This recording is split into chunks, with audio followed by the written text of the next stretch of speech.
también se recomienda que apague el audio primario para que solo escuche la interpretación en español.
Hello and welcome everyone to our January 24th, 2023 council meeting. It is now 1:30 and we will be starting our meeting.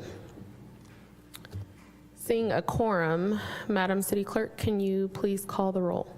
Thank you, Mayor. Councilmember Okrepke? Here. Councilmember Stapp? Here. Councilmember Rogers? Here. Councilmember Fleming? Here. Councilmember Alvarez? Vice Mayor McDonald? Here. Mayor Rogers? Present. Let the record show that all council members are present with the exception of Councilmember Alvarez. We will begin our meeting today with item 2.1, which is closed session. Madam City Clerk, may you please open public comment? Okay, I don't see anyone in the chamber wishing to make a public comment. Will our Zoom host let us know if there's anybody who has their hand raised? There are no hands raised in Zoom. Seeing no one wishing to make a public comment, we will now recess into closed session.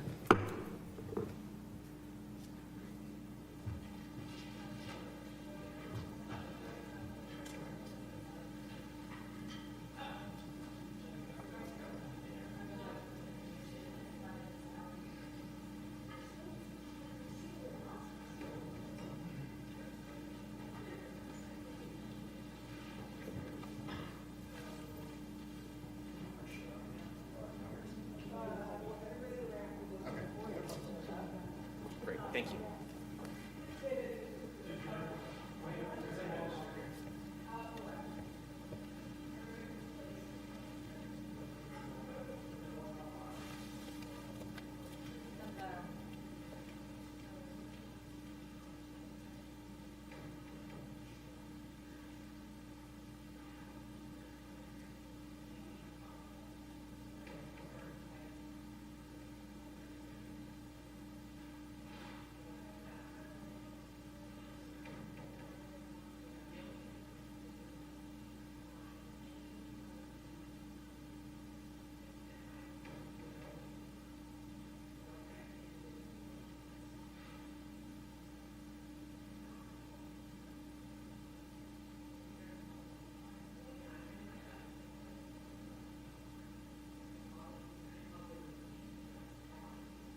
can do it. Yes, pretty good.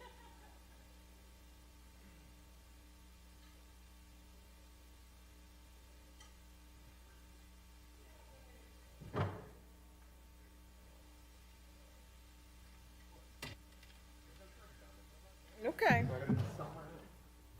I'm sorry.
I like that she does that though.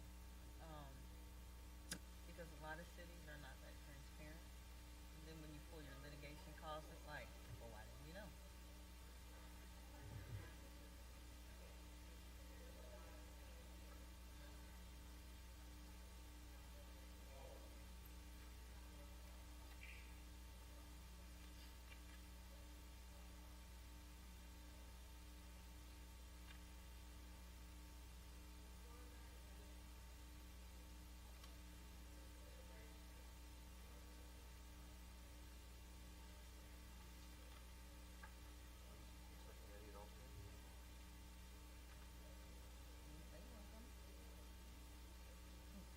Look, I can't do it all.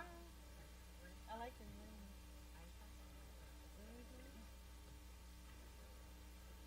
I do good to keep up with my crops.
Why is this,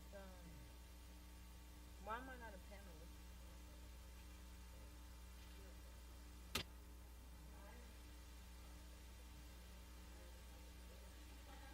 I'm not a panelist.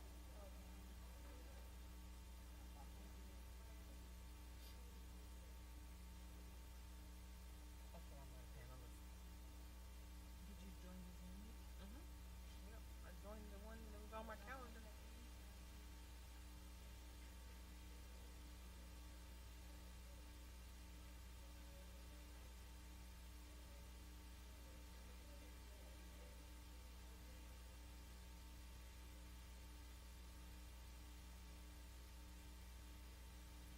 I just,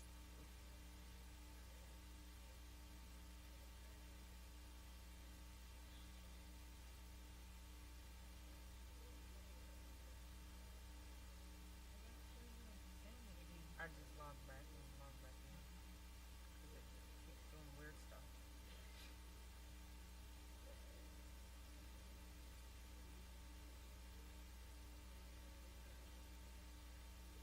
Afternoon?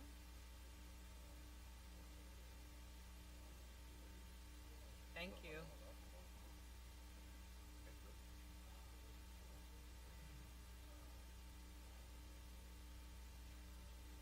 Thank you.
We will now reconvene our meeting. Seeing a quorum, Madam City Clerk, can you please call the roll?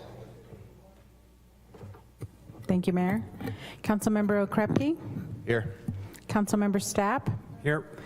Councilmember Rogers. Here. Councilmember Fleming. Present. Councilmember Alvarez. Present. Vice Mayor McDonald. Here. Mayor Rogers. Present. Let the record show that all council members are present. Madam City Manager, may we please go to our study session? Thank you. Item 3.1 is Santa Rosa annexation opportunities. Director of Planning and Economic Development, I can't get Claire's name right today. Planning and Economic Development Director Claire Hartman will present. Thank you.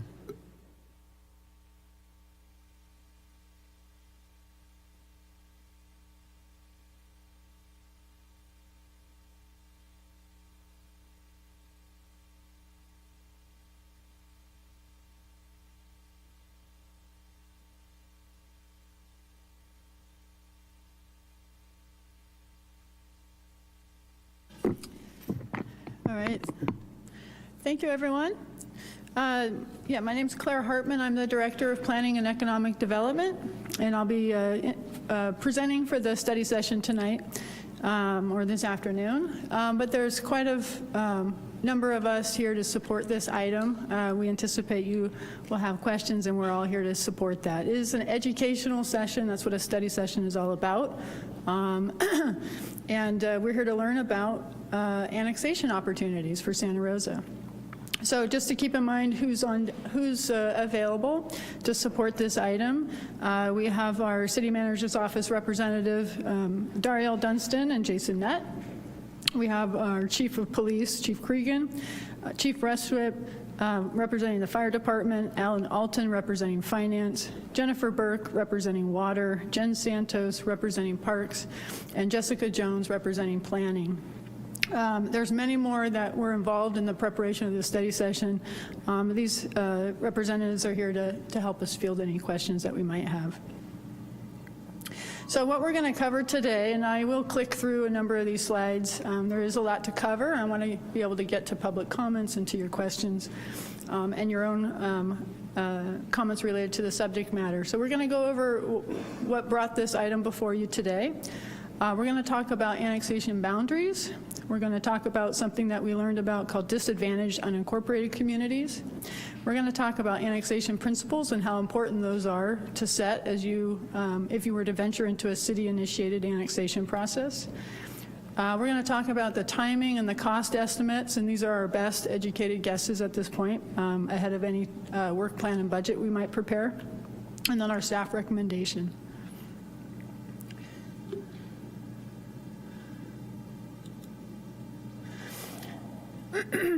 So a little bit of background. The last time the city of Santa Rosa ventured into a city-initiated annexation process was Roseland. And that started in 2014 and was completed in 2017. More recently, annexation has come up as part of our conversation. It came through actually through even our most recent city council goals, which City of Santa Rosa adopted 6 goals, one of which was housing for all, another one was community and economic vibrancy. And these spoke to an objective to be open and partnering with the county to discuss the opportunities for annexation, whether there's mutual interests, and even more specifically to look at specifically South Santa Rosa, the Moreland area, parts of South Santa Rosa Avenue, and then what we call the Todd Creek or 2010 plan area. And so that really is what kickstarted the conversation to date. There were 3 other sort of, I would say, touch points along the way since that goal setting session. One was the city's housing element study session, which I'll talk about in a minute. That happened in June.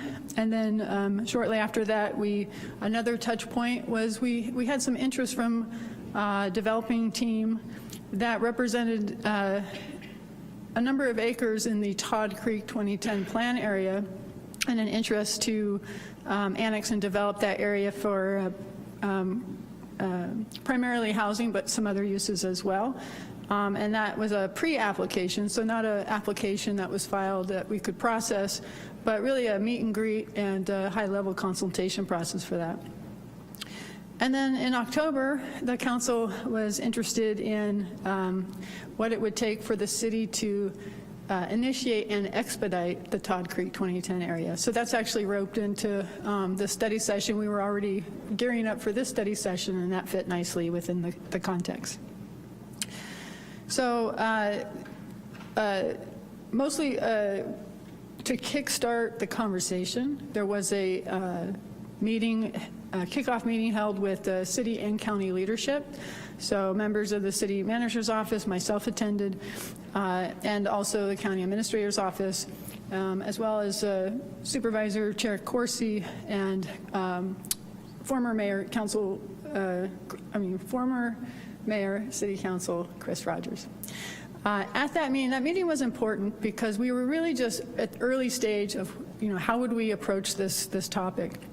And one thing that was clear there was that we had a good experience with the Roseland annexation, and there was a lot to be said about that when you put your mind to something, that it could be successful in its process, but also understanding that there was some successes with post-annexation of Roseland, but there's also still a lot of work to do. So just understanding the context upon which the city might be initiating yet another annexation.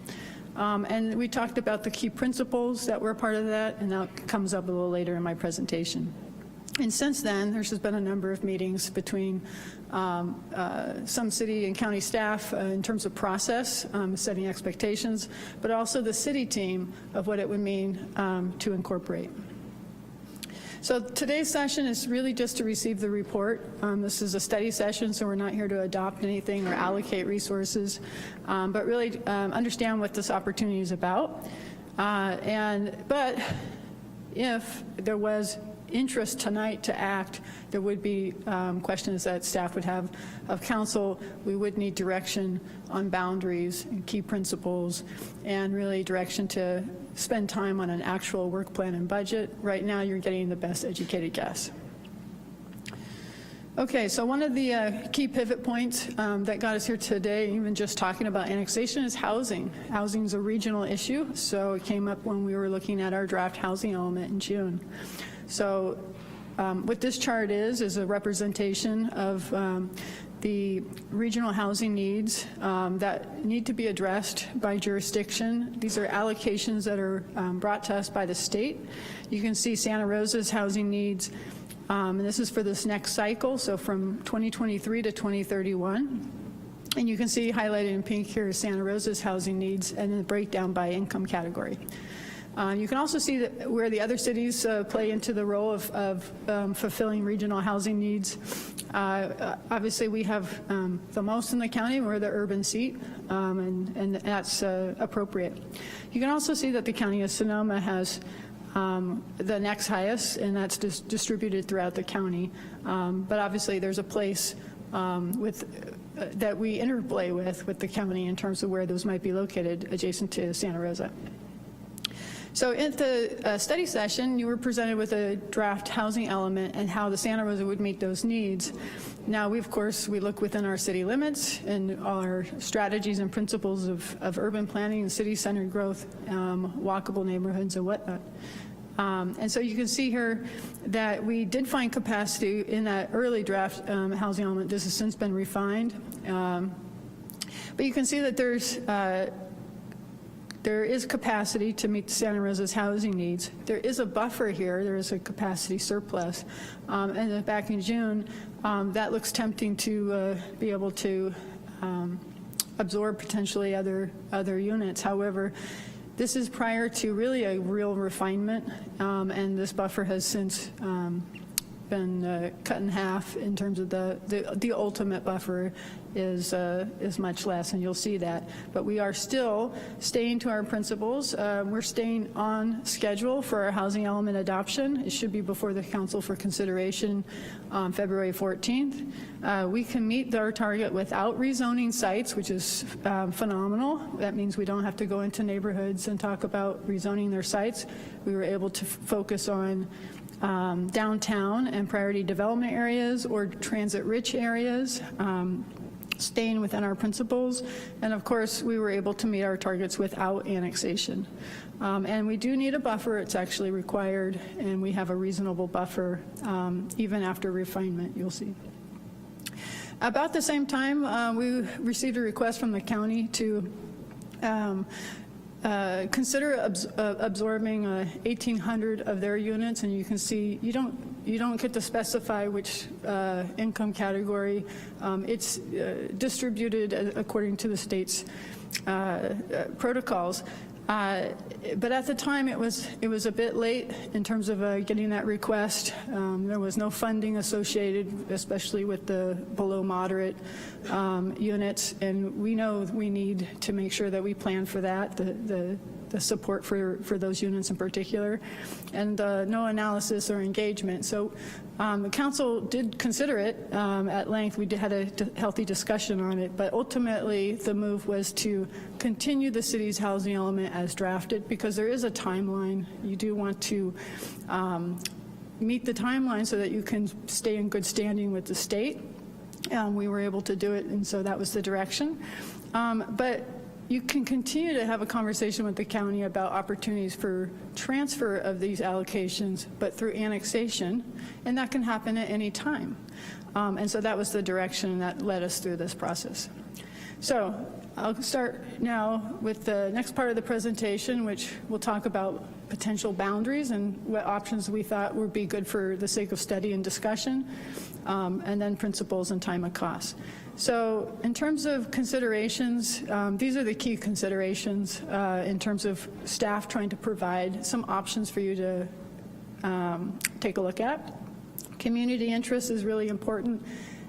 Definitely of those that would be coming annexed into the city, because there's an opportunity. You do need support for that move. If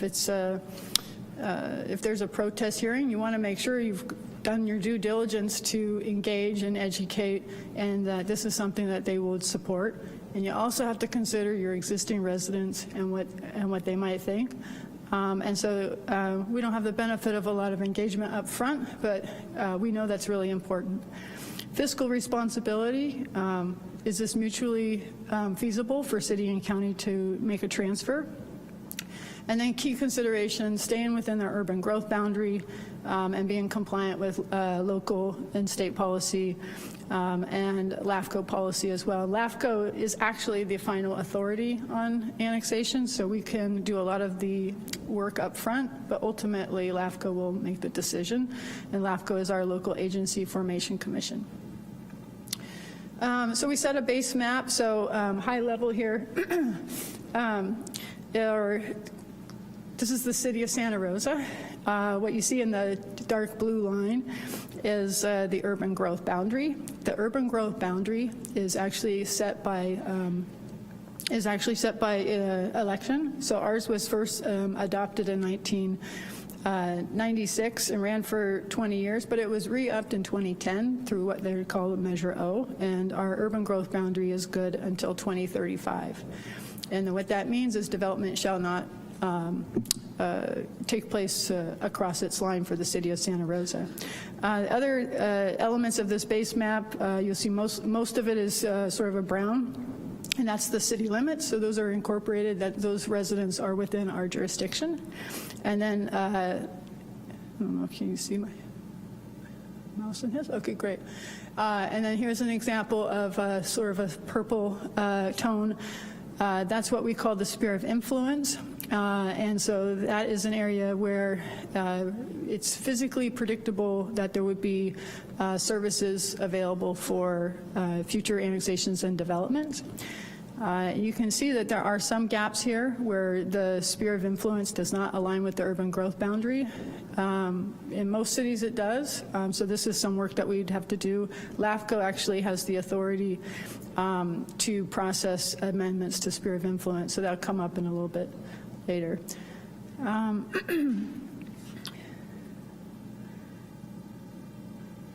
And I do want to note also, there was a fourth thing here, this hatch mark, this red hatch mark here. This is what we call the Todd Creek 2010 plan area. So this area is actually hatched in our general plan, land use diagram, and it has policies that go with that hatch mark. And basically it's called the 2010 plan because the policy is you're not to annex it prior to 2010. Well, obviously we're past that, but it also has other policies that speak to how and under what circumstances it's to come in to be annexed or developed. Okay, so we went through and vetted, I don't know, 5, 6, 7 different options because there's a lot of, talking back to the community interest, there was a lot of different interests in terms of potential annexation areas. We heard about Moreland, we heard about the industrial properties south of Moreland, we heard interest in some South Santa Rosa Avenue areas, that would include the Friedman Brothers property.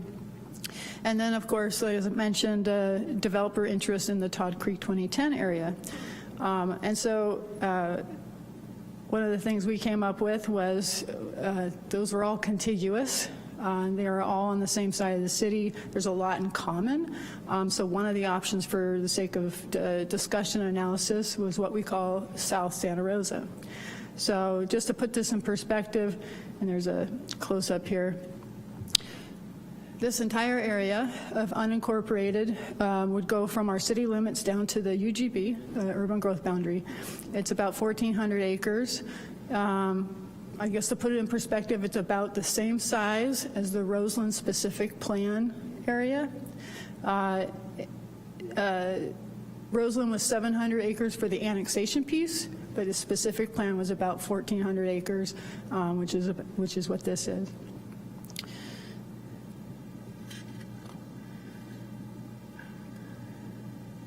I'm sorry, before I leave that, I just want to, for those that are not used to this area, so again, this double hatch mark here is the 2010 Todd Creek area. There's a couple of unincorporated mobile home parks here to the north there. This is Hearn Avenue, 101, Yolanda's right here. And then coming down south to Bellevue, this is the sorry, this mouse is really sensitive. On the east side of 101 is the Moreland neighborhood, and to the south of that, is the industrial lands, also to the east of, to the west of the Moreland neighborhood. And then on the south side of South Santa Rosa, Friedman Brothers is about right here, and then down to Scenic. Okay, the other option was, well, especially one of our principles was time and cost efficiency. One of the things we learned quickly is if you take any one of these little parts, there's a lot already that's prescribed with the annexation process and the environmental review process. So there was just a lot of efficiencies to couple those, all those sub-districts together in terms of if you're going to do it, you could do all of those at once. And then the other option was, well, if you're going to do it, why don't we at least consider all unincorporated areas? And there's a lot of unincorporated areas in Santa Rosa. So this would add quite a bit more acres to the options. So this one's 3,600 acres versus the 1,400. And this diagram shows all of Santa Rosa, and you can see just graphically all the little hatch marks. Those are all unincorporated areas.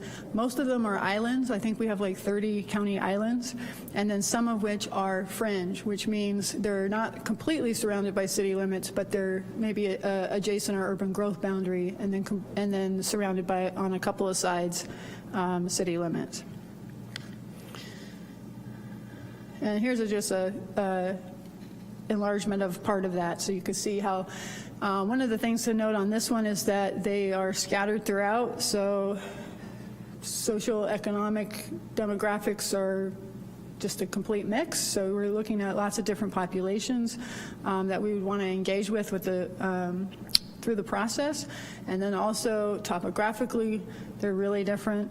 And their service needs are different. So some of these islands have sewer and water already, and some have sewer or water, and some of them have nothing.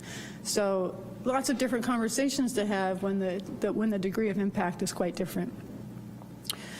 And then we didn't do a deep dive into state law on annexation, but we did a first run. And one of the things that came right out the gate on our first run of looking at state law was something called SB 244. And SB 244 addresses annexation, and it protects annexing, say, high resource areas at the expense of a disadvantaged or a lower income community. And it defines what they call a disadvantaged unincorporated community as a community with an annual median household income less than 80% of the statewide annual median household income. Right now, it's about $81,000, so a household income of $81,000 or less would qualify.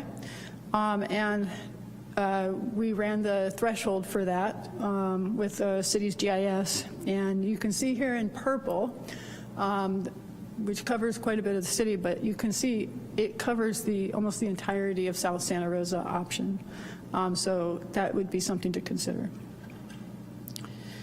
Okay, moving on to annexation principles. So annexation principles are really important because you need to set expectations. Setting expectations up front is really helpful to know to what level of service are you going to be bringing a new community into the city of Santa Rosa, and then likewise, what does that impact on your current residents? And also, principles, frankly, are important because it helps staff prepare a work plan that meets your vision for something like this. So this is just an example. You could pick whatever principles you would want if you wanted to venture into an annexation effort. Roseland's were actually pretty good. I think that they are a good place to start, if not to keep for any future annexation. So one of them is new residents will receive the same level of service as current residents. And the second one is existing service levels to current residents will not be reduced in order to provide services to the annexation area. One of the things to always keep in mind is that these can be aspirational, because it's not like you flip the switch and all of a sudden all the services are there. It's something you work towards. But by putting the principles up front and part of the process, that's your commitment.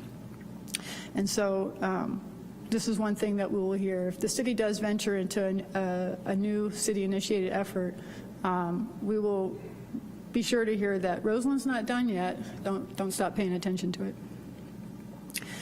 Okay, and then high level is just how does this process work? I'm simplifying it into 5 phases. Probably there's lots of different ways to package this, but I would just say the first phase is confirming the interest that you would like to venture down the path of a city-initiated annexation process. This would be the direction of, these are the boundaries that we would be interested in processing, learning about, key principles. You provide the direction to staff to prepare the work plan and budget. And that's where you really start getting into the details and matching up those principles for how do you get there. And then you allocate funding to the effort. The other phases would be, okay, you've decided to go forward, you're going to secure all the contracts, the consultants that will do the work. You start activating that city-county ad hoc that you would want to make sure so that there's some cost-sharing agreements up front. You're starting to develop those things. And then phase 3 is the bulk of it. It's the bulk of any annexation, where it includes really defining the boundaries, doing the legal mapping, doing the plan for services. Any of these sub-districts or South Santa Rosa or the All Santa Rosa effort will require a plan for services, and that's the logistical connection of actually serving the area upon annexation, because once you flip the switch, that's now our responsibility. And then also pre-zoning, also a specific plan, if we want to venture to that. And then, of course, the environmental review process, which typically for annexation that's not Little County Island, like you have a couple of items tonight on your agenda. Those are a completely different scale than what we're talking with any of these options. So any of these options would typically require an EIR, Environmental Impact Report, and I can just tell you that the combination of those has the same cadence, so it doesn't really matter if it's one of these sub-districts or all of them, it has the same cadence, and so a lot of them, that's the bulk of our work. And then the future steps is, once we're done, then LAFCO process starts, and they process it. And if there's a need for a protest hearing, they process that as well. And then phase 5, we transfer the ownership. Okay, so in terms of how long does this process overtake, I just spoke to that a little bit.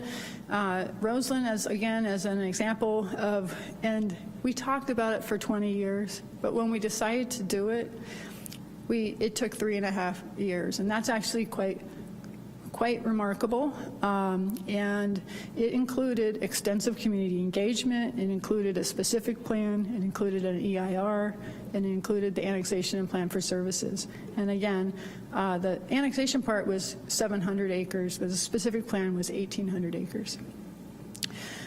We think South Santa Rosa, even if you take the entirety of it, would be about the same time if it's resourced appropriately and everyone is all for that, for the sustained amount of time it takes to process it. We do think that the all Santa Rosa option would be a bit longer, not necessarily much more expensive, but probably more expensive. But in terms of time, probably up to an additional year, just the complexity of having to go out to have additional engagements throughout the city and on all those various circumstances that I talked about.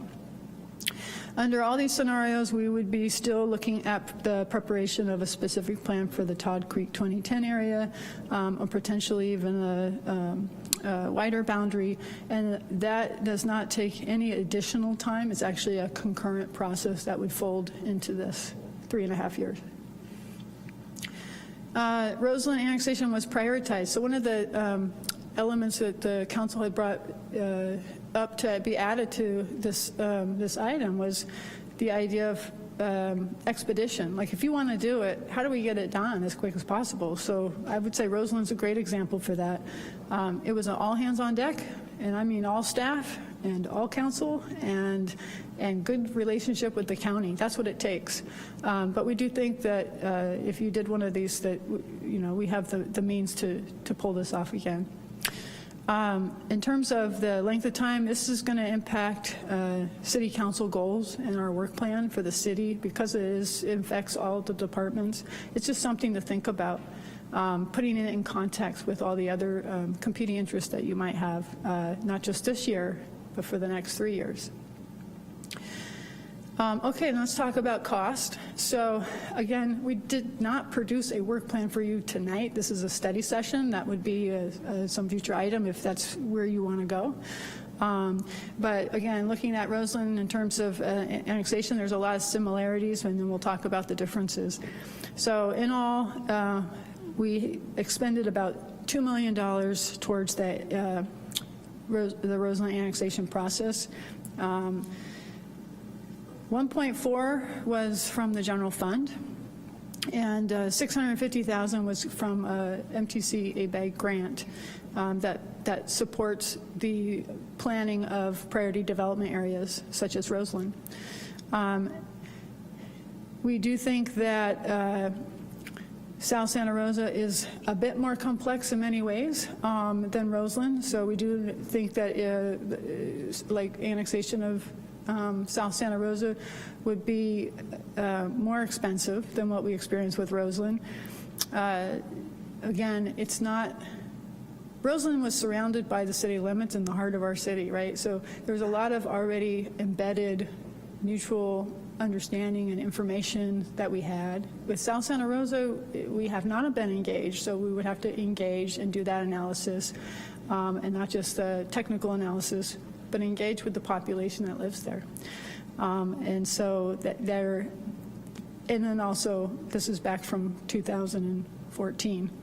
One thing I will say before I leave this slide, because it's good news, is that there is an opportunity soon to apply for a specific plan priority development area grant. And this is through MTC ABAG. They opened up an opportunity towards the end of December, this last December, And they have an application deadline of the end of February. And we could be eligible for up to $1.2 million to apply for this. It could go to a specific plan and EIR. And we think that would probably be what we'd need to do one for South Santa Rosa. So that would be a companion piece. It does not obviously cover the rest of the process. Okay, so I'm going to go through these slides pretty quickly, just highlight a key thing about, again, the brain trust is the City of Santa Rosa's executive team and all our excellent working teams that put together our best educated guess about things to consider in terms of the cost of annexation. So again, prioritization, if that's important, this is how you do it. You dedicate staff to champion the project. In Roseland, the example was at the time, I don't even know if we had assistant city managers, but we had a different staffing model. But at the time, they did add resources in the city manager's office to champion it. Again, it's across departments, it's a regional effort. It's important that it could stay facilitated through the city manager's office. And then in addition, it's a lot of planning work, and so we were able to hire a 3-year limited term senior planner to process that work. And so we would suspect something similar. It doesn't have to be exactly this, but something similar to this to support the project for the South Santa Rosa. The only difference with the all Santa Rosa, again, could take us an extra year, so we would have to compensate for that. Okay, finance. So we don't currently have any funds assigned to a future annexation effort or specific planning effort. So we, to sponsor this, we would have to figure out what resources would be available. I just mentioned one. It's great to have a grant opportunity. I tell you, 2 weeks ago, I didn't really know we had a grant opportunity. So we're always mindful and watchful, and it just sort of came together that's great news. We have something to apply for. It's competitive, but I'm always confident we do good work, and I feel confident we could pursue that. We don't have a slide here for you on revenue projections and things. That's something that we definitely need to work on, and that would be part of our work plan. And we know that's definitely part of the equation. There's obviously revenue potential and there's growth potential for any of these options. From the police department perspective, we had a lot of lessons learned through the annexation of Roseland, and so we would want to reap the rewards of having that experience and doing things appropriate if we were to do another city-initiated annexation, especially of this area. We know how we need to staff and support communities here, and so we would make sure we propose that accordingly. We do think that we would need an additional police beat. We did not ask for that in Roseland. That was one of our lessons learned. We tried to make do. Making do is not where we want to be. We want to do a great job, and to do a great job, we are looking at a new police beat for South Santa Rosa, should we pursue annexation. Fire department, we would be detaching from our existing fire protection districts. We would be looking to expedite the construction of Fire Station 9. Fire stations come with staffing and equipment, so that would be another cost to pay attention to. Those are probably our two biggest, but we have some others here. So transportation and public works. A lot of lessons learned here. Annexing Roseland, there's great deficiencies of infrastructure in these areas, and so we need to make sure we understand where they are and help prioritize and fund. And so part of this is to analyze that gap, that service gap, and then set a plan, a strategic plan to really address those gaps. And again, South Santa Rosa in particular, it's just unplanned, unstudied, and so that's where some of the costs uptick would be, is to do that, again, appropriately. In particular, very much interested in transit-oriented infrastructure, alternative to vehicle infrastructure, and so we would need to expand our sites for our transit services in particular out in that area. For water, we would want to review, negotiate a transfer of responsibility from South Park Sanitation District to the city. That's fine. I think we can go through that process. That's just acknowledging that. There are going to be some challenges with sewer and water and stormwater. And then in particular, I think you recently received some updates on new FEMA maps and whatnot. And that we were fine in the city of Santa Rosa. It wasn't a significant impact in our city limits, but we did recognize at that meeting, and I'm telling you today that it's more challenging as you go south for adhering to those FEMA maps. In housing, you saw the map. There's a lot of lower incomes in this area of the community. And so our housing team would stand up to the challenge, but would need to analyze, what does it need to support this community? And there's quite a few more mobile home parks in this area than were in Roseland. And we have lots of programs that can help, but we just make sure that we have a good match and that we can offer what we offer any of our residents. For parks, this area has essentially been unplanned.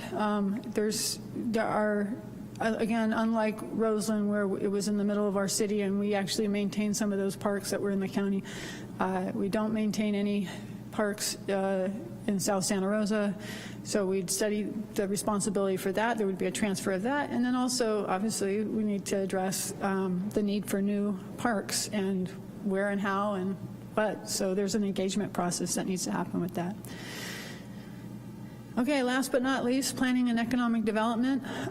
To me, what we need is a strategic, specific plan for South Santa Rosa to bring it in and just change jurisdiction, and with a logistical, technical stack of studies or plan for services. It's not appreciating the community that it is. It's mixed, it's been underrepresented, it is underplanned, grossly underplanned. Lots of deficiencies in infrastructure, at least to city standards. And so all of that can couple together nicely with a specific plan. And those are the only types of plans that you'll get grants for from APEG and MTC, because it's the right way to do urban planning and to bring in communities to a city, is because it's giving people a voice to build the vision for how they come into the city and transform the current conditions of that area. And it will tie everything I just said together. With that concludes my presentation. There's quite a few of us here and also online to help answer your questions. I guess in terms of a recommendation, a couple of things. One, there is no urgency around this matter. We are moving forward with our housing element. There is a sense of interest in this topic, and I guess our recommendation is to put this interest in perspective. You are going through council goal setting, I think, early March. That would be a great time to put this into context for all the other current projects that we're working on, and also future projects that you'd like us to work on, and figure out how this is all going to fit. And then also, of course, put it in context with the funding opportunities that we have or could allocate to something like this. So with that, I'll just stop there, and that's my presentation. Thank you, Director Hartman, for the presentation, and also all of the staff that are available to answer any questions that the council may have. Looking to council for questions. Councilman Opreki. Thank you. I have a few questions. Let's start with water, just because I only have one question about water. Is there anyone that could give us a little bit of a description as to what area South Park Water serves, how South Park Water is serviced, and if there would be, what the rates are compared to ours, if there would be any benefit to the community members that are on South Park Water if they were to move to Santa Rosa? Yes, I believe Jennifer Burke is joining us online. Can elevate her.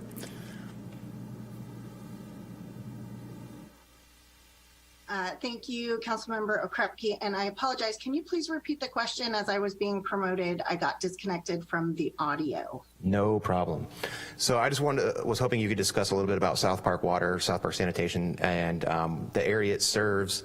If there, who services that, both administratively and doing the actual servicing of the utility, as well as if there would be any how their rates compare to ours, and would there be any benefit to the community members that from moving from South Park to Santa Rosa water? Sure. So a number of questions there. So South Park Sanitation so currently South Park Sanitation District provides for sewer services only for areas that are in unincorporated pockets of Sonoma County within the city of Santa Rosa's city limits or urban growth boundary. It is not a contiguous service area, so there are a number of different pockets. Basically, if it's not within the city of Santa Rosa city limits, but it's a county pocket and it has sewer service, it's served by South Park.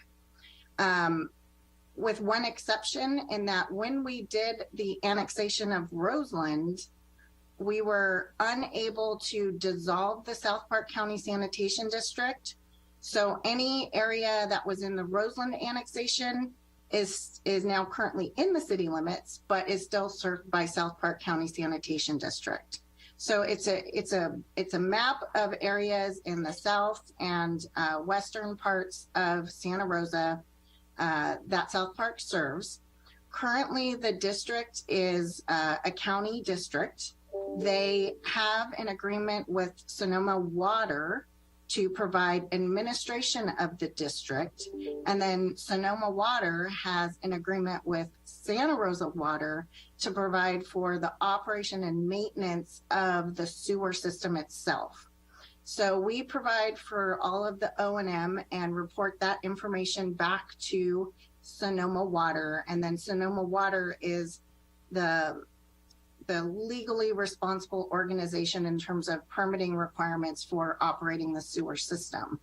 They also collect and do, they collect any fees related. So we provide that collection for any of the residents in the city of Santa Rosa, but that money is then transferred back to South Park for any design review or other parts within the district. And then they also collect any rates for South Park customers. In terms of what those rates are in comparison, it's a little difficult to compare because they are on a collection that is through the tax bill. And so they have a rate that is more heavily on the fixed charge, but we'll be moving over more to a volumetric rate over time.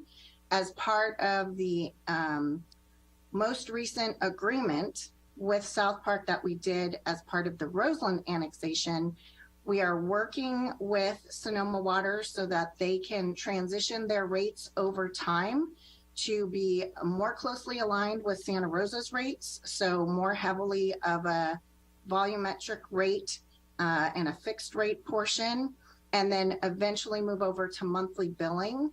And those pieces need to occur before we will eventually take over the South Park Sanitation District. We are slated to take that district over. It's going to transfer from the county to Santa Rosa in the coming years. And once that occurs, there would be a new board of directors consisting of 2 council members and 1 board of supervisors. So we'd have to operate it as a completely separate district. I will say in terms of potential benefits with annexation, and we'd have to get further information and concurrence from LAFCO, but there is potential that with annexation of the underlying land, there's a 70% threshold of the district, and we could look to take over the district in a different way that would more closely align them with how we run the sewer system in Santa Rosa. So hopefully that answers all your questions, but I'm happy to provide any additional details. That was perfect, thank you. A few more questions. Director Hartman, you said that there's a opportunity for a grant next month. That's a short timeline, especially as the city works. Do we have staff available to apply for that if that is the direction you're given today? Yes. Okay. And then with that, should we get that grant, we have the specific plan / EIR, the corresponding EIR, would that be for the entirety of the area that we are proposing for annexation, or is it specified to certain areas? Yeah, that's a great question. The grant is for supporting a priority development area. So South Santa Rosa, and the city's priority development area is obviously within the city limits, right? So we have a South Santa Rosa, we have a Santa Rosa Avenue priority development area, which is south of 12 and goes to our city limit line. The county has a priority development area from the city limit line to the south point of the UGB. One thing we would consider with the grant through the process of a specific plan is amending the priority development area to be coterminous and to expand out. We would recommend also out to the 2010 Todd Creek area, for example, and maybe as far over as Moreland and the industry area. But yes, I guess the answer is the grant would cover South Santa Rosa, boundaries to be specifically determined, to be keeping in mind that it's supporting a priority development area, which is essentially a transit-supported community. So, for clarity, could that be the entirety of option 1? Potentially? I'm sorry, I missed your question. Could it potentially be the entirety of option 1? Yes. Okay, great. And then just because that was a lot of information, 34 pages of slides of information. The economic benefit, cost benefit analysis, that would be part of the work plan that you bring back before we approve moving forward? Yes, part of the work, well, the work plan would set out how we would answer all the questions related to the process. So how much staff time needs to support it from beginning, middle to end? What studies do we need? That's one of the studies. We would be able to answer some questions just from our own staff teams, and then other things we would have to hire consultants to do third-party analysis of. But yes, we would, all of that would be part of leading into the work plan. And Jessica Jones has joined me to help answer your question. And if I could just add quickly, so the potential grant with MTC ABAG, just to be clear, it would cover the review and analysis to prepare a specific plan and the associated environmental impact report. That would not cover the additional costs needed for processing of the annexation itself and the plan for services and all that goes into that process. So I just wanted to make sure that that was clear. Yes, thank you. Last question. I'm trying to get a view of this map, and it's I'm looking at the southwest border of the urban growth boundary, and there's those corners along Todd Road where it juts up to Bellevue and then down. I'm trying to get an idea of what streets those are, or what is actually incorporated in there, or if they follow streets at all.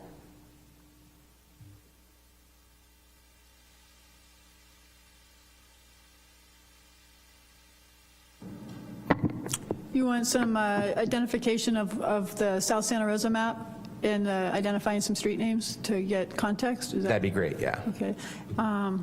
Let's see, that's probably me sharing my screen and finding that slide again. Because in looking at it, it could be like Standish or Bain, so I don't know which one it is. I'm just trying to get an idea. Okay.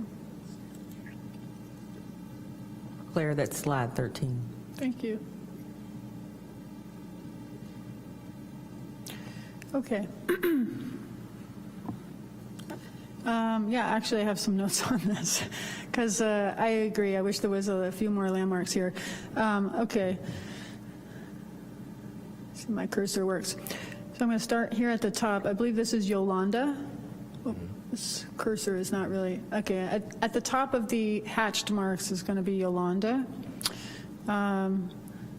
Let's go to the left here. You can see this says Bellevue, so that's the top hump of that hatched area. This is the start of Moreland neighborhood. This says Todd Road. This is Scenic, and then there's a little leg here. Is that Petaluma Hill Road? Is this street out here?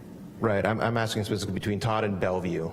Okay. Going up right there, what street is that? And then the one just to the east of that goes down towards Scenic, what those two roads are? This right here, sorry, this is sensitive. This line right here is Dutton. Standish? So Standish is the UBG line? Oh, the UGB line. Oh, that's Standish, and the UBG line is Bain? Okay, perfect. Thank you. Okay. Councilmember Rogers? Along the same lines, the question that I have with the urban growth boundary in particular is, if we take in that entire area, does it get down to Freedman's? Okay. Oh. Not that that's an important question at all for. Well, it is important because it has come up from time to time. And so, like I said, one of the things that we were trying to reflect when we were trying to look at different options and boundaries is we keep hearing, what about Freedman's? Well, Freedman's, I can tell you, is right here between Todd and Scenic, so it's just south of Todd, on the east side of 101. Perfect. And then urban growth boundaries are obviously very important, but so are community separators. If we were to take in this entire jurisdiction, how much room do we have in terms of separation from us to the Roanoke Park city limits? Mm-hmm. I don't have a map that shows that, but there is a community separator between the two cities. I don't have the acreage or a map that shows you that, but there would be a separator. Okay, so more than Roanoke Park to Cotati then? Yes. Yeah. Okay, just making sure. It's not massive, I could say that. The urban growth boundary does go down pretty far south. Okay, and I appreciate that I got a chuckle from Mr. Bramfett, and I was going to see if he had anything that he was planning to add, maybe in public comment from LAFCO's perspective on some of the questions that we have here. I don't know if this is the appropriate time, Mayor, or... Is it possible we can do it during public comment, if that's okay with you? Thank you. Perfect. So I did have a number of other questions. You had talked a little bit about the transfer of RENA numbers from the county to the city. We've talked about it in the chambers a couple of times. You have the two different options. One's in the housing element, which it sounds like that cart is too far down the road. The second is during the annexation. And just as a point of clarification, if there was a transfer that takes place at that point, and I don't want to cloud things too much, does the impacted RENA units have to go in the annexed area? So for instance, you were showing the slide from the county of what they would like the city to take. Does that amount of units correspond with how many units we're talking about in terms of annexation? Or if we took that RENA number from them, would it have to be programmed in the annexable area? Does that make sense? I'm not 100% sure I'm following the question. So I can say what we did with Roseland, see if maybe that helps, and then we can clarify. So with Roseland, the area that was annexed, there were a certain amount of RENA units that the county was identifying in there, and the city accepted those RENA units in addition to the units that were currently under construction. So we got additional RENA units added on to our total. And then also we're counting units that were being constructed at that time to count towards those additional units. And so our number, if we were to annex this area, the county has identified in their housing element a certain amount of units in that South Santa Rosa area. And so likely what would happen is we would take whatever that total number of units is, that would be added on to the city's RENA and potentially identified on those sites. We would have to take a look at it and do some analysis ourselves to see if those are appropriate sites. But I suspect that would be the number that we would be looking at. No, that's very helpful. So the number that the public just saw in the discussion of the request from the county doesn't necessarily correspond to the discussion around annexation because that's not what it was prepared for. That's correct. It was definitely not that specific. Also, keep in mind, RENA numbers are income oriented, so it's not just number of units, it's at what level of affordability. So you need a lot of flexibility to meet our RENA targets. City or county, doesn't matter. It's a lot of coordinated thought to especially support the below market.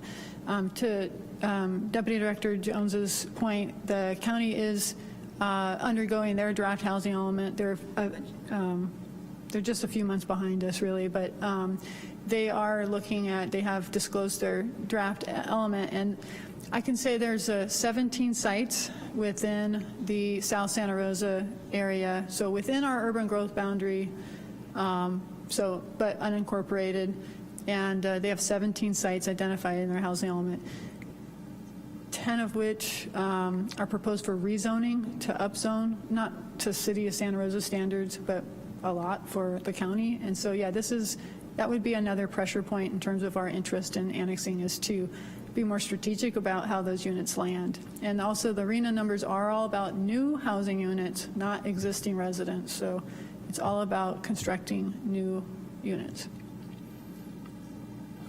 For the 2010 annexation area, just for context for council, why was it determined that that area could not be annexed up until 2010?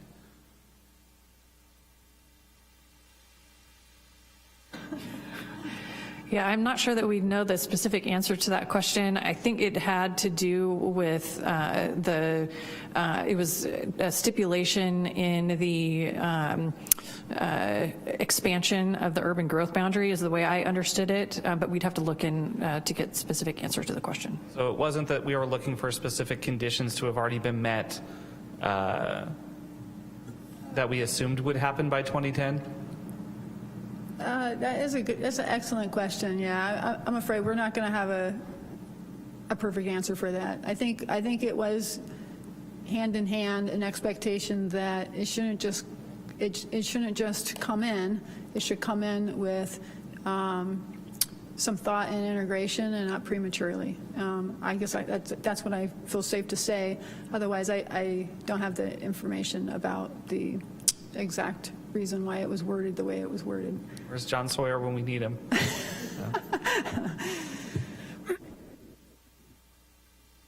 So you touched a little bit on accounting for public safety and staffing standards of coverage, so I appreciate that. What's the process or timeline, and maybe Mr. Bramfett can answer this in public comment if we don't know, for the determinations by LAFCO on the DUC, the DUC, and in particular, when we have these conversations, there's multiple areas within the proposed Santa Rosa area that under the LAFCO definition, I think all fall within the disadvantaged communities definition. Is there a requirement of taking all of that, or is there an ability to do it in pieces? So, yeah, I believe Mr. Bramfett will speak during public comment. What I can say is it's about contiguous DUC properties when you are annexing. So, for example, the option 2, the all Santa Rosa, even if those islands are in a DUC or a DUC, they're not necessarily contiguous to the other parts that you're annexing. So we would look at those differently, and I would imagine that LAFCO could look at those differently. But where you are looking at the 2010 Todd Creek area, for example, and that's defined as a DUC per state definition, and then right next to it, even closer into the city, is also a DUC. If it's contiguous, I think it's a hard argument. But that's essentially something we'll have to explore. Yeah, I was just curious, especially if you're, I'm using just as an example, Santa Rosa Avenue, you got a DUC on one side, you got a DUC on one side. The argument could be made that you could do one side and then do the other side, right? So that's kind of what I'm looking for, a little bit more information. And does that impact the timeline or the cost or the ability? I know we haven't done that level of analysis yet. That I can speak, though, to. One of the criteria that we looked at in terms of offering options for the sake of discussion and analysis was time and cost and the efficiency. It is all about the same time to process, because that annexation process, it's fairly predictable, all the steps that you have to go through, and the same with the environmental review process. So if you do these things concurrently, you can get the whole thing done in the 3.5 years. If you do them consecutively, which has been spoken about, yes, that can take a long time because you're going to do it through, and could potentially make the first part of what you did outdated, you know. So you do need to be careful about how long do you want to be in the process of phasing an effort like this. Thank you. And then my last question, and you touched on it a little bit, the idea of a specific plan versus not having a specific plan. I know that even if there was not a specific plan, there are specific studies that are enumerated, like an EIR. Can you talk a little bit about what studies are required and what additional information you seek to get in a specific plan outside of the required studies?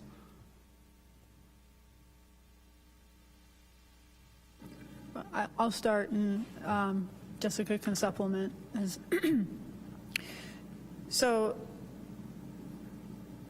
the technical studies that describe sort of the plan for services, that's essentially it. So it's addressing water on a very specific level with some context, and then you're doing the fire service and the police service. So you can have a stack of technical studies that speak to how a newly incorporated area will be served.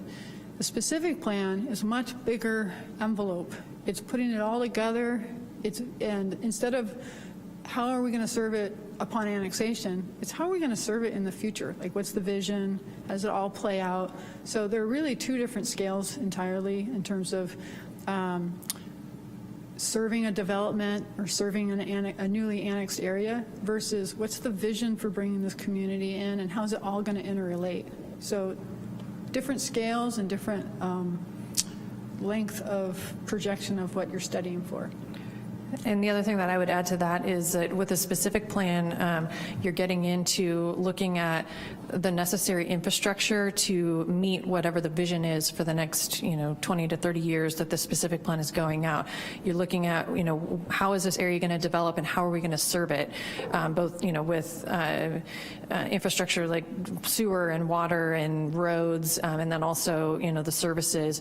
But it also provides an implementation plan on how, not just what is needed, but how are we going to pay for it and actually get the work done so that we can build this area up to the vision that was identified in that specific plan.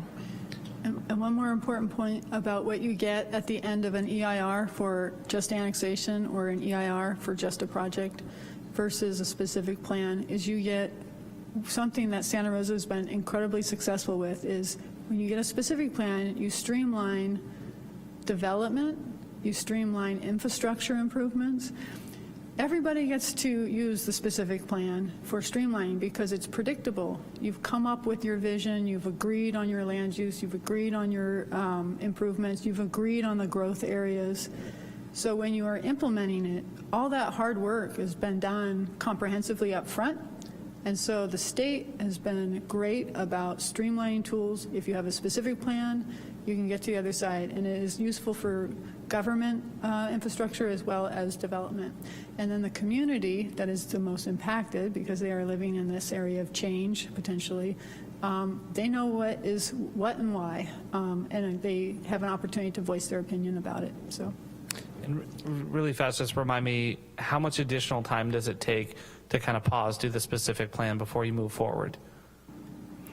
So just like with Roseland, we would do the specific plan concurrently with the annexation. So there is not a, we pause and we do this piece now and then we take up the other piece later. It's all done at the same time. So with Roseland, we were working on that specific plan, which took about 18 months during the time that we were also working on the plan for services for annexation, doing the outreach to the community on annexation, as well as the specific plan, doing all the environmental analysis, process, the coordination with the county on, how we were going to pay for bringing this area in, all of that happened at the same time. Okay. Thank you so much. Vice Mayor McDonald. Thank you so much, and I appreciate the presentation. So a couple of questions that I have, well, it's more than a couple, you should know that about me by now. How will this impact the general plan that we're working on right now? And if with this annexation, do we add that into our updated general plan? Yeah, that's a great question. So the general plan is about 2 years in a 3-year process, right? And we are benefiting from a grant, so we are on a timeline, but we're nearing completion, and we should finish the general plan by fall, have it certified by fall of this year. The general plan focuses on the city limits. We do that in context, but we do that in context at a very high level. Otherwise, our focus is on the interior of our city and all the urban principles that we have for developing our city. And I'm blanking on the next part. What was the second part of your question? Just how does it impact the general plan being completed, I guess is my question. And Yeah, does this get added to it? It will be, it's supplemental. So the general plan will be adopted, and then the EIR will be certified, and subsequent smaller annexations can sometimes be found within the scope of it, but nothing like of the scale, because it's outside the city limits, needs a lot more detailed work than any general plan can provide. Thank you. And then just so I'm clear on the RENA housing that the county has identified in their plan, are you saying that we not only, by annexing this, we inherit those numbers from the county plus our own numbers, so we're adding to our need to comply with what the state's requiring under that? Or do we, or we can't double dip. The county can't count what we were already doing, and by annexing it, I just don't want to be clear on what we're planning to do with these annexations. Yeah, so it wouldn't be an automatic that the city would take the additional RENA units that the county has identified in that area. That would be through an agreement between the city and the county. We did something similar with the Roseland process, and that negotiation and determining how many RENA units the city may or may not take from the county would be through that negotiation process with the county as we go through this full process. Great, that was what I wanted to know, is if that is part of a negotiation or if that was an automatic. And I appreciate some of the roads. The map wasn't clear to me exactly where on the west side of Highway 101 that included. So any more detail that we can get on those maps, so that it literally, like, if we could drive out and see what we're looking at, I think would be helpful.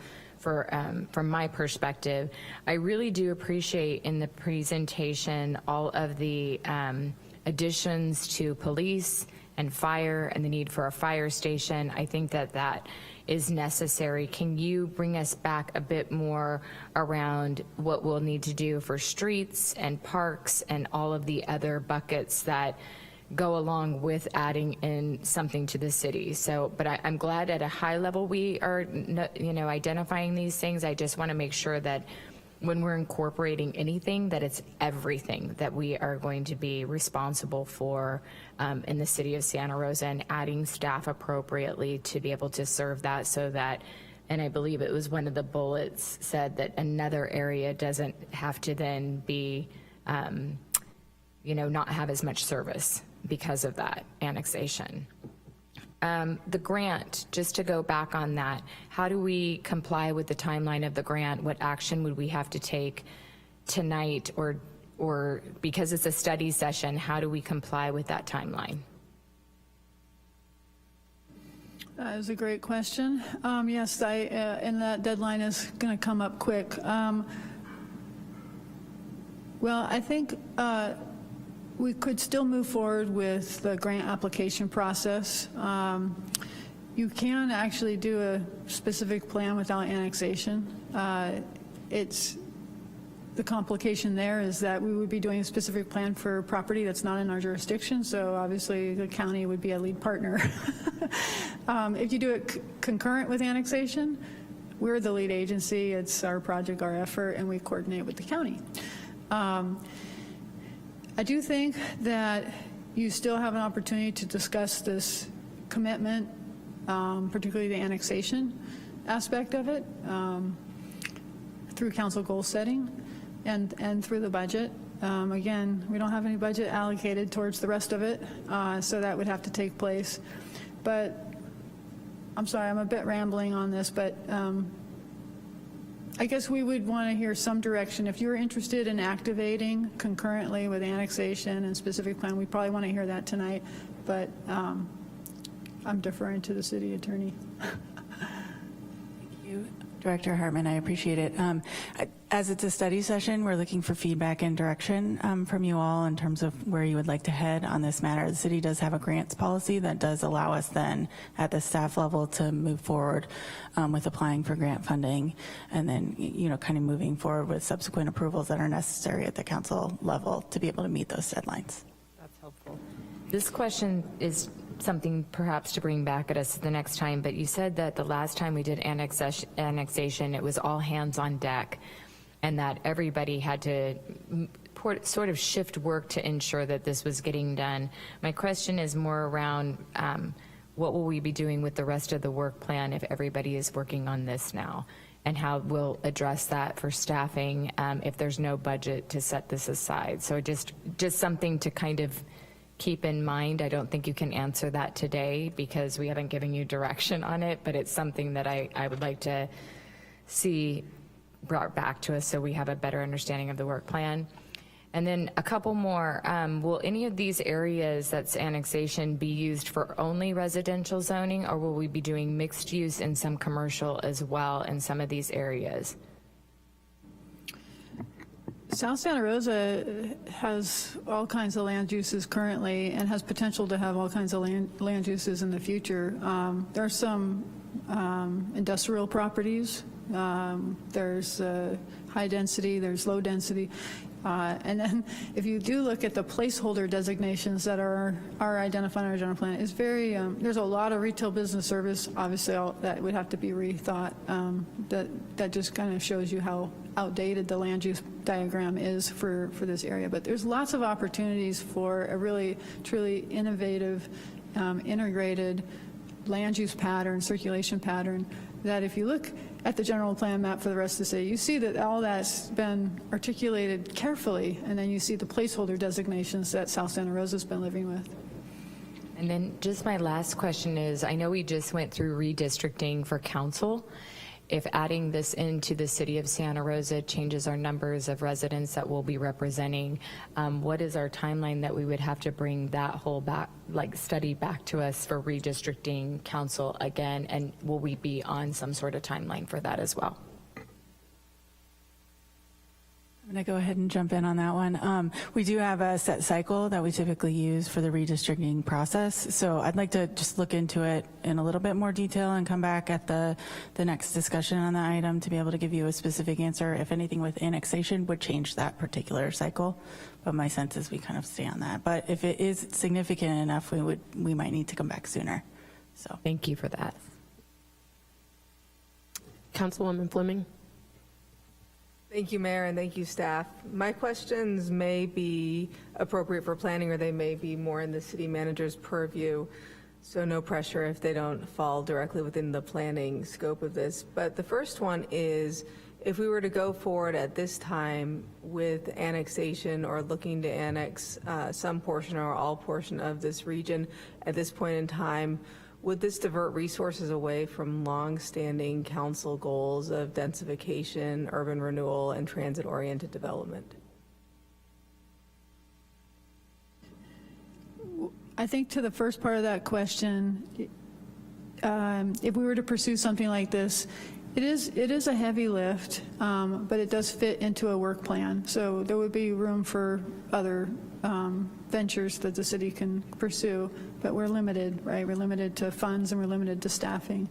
In terms of impacts to our pursuits, our urban planning pursuits, and our focus on downtown and priority development areas, it could be done in alignment with those principles if it's done properly. If it's just annexed in, then it would be challenged to meet the same principles that we apply in the interior of our city. Specifically, what I'm wondering is, one, would this take away from our urban infill in the core of Santa Rosa? And the second is, would it create additional sprawl? I think those are good things to be concerned about. Again, the housing that you might get in the outskirts of the outer areas of our city are going to be lower densities. They're going to be built by different types of developers. It's a different housing model, and it's okay. I mean, you want a variety of housing in your city, but you also want to increase diversity and options for all residents in Santa Rosa. So it's just it's a careful balancing act to accomplish both. And that's what this, again, I feel like I'm marketing specific plans, but you do get a lot out of them because it asks all those questions and at least provides you a path to like make your best attempt. Right. And we do need all kinds of housing and all kinds of different income levels and different densities. That said, I have seen lots of evidence that the lower the density, the higher the cost to the city. And if that's incorrect, please do let me know. No, we are still studying it, but clearly the efficiency of building urban walkable centers and the epitome being our downtown, like that is going to be your best economy of scale for infrastructure and access to services for residents that live in those little walkable modes. One of the principles of our general plan update is to not just rely on downtown for that walkable node, but to create them throughout the city. Not sprawled throughout the city, but really trying to be strategic. What's already a neighborhood and sort of building up from what's currently there. And the same opportunity could work in these areas, but I admit it's a challenge. It's the infrastructure is not already there. And in our general plan update push, we are looking for where the infrastructure is already there and just needs land use flexibility, or it could be there.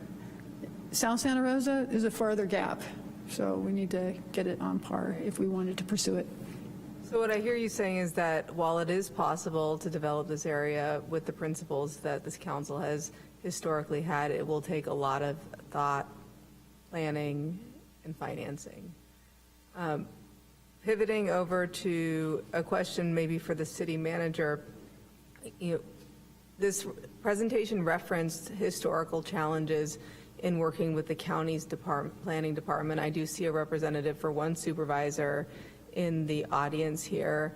And I'm curious to know how going forward we might strategize around having positive, proactive, collaborative conversations, perhaps elected to elected or staff to staff, because this is but one of many issues coming before both the city and the county that would be useful in having a strategic approach to our communications. And thank you. I can't specifically speak from elected to elected, but I will tell you on a staff level, we have a really good working relationship. I think that's why we've gotten as far as we have today with the study session, because we do have a great working relationship with the county from a staff to staff level. Okay, thank you very much. I do think that perhaps we ought to explore elected to elected communications.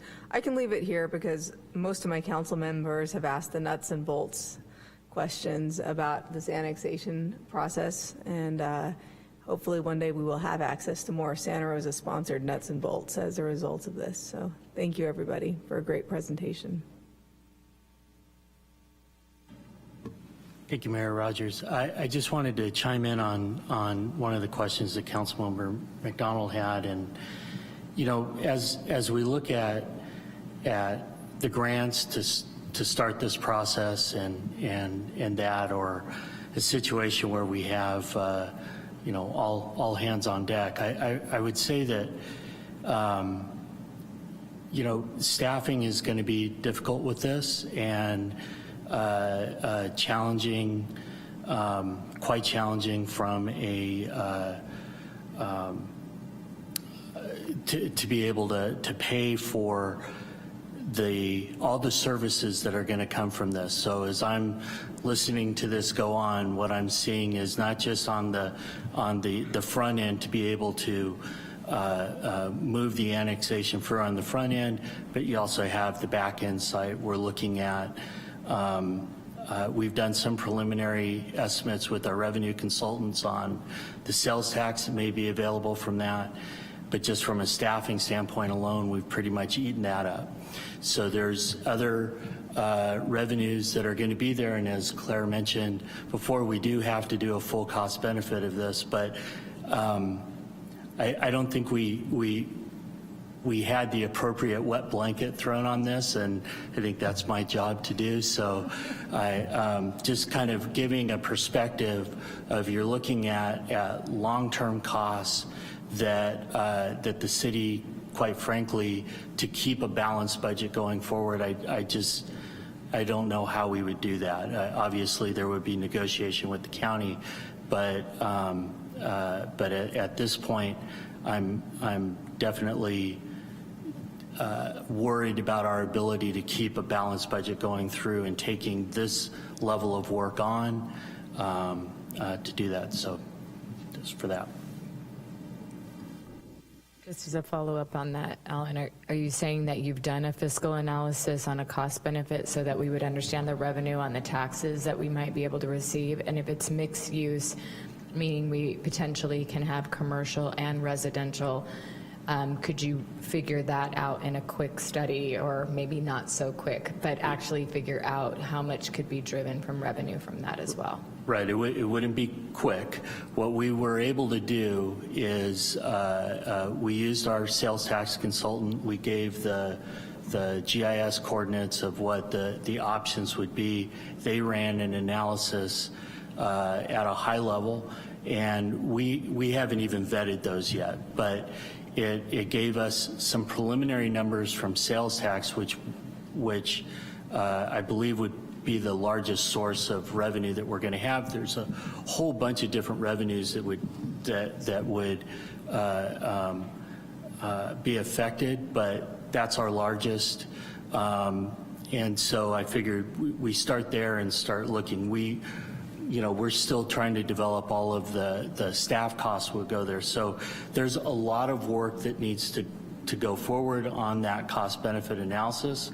But where we are right now, just seeing that, it just seems where we're more loaded up on the cost going forward, but also just to have the resources to be able to go through. And I don't want to speak for Claire, but I know that they have a full work plan. So if you're looking at pulling people off to be able to work on this, or to add folks coming in, those are upfront costs that I'm not sure how we would pay for them unless they were grant funded, but those often have strings attached to them as well, especially in terms of timing. Councilmember Stapp. Message received loud and clear with respect to the costs and the staff time on these projects. I do confess that I look at the development potential of especially that Todd Creek parcel, and want to follow up on some of Councilmember Rogers' questions with respect to the DUC. So the issue of contiguous DUCs and SB 244, is that the primary or the only reason that we're putting together the Todd Creek and the Moreland areas? No, that's just one aspect to that. Okay. Like I noted, we're looking for time and cost efficiencies, and anytime you go through a city-initiated annexation process, it's going to take at least 3 years. So you could do them consecutively over time, and I mean like over the life of Santa Rosa, or you could look at doing them concurrently. But the efficiency of broadening the boundaries, you can broaden the boundaries in the same amount of time, generally. Understood.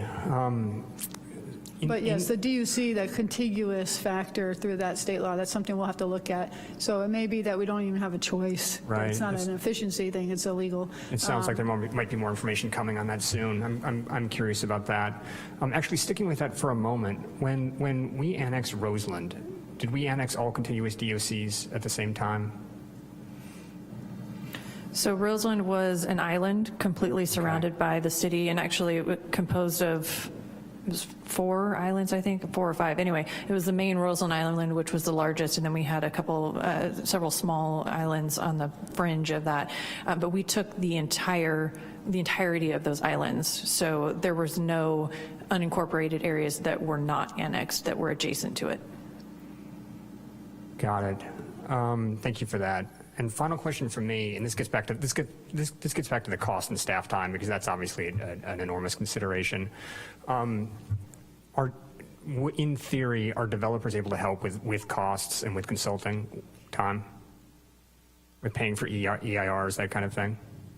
Yeah, normally if the example I gave earlier, the applicant team that came in with their development proposal, there's a path for an applicant to come in and initiate their own annexation. So if the city doesn't want to initiate an annexation process, applicants can, and we respond by explaining what the path is.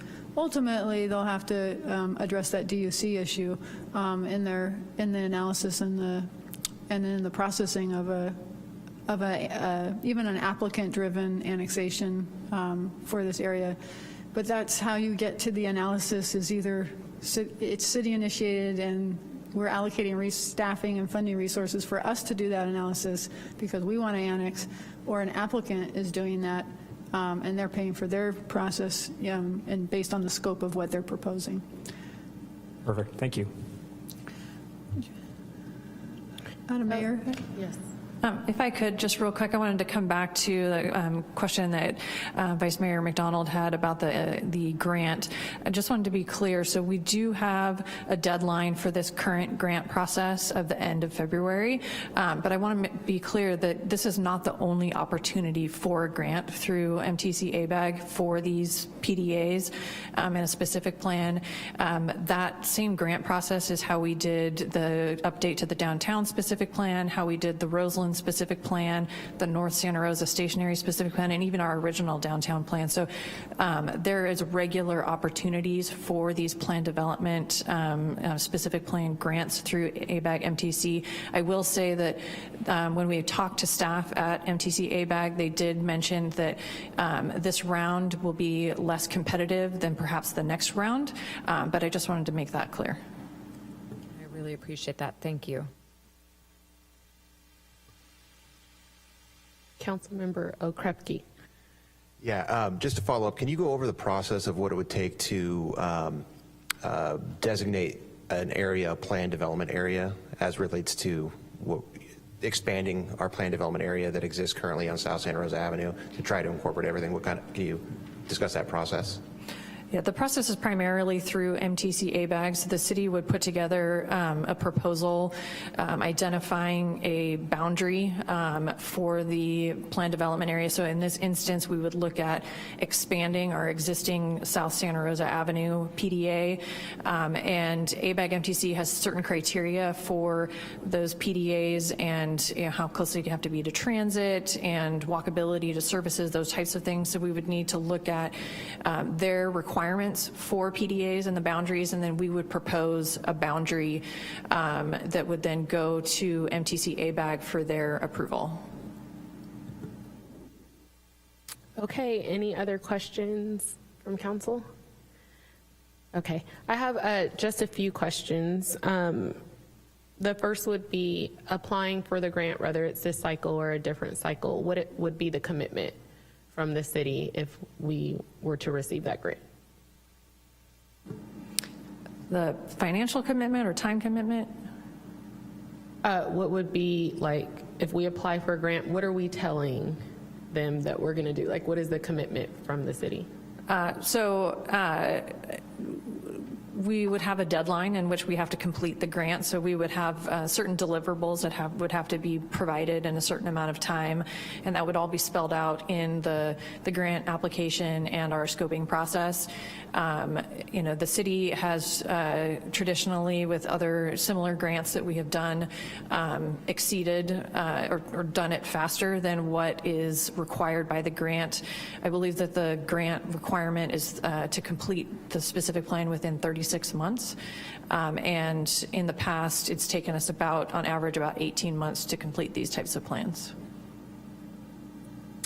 Thank you. And a comment was made that we were not done with Roseland yet. What is the time frame that we can say we are complete with Roseland and we are just at a maintenance phase? Yeah, I don't have an answer of when we will be done. Again, looking back at those principles, it's just evening and creating an equitable place for all residents of Santa Rosa, whether you're newly added to the city or you've been here for your whole life. So I can't answer that question specifically about when that occurs, but that's the aspiration, and so we're just always mindful. When you take in an unincorporated community, you're committed. So when the comment was made, we are not done yet, then what in addition do we need to complete? Yeah, again, it's down to parks, streets, access to water, access to schools and healthy food and all of that. So that's the measurement of service that the city provides its residents. And one of the principles was that all new residents would have equitable access to those things. So sidewalks and streetlights and pavements that aren't cracked. Those are our aspirations for our current residents, and the principles set an expectation that new residents would get to that point as well. And it's not uncommon for unincorporated areas to have, they're to county standards, right? So they're not to city standards. City standards are higher in all levels. And then we rely on the county for like the social support. But the physical standards are higher. It's urban living. And so that's what we're talking about. That gap that's what we're going to complete over time. Thank you. And if I may invite the gentleman from LAFCO up, and if any of the council members have questions specifically for him, because I don't think he would be able to answer all the questions in 3 minutes, then I think now is a good time to do that before we go to public comment. And if I could just remind you, you can raise the podium up because you do have to speak right into the microphone in order for us to hear you and it be recorded correctly. Thank you. Good afternoon, Madam Mayor, members of the council. I'm Mark Branfett, the Executive Officer of Sonoma Local Agency Formation Commission. I'll just run through some items that I think address most of your questions. LAFCO has not identified any disadvantaged unincorporated communities that are proximate to the city of Santa Rosa. However, we recognize that we need to use a more granular geographic analysis to determine if that's truly so. I'm going before the commission next Wednesday at their regular meeting, hoping for authorization to do a request for proposals to bring a consultant on. That would answer the question of whether there is one disadvantaged unincorporated community in southern Santa Rosa or two or more. And I expect that process will take 7 to 9 months to get that answer. The 2010 annexation area, if you pursue that, we need to amend the city's sphere of influence, and in order to do that, we need to conduct what's called a municipal service review. I would like to press the city to ask for us to go through that process. I will advocate to the commission that we do that at our cost rather than at the city's cost. We need to know what areas you would like to have added to your sphere. I assume that those are all the areas within your urban growth boundary, but that's a discussion for you or a determination for you to make. I would be remiss in not bringing your attention to the 2 mobile home parks. We have determined that there are over 300 registered voters living in those 2 parks. That would constitute a pretty serious community of interest who could potentially protest an annexation. So in terms of doing community outreach, I think it would be incredibly important to reach out to those 2 particular areas. And lastly, I've been promoting this for 10 years now. We would love to see the city address the other unincorporated islands within the city, and I'd be happy to come back and discuss with you the process for doing that. Just so you know, you can simply apply for annexation of those areas, and there is no protest proceeding in order to annex those territories. Happy to address any other questions you might have. Are there any other questions from, yes, Councilmember Rogers?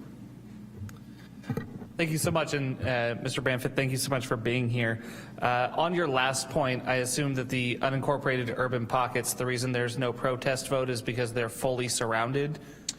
Yeah, there is a provision in our law that governs LAFCO that says LAFCO will approve, and there is no protest proceeding for island annexation. So territories that are completely surrounded by a city or special district. Okay.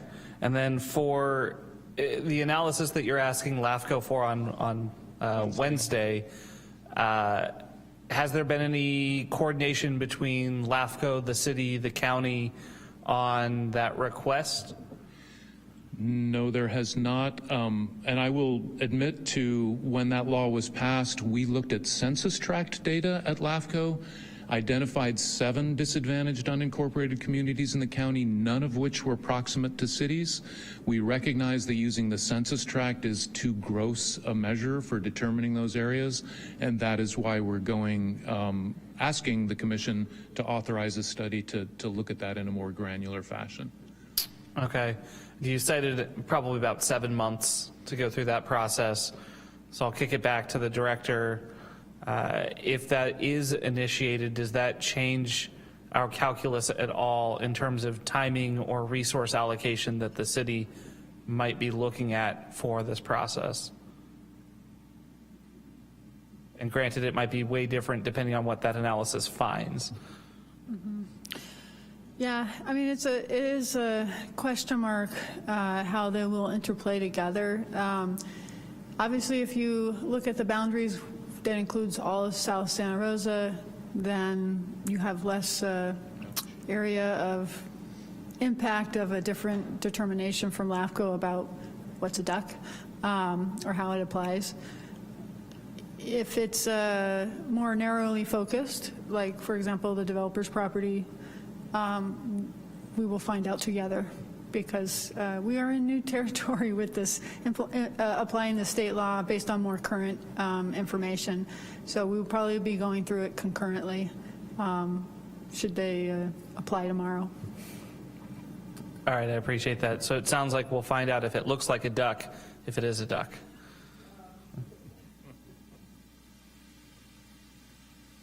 All right. Seeing no additional questions, thank you very much for your willingness to answer our questions. Madam City Clerk, can we please go into public comment? Thank you. We're now taking public comments for item 3.1. If you wish to make a comment in person and have not provided your name to the administrator at the top of the chamber, you can make your way to the podium. If you're participating via Zoom, please raise your hand.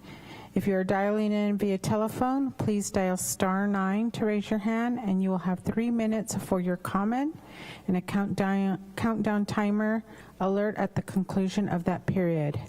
The first speaker will be, make sure I have his name, Jeffrey Jonick. Hello, my name is Jeffrey Janik, and I live in the unincorporated areas that would be annexed into the city, and we would really like the city services. The county is really limiting on what I'm allowed to do with my property. My parents are older, and I'd like to put a grand unit on the property, and there's plenty of room, but the zoning won't allow for that. in any way. And so the city would help in that area for more housing.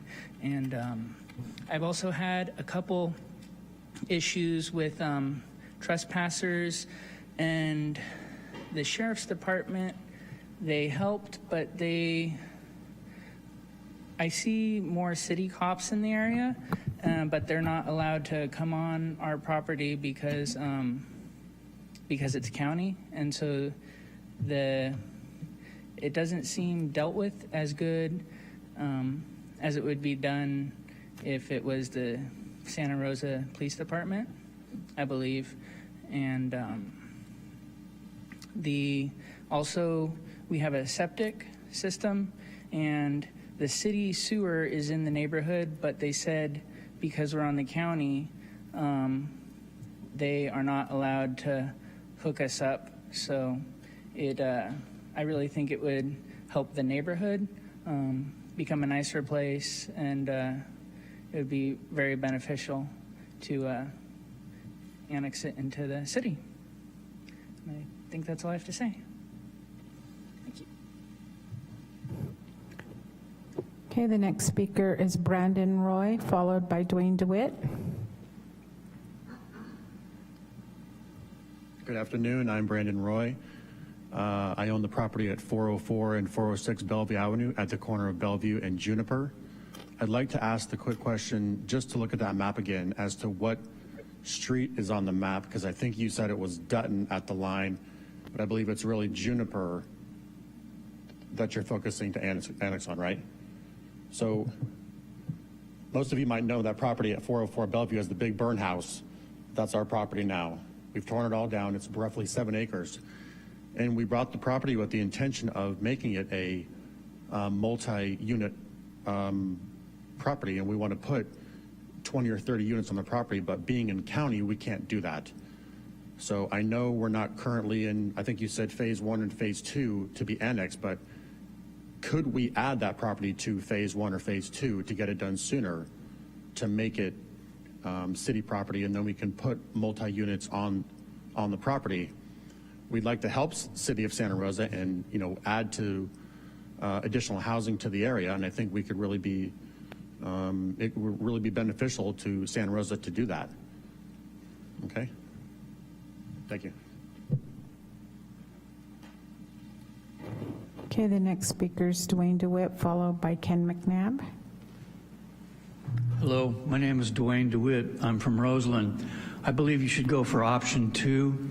I believe you don't have to worry about the support of annexation, as you've seen by these people speaking here, whereas with Roseland it was quite contentious. Over 30 years ago, the Southwest Area Plan came forward. Most people didn't want to be in the city of Santa Rosa. A county island was formed that's basically taught in planning schools throughout the nation as one of the examples of poor planning. You should not leave county islands. So please end all the county islands in the city. Go for option 2. Along with that, 30 years ago when the Southwest Area Plan was being drawn up, the city of Santa Rosa was in discussions with county employees. The county had a South Santa Rosa Services report.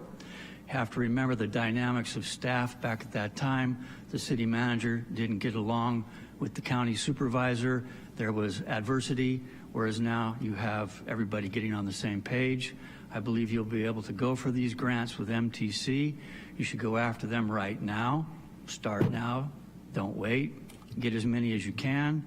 The whole idea, I think, on this situation is that, to answer Mr. Rogers' question earlier, the idea of that 210 and why that came forward was because there was a staunch environmentalist back in the 90s, and they had some environmental groups that didn't want to see urban sprawl come out from downtown Santa Rosa, so the urban growth boundaries were coming forward. They pushed to make sure that the people out further to the south wouldn't be coming in to get the urban sprawl going. That's all behind us now. Go ahead and sprawl, get going, do what you got to do to get the housing. If you have all of the islands ended and you're in a process in which you're all under one jurisdiction, you're not going to find the same dynamic that you had with the Roseland specific plan with an organized block of opponents that caused contention. You're actually going to have support in which people are moving forward to get it done, and you won't have to spend the extra money that you had to spend with the staffing, bringing in that assistant city manager, Mr. Regalia, who was at the end of his employment contract and was at the highest pay levels. Now you can use other people, not have to spend that much money. So look at this like it's a win-win all the way around. Annex them all, get them all in, everybody plays together, and then I know you at the City Council will still try to drive the housing downtown, because you keep saying resiliency, sustainability. Yeah, we believe in it, so that's where your housing goes, downtown, and then you mix it as you go out further. Thank you. Okay, our next speaker will be Ken McNabb, followed by Maggie Luce. Thank you. Good afternoon, Mayor Rogers, council members. Ken McNabb representing ownership. Can you speak into the thank you. Can you hear me any better now? Much better, thank you. Ken McNabb representing ownership in the 2010 area. First, I just want to thank the council and staff for putting this study session together. We're very appreciative of it, and I think the council is asking really good questions and all the right questions. I've been impressed with this discussion. The city's general plans have contemplated annexation of the 2010 area since the 1990s. Now, 13 years after the year 2010 has passed, we believe that it is time to move forward with annexation of this area. As you know, we're facing an unprecedented housing crisis with the state legislature imposing buy-right mandates on cities, and cities taking ever-increasing creativity or creative measures to address a removal of constraints. If the purpose of this session is to identify housing opportunities, or one of the purposes, there is no greater opportunity than the 2010 area. The 2010 area will generate more housing units than any other incorporated area within the UGB.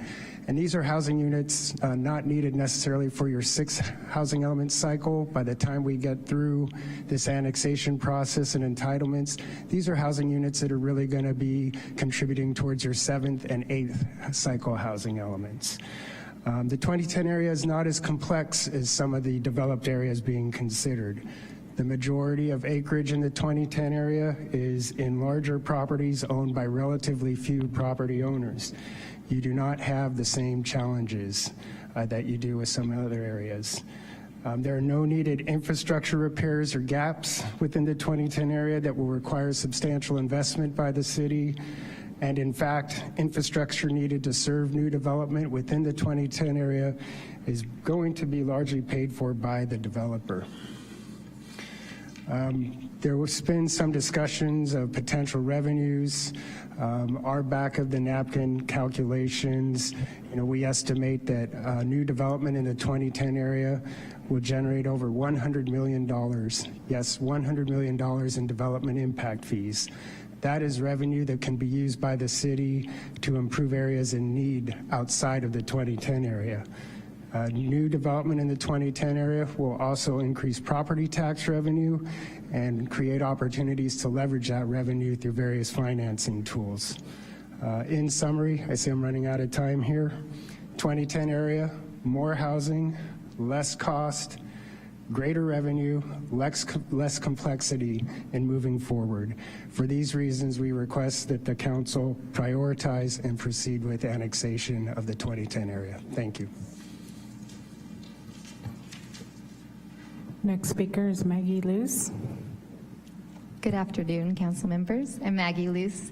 I'm a policy analyst with the County Administrator's Office, working closely with Deputy County Administrator Crystal Carey Harrow. We've been working with the city team on initial conversations, as well as with our ad hoc of Board of Supervisors comprised of Chair Corsi and Supervisor Gorin, and they both wanted to be here today but are at the County Board of Supervisors meeting. So I just wanted to introduce myself. I'm here if you have questions, and just wanted to express the county's interest in continuing conversations on exploring this annexation. Thanks. Okay, if there's anyone else in the chamber wishing to make a comment, you can make your way to the podium. I'm not seeing anybody make their way to the podium. Madam Host, do we have any hands raised in Zoom?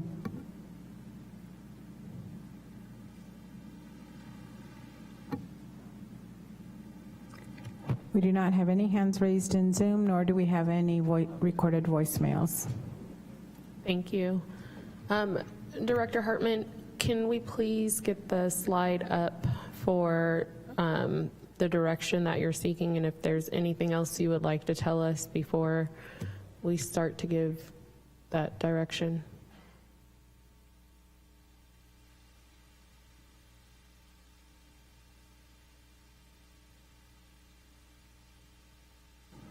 All right, I put the recommendation slide up, just a reminder of what we're doing. So it's a study session. You can simply just receive this information, and that is really could be the extent of it.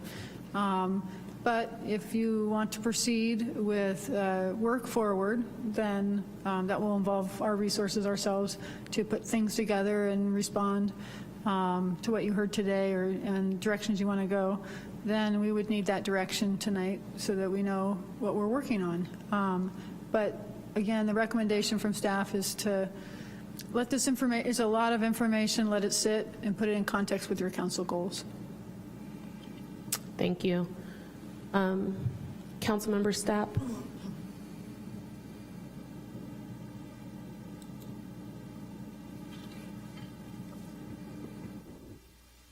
I don't have a request for a specific action at this time. Thank you. Councilmember Rogers. Thank you, Mayor. And I want to thank all of the team that's been putting in the work on this. For me, it will come down to a conversation around resources and availability. I think that it is certainly worth us doing our due diligence to better understand what that would take, because the opportunity is too good for us to pass up if there's a way for us to make it work. So even if that means bringing some of this initial information around staffing and budget to our goal setting to talk about it within the context of everything we're trying to achieve as a city, I think that that's the minimum of what we could or should be doing. This is, as we've talked about, within the urban growth boundary. It's a huge opportunity for us to provide much needed housing for folks. And I think that when we talk about Moreland in particular, it's a moral imperative that we have talked about, that the economics of it might not make sense now, but that's largely because of decisions that have been made over the last 50 years, not just because it doesn't pencil at the moment. So I'd be more interested in hearing some of that. I think I appreciate Mr. Bramfett being here to answer some questions. I do think that we need to know a little bit more about the designation that LAFCO is going to make around if it's a duck. I would hate to run afoul of state law. There's your joke, council member. And I think that that will give us a better outline for what the timeline looks like. I know that people are anxious to get the projects built, and anything that we can do that is concurrent to expedite the process while still providing the same level of certainty and planning, I think will always be appreciated. So for me, it's make sure that we keep this moving, make sure that we get to goal setting with an opportunity, and so that we don't lose an opportunity to build housing. And then I'm going to throw in, because staff didn't mention it as a request, but Mr. Bramfett hit us with a sledgehammer of a hint. I think we also should be asking LAFCO about the municipal services and spheres of influence conversation for the area, if that is what we're going to be moving forward with. Councilmember Fleming. Thank you, Mayor. Thank you, staff, for all of your work, Mr. Bramfett, as well as everybody who's made the time to come here today for this discussion. I think that this discussion gets to the core of what we're about as a city, which is providing high-quality services in a way that is equitable and sustainable. And what we find is that we can't do everything at once, but that at the same time, we can't put things off just because they're difficult or challenging. To that end, I'm really interested in hearing more information about this, having it come back as part of a holistic conversation at goal setting, and allowing the council to have some time to process this information and to integrate it as each council member sees fit into the context of a full budget discussion, as well as a greater understanding of what staff constraints are. So at this point in time, I'm not going to be giving direction on moving forward or not moving forward, but just essentially kick the can down the road and suggest that we all consider it at goal setting. Thank you. Councilmember Okrepke. Yeah, I agree with a lot of what my fellow council members have said already. For me, I'm a little bit more aggressive, I guess I would say, with, as you stated, a short window for the grant and your comment that this would be probably a less competitive grant. I personally would like to see you apply for that grant just because of that. And then, yeah, I agree, bring this back to goal setting with as much of a complete cost benefit analysis, because I do agree, while this may cost a lot up front, this is an investment. This isn't just a transaction, it's an investment. And I'd like to see all of that metered out. I mean, we've received public comment from everybody that wants to add an ADU to hundreds of units. And so I think there's vast interest among the community, the residents, that that South Santa Rosa move forward. But I would like to see the cost benefit analysis and how that would play out going forward. Councilmember Alvarez. Thank you. For me, I'm a product of annexation. And I want to thank you, Claire, for really putting out what needs to be done, whether it's just sidewalks, whether it's parks, whether it's infrastructure. I think it's like an automobile. The work is never done, right? But nonetheless, though, we're speaking of people, and it goes way beyond the lift that's before us. We're speaking of hope to an area. We're speaking of inclusiveness. Really, for our residents of Moreland who believe they're Santa Rosans to actually be Santa Rosans. And this is experience that I had as a person from Roseland. So for me, I definitely do want to continue the conversation forward. It sounds like we have the interest from our county partners, and we have goal setting ahead of us. So there's no reason to stop now.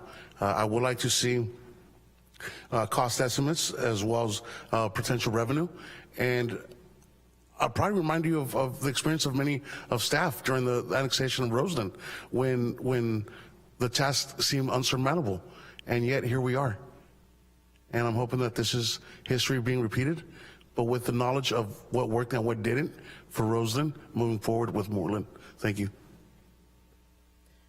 Vice Mayor McDonald. Thank you. I do want to say thank you so much for being able to answer all of our questions and for the great presentation today, and for everybody who's here to give us even more education on how this annexation process works, especially for those that are new to this. I'm a little bit more ready, I think, to say we should be moving forward for sure on option one. I'm comfortable with that because this has been something specifically with the 2010 plan that has been talked about for years and years and years. So while I appreciate the cost benefit analysis as we maybe move forward with option two, while I appreciate knowing all the numbers, I do think that there is a sense of urgency more around the need for housing and to start moving forward with the process. So if it comes back to goal setting, I guess I would ask that we have the opportunity to really move forward on action. So typically I'm the one that wants all the data and all the risk and everything that can go through it, but it feels to me, specifically in these areas, that there's been a lot of conversations about this for a very long time.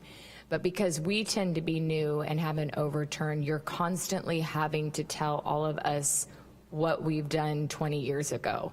So I would like to know kind of what's the best plan for us to go, where should we start? But I'm pretty comfortable for sure with option one, but have some questions more until we get the cost benefit analysis around adding in all the other unincorporated areas and islands in the city of Santa Rosa, just so we know when it comes to specifically public safety, how we're going to maintain the parks, what we're inheriting specifically on that. And then also what we're going to be able to go back and negotiate with the county as far as what we take in from doing this is something that I will want to know as that comes forward for final review from us. But other than that, I'm pretty comfortable with moving towards annexation. I think it's necessary, and we only have so many spaces within what we have right now, so I am comfortable moving forward with this. Thank you. And my comment would be, I would love to say, let's just jump in and do it, but I want to be responsible and I want to be strategic in doing so. So with that, I think we really do need to go through our goal setting and see what our goals are, because those are our priorities. And we want to make sure that if we actually start this process or continue with this process, that we have the staff and the resources to do so. So, Director Hartman, did you receive the direction?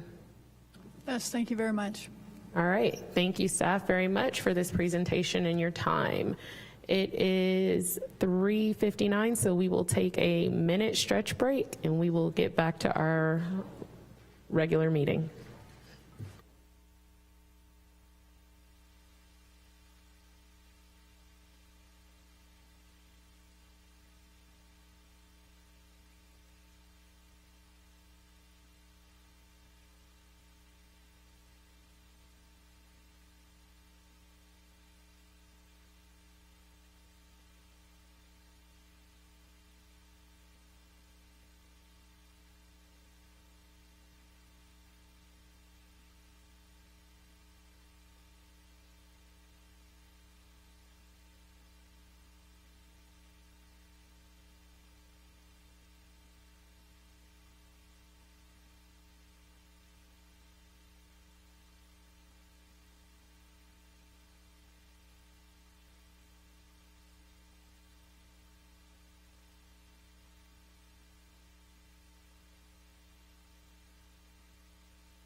We are experiencing some technical difficulties, but we will return momentarily. Thank you.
If council members can return to their seats, we will begin the meeting.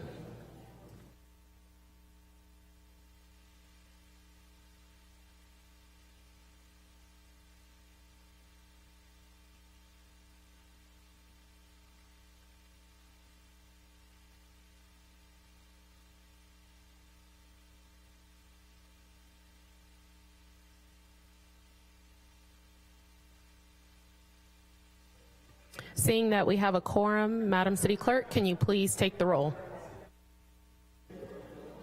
Yes, thank you, Mayor. Councilmember Okrepke. Here. Councilmember Stapp. Here. Councilmember Rogers. Thank you. Councilmember Fleming. Here. Councilmember Alvarez. Present. Vice Mayor McDonald. Here. Mayor Rogers. Present. Let the record show that all council members are present. We will now move to item 5, report on our closed session and study session. Thank you, Mayor Rogers. Council did meet today in closed session on one item. That was item 2.1. Item 2.1 was a conference with our real property negotiator. Had to do with the city leasing property located at 983 Sonoma Avenue between the city and the Housing Authority. Council provided direction to staff and no final action was taken. Thank you.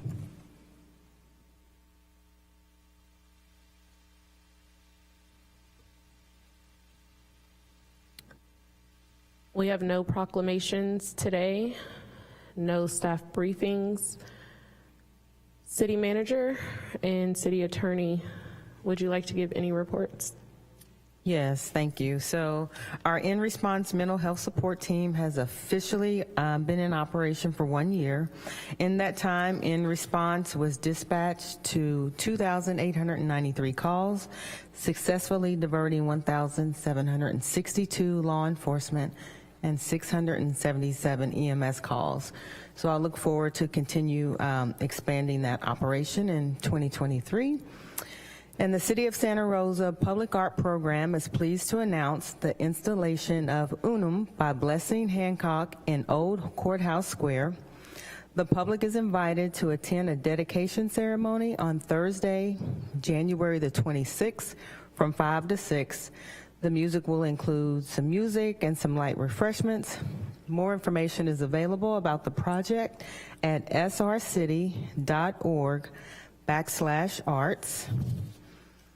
And on January the 18th, Fire Captain Mark Jackson and Police Officer Efren Jalil received the 2023 Lee Aberson Public Safety Award from the Santa Rosa Rotary Club. So we want to give a special congratulations to our public safety team. Captain Jackson was nominated for his leadership and dedication to the fire department, but also for his significant contributions to operations, training, and fleet services. Officer Jalil was honored for responding to a call of a 6-year-old child who was not breathing, and after nearly drowning in a pool, Officer Jalil provided life-saving efforts, and the child was transported to a local hospital and fully recovered. So shouts out to the Public Safety Department, Police and Fire, and thank you to the Santa Rosa Rotary Club for these nominations and the recipients. Thank you.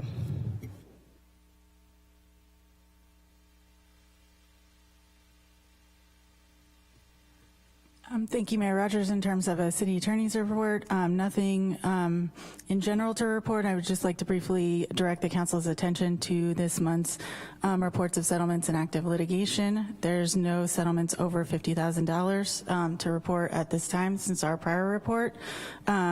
Relative to the report you received at the end of last year, there are 27 cases total on your list instead of 25.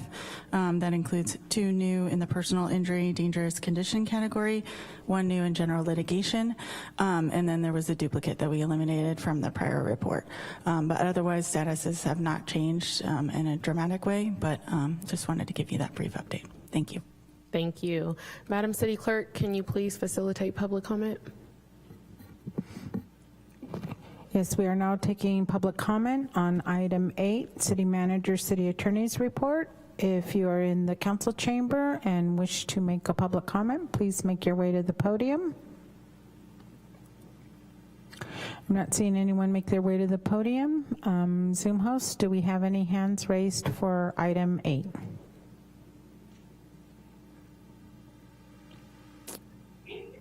It does not appear that we have any Zoom hands raised.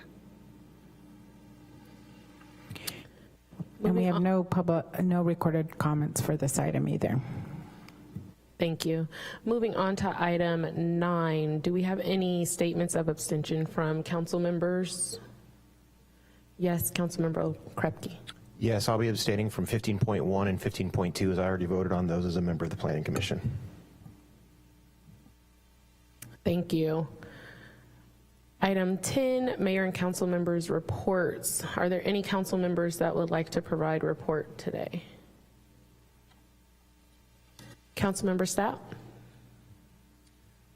Just a quick note to say I was grateful for the chance to attend the new council members conference in Sacramento with some of my colleagues up here last week. And then in addition, I had the chance to attend the Providence Santa Rosa Memorial Hospital neighborhood meeting last night, where we talked about issues related to helicopter noise and pollution in that area. And then finally, 2 appointments, or 1 reappointment and 1 new appointment to announce. I'd like to reappoint Dan Galvin to the Board of Public Utilities. Dan has graciously agreed to serve again. And then a new appointment, Ethan Cosgrove, to the Measure H Oversight Committee. Thank you. Thank you. Councilmember Rogers. Thank you so much, Mayor. I did also want to thank staff for helping coordinate and really good presentations at the mayors and council members meeting up in Sacramento. I enjoyed seeing our new colleagues in particular, as well as our friends from around the county, and having good conversations with them. I did want to let the council know and thank our federal lobbyist team, who have been very integrated in National League of Cities, as well as our own staff here. Was grateful to be appointed by the president of the National League of Cities on Friday to the National League's Energy, Environment, and Natural Resources Committee. We obviously have occupied a big space in that over the last 5 years in particular, talking about resiliency and climate change. And it'll be a great opportunity for us to bring Santa Rosa's voice to discussions and certainly help get our foot in the door, hopefully, on some of our Environmental Protection Agency funding requests and grant opportunities. Councilmember Fleming. Thank you. And while I heard we were quite well represented in Sacramento last week at League of Cities, I was lucky enough to get to attend the one-year anniversary of In Response, and I want to thank fire, police, and all of our staff who've worked so hard to make this program an undoubtedly an amazing success. I also want to thank Nancy Wang with the Redwood Empire Chinese Association for a wonderful celebration of Chinese culture for the Lunar New Year. It was really a wonderful experience, and my daughter got a heck of a lot out of it. And she said, you know, if you weren't there, be there, be square. And so I see a bunch of squares.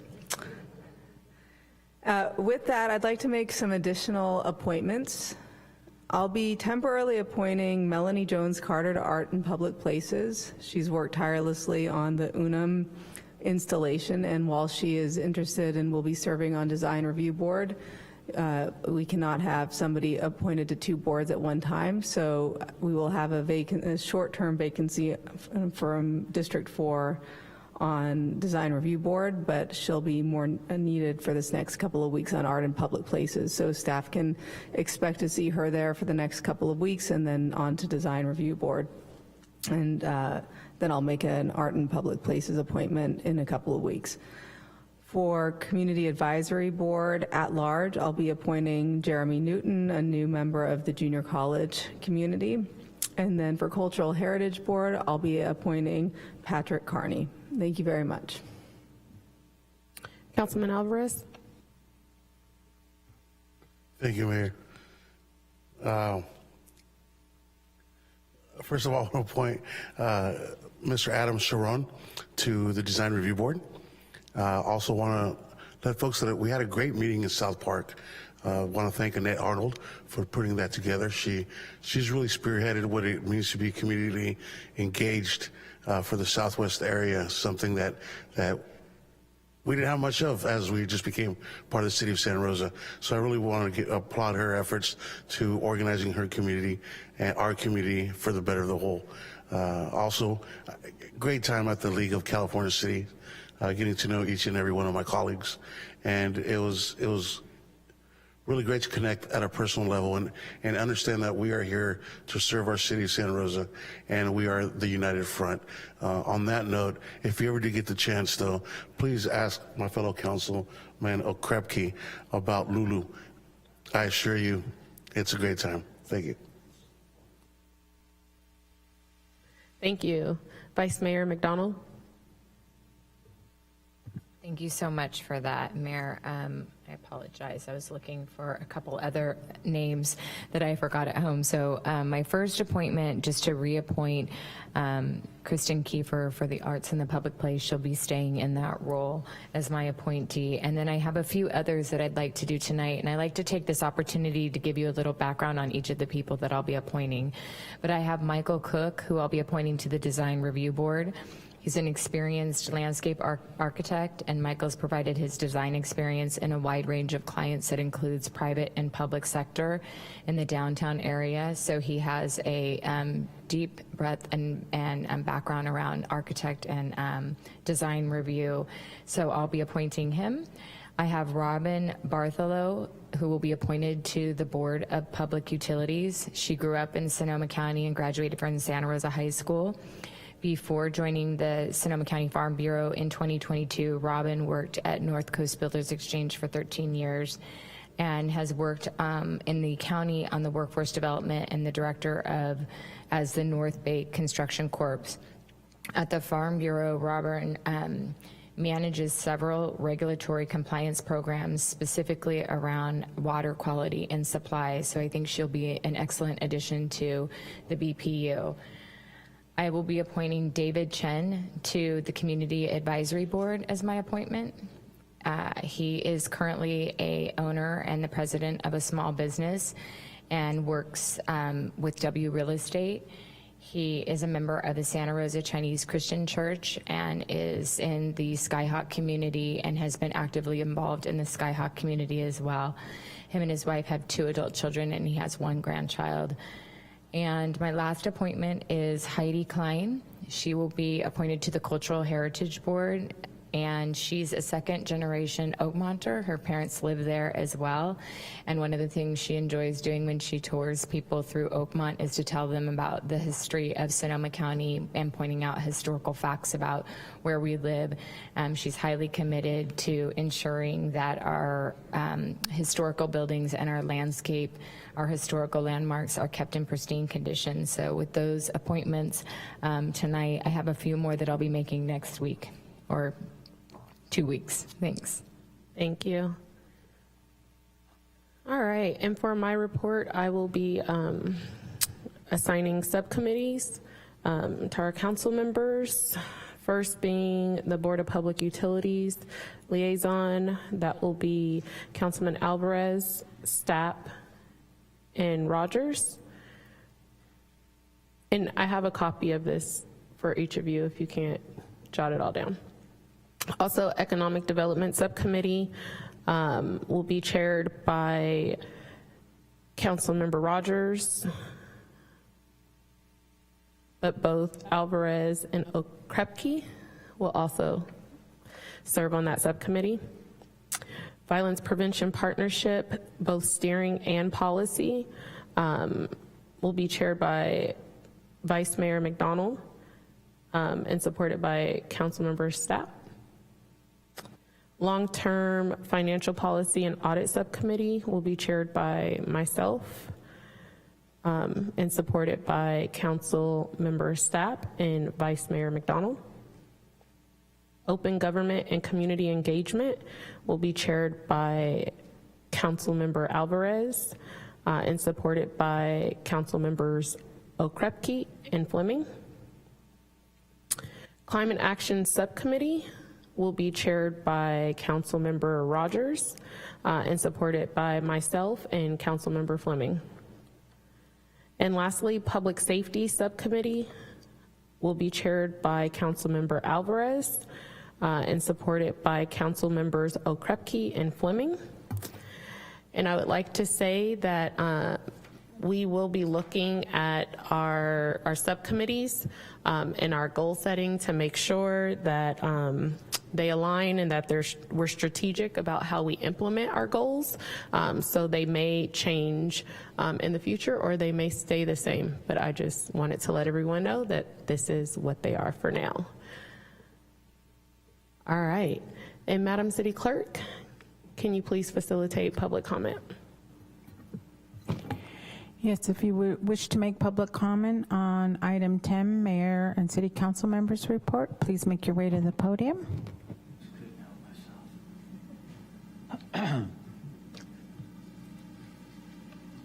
Hello, my name is Dwayne DeWitt. I'm from Roseland. Congratulations to the people who've just been appointed. But at the same time, there's an old motto that really helps to make government more dynamic, and that's called out with the old and in with the new.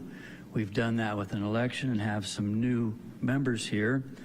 One of the things is we have so many old folks on boards and commissions, not in the sense of their age perhaps, but in the sense of the length that they've been there.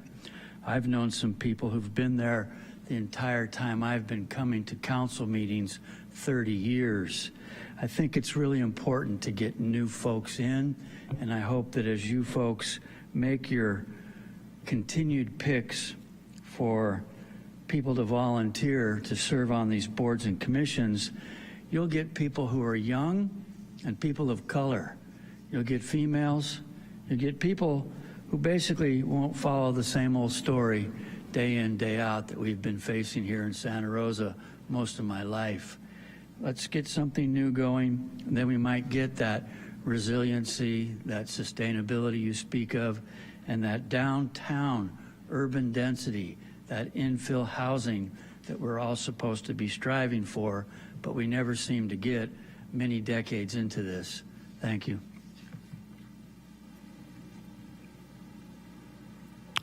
Okay, I'm not seeing anyone else make their way to the podium. Zoom hosts, do you have anyone who has their hand raised in Zoom?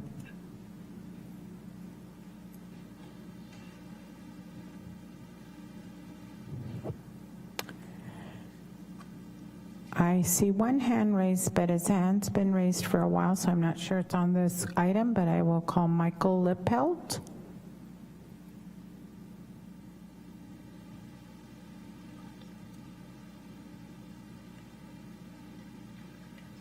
Can you hear me? Yes, we can. Oh, thank you. Yes, I was going to make a comment at the initial public comments, but when I raised my hand, apparently you didn't get it, it didn't register, so I'm so thankful that I can make my comments now. Hello, Mayor Rogers and council members. My name is Michael Pelt. I'm a Santa Rosa resident, and I'm a passionate volunteer with Bikeable Santa Rosa. As you may know, in December, Santa Rosa was chosen as one of the 9 U.S. cities for a grant that will provide Santa Rosa with $50,000 of free technical assistance over the next 6 months to accelerate our active transportation infrastructure. That grant work begins this coming Thursday, January 26th, when partners from City Thread, a nonprofit micromobility consultancy, will be in Santa Rosa for their first initial site visit. We want to express our thanks, especially to Councilmember Chris Rogers and city staff, especially Rob Sprinkle, for helping secure this grant. We also want to thank those of you who responded to our invitations to meet with City Thread this Thursday. If you would like to participate but are not available this Thursday, there are other ways you can plug in the coming weeks. Please contact us if you'd like to hear more. Finally, let me add that we believe active transportation planning should be orchestrated in concert with many other issues on the agenda tonight, including housing, as well as other city priorities, including equity, climate, economic development, and more. We look forward to working with the city to leverage this important work to improve Santa Rosa for all residents. Thank you from the friends and volunteers of Bikeable Santa Rosa.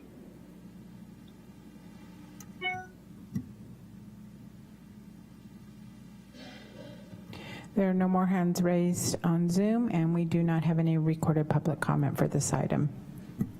Thank you. Moving on to item 10.2, specifically 10.2.1, mayor's appointments to county and regional and state positions. Sorry. 2 seconds.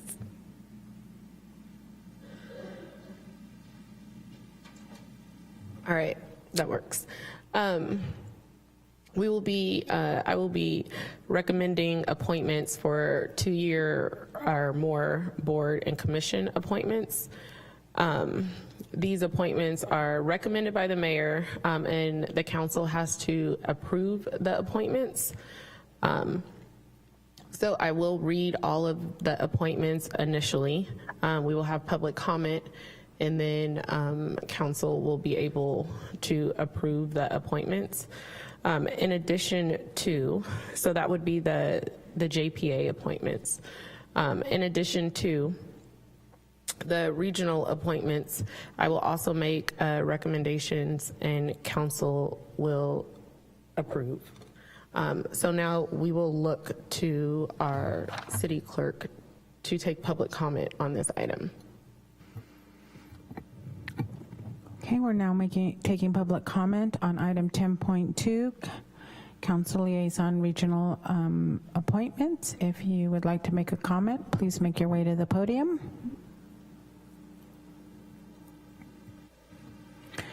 We have one person. Yes, hello. My name is Ricardo Loa. Can you please speak right into the microphone, please, so we can hear you? Yes, hello. My name is Ricardo, and I'm still here, Elsie Allen. I kind of missed my section number, but it was 3.1 with the urban growth opportunities, and I feel like being a part of this community for so long, I have firsthand like seen the impact it has been being in a rural area instead of a city district.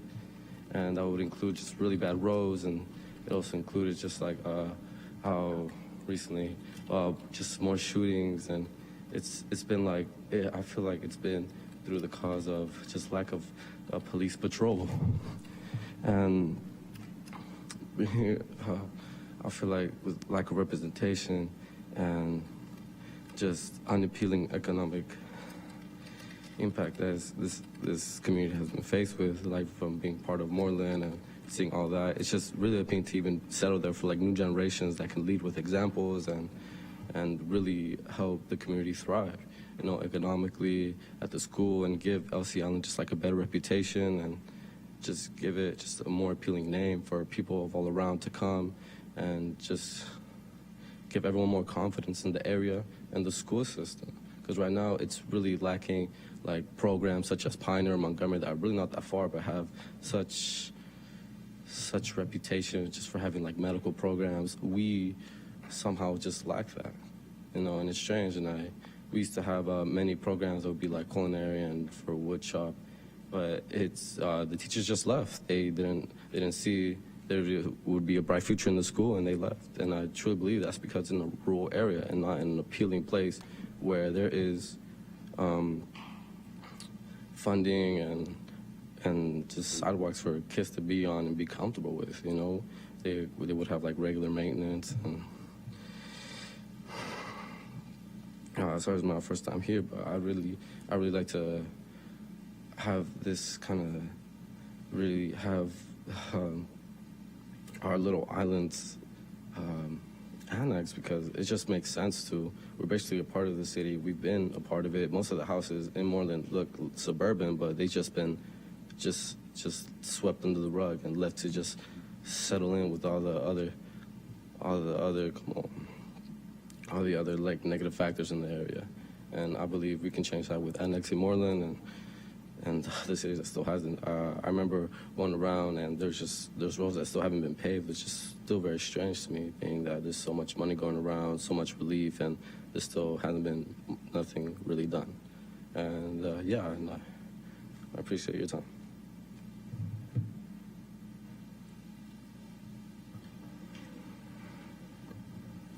Okay, I'm not seeing anyone else make their way to the podium. I don't see any hands raised on Zoom, nor do we have any recorded public comment for this item.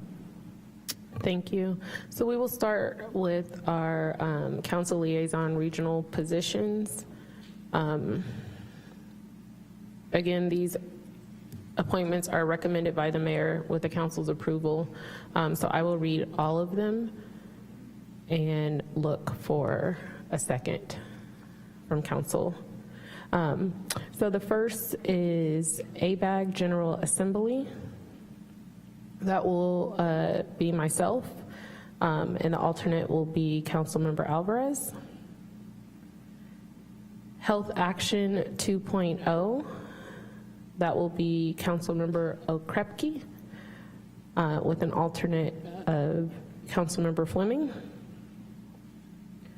Library Advisory Board will be Councilmember Alvarez, alternate Councilmember Rogers.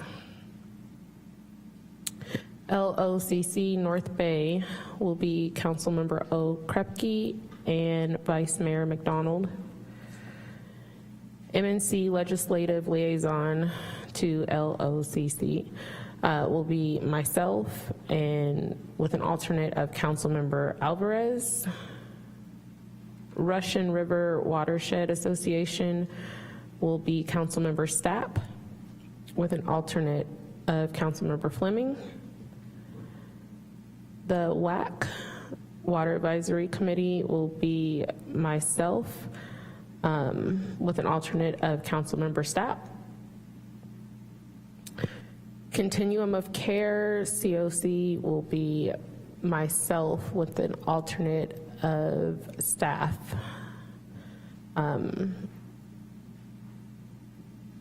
And lastly, GSA, Santa Rosa Plain Groundwater Sustainability Agency, will be Councilmember Stapp with an alternate of Vice Mayor McDonald. And for clarification, so we can vote on it, the alternates for Continuum of Care are Kelly Kuykendall and Megan Bassinger. Those complete my recommendations. For the mayor, is there a recommendation for the Renewal Enterprise District?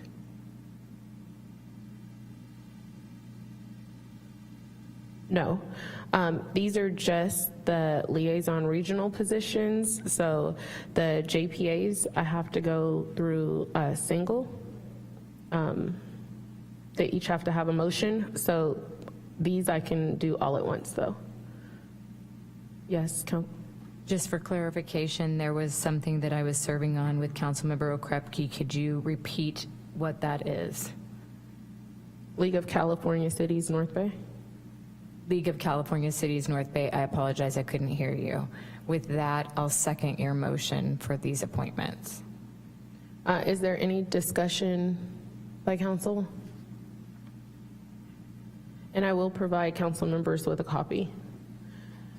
Madam City Clerk, may we please call the vote? Yes, thank you, Mayor. One moment. Okay, Councilmember Okrepke. Aye. Councilmember Stapp. Aye. Councilmember Rogers. Aye. Councilmember Fleming. Aye. Councilmember Alvarez. Aye. Vice Mayor McDonald. Aye. Mayor Rogers. Aye. That motion passes with 7 ayes. For the Joint Power Authority recommendations, we will start with Sonoma Clean Power Authority. And we have Councilmember Rogers with an alternate of Councilmember Fleming. Second. Madam City Clerk, can you please call the vote? One moment, you're moving a little fast for my clicking. Okay, and that was seconded by Councilmember Rogers. Yes. Okay. Councilmember Okrepke. Aye. Councilmember Stapp. Aye. Councilmember Rogers. Aye. Councilmember Fleming. Aye. Councilmember Alvarez. Aye. Vice Mayor McDonald. Aye. Mayor Rogers. Aye. That motion passes with 7 ayes. Moving to Sonoma County Transportation Authority, Regional Climate Protection Authority. We have Councilmember Rogers with an alternate Councilmember Okrepke. Second. Madam City Clerk, can we please call the vote? Councilmember Okrepke. Aye. Councilmember Stapp. Aye. Councilmember Rogers.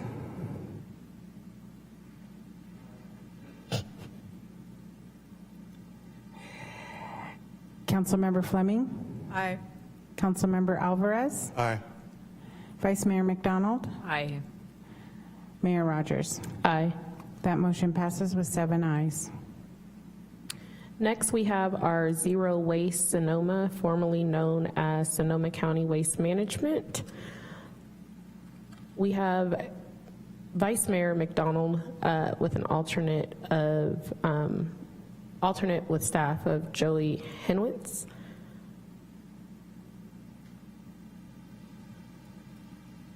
And I'm looking for a second from council.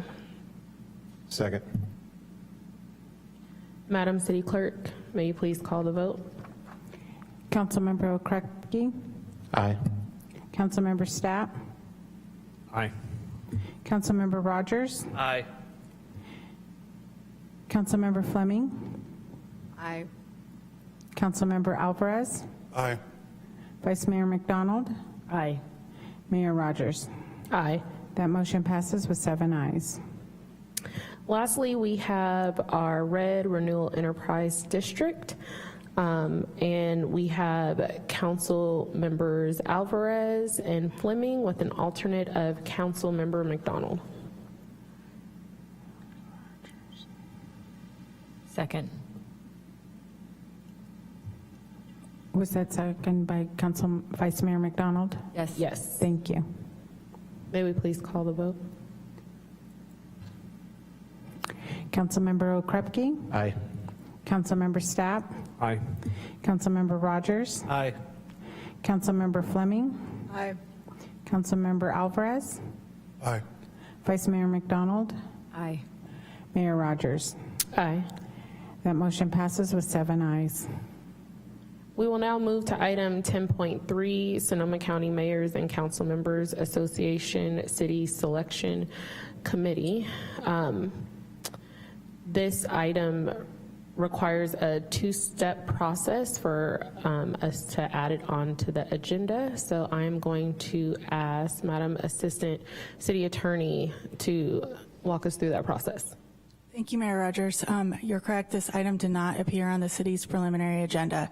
So as a result, prior to consideration of the item, we need the council by motion to find good cause to consider the item, notwithstanding the fact that the item did not appear on the preliminary agenda. Considerations for the council in making a finding of good cause is the fact that the deadline for submission of the letters of interest from the various jurisdictions was February 13th, and the city did not receive the letters of interest until the afternoon, of January 13th, which was after the publication of the preliminary agenda. In addition, the mayors and council members meeting to make the appointments will be on February 9th, and council does not currently have another meeting scheduled between now and then. So staff would recommend that the council by motion find good cause to hear this item, notwithstanding the fact that it did not appear on the preliminary agenda. Thank you. Thank you. Madam City Clerk, can we please take public comment before we put a motion on the table? We're now taking public comment for item 10.3. If you are in the chamber and wish to make a public comment on this item, please make your way to the podium.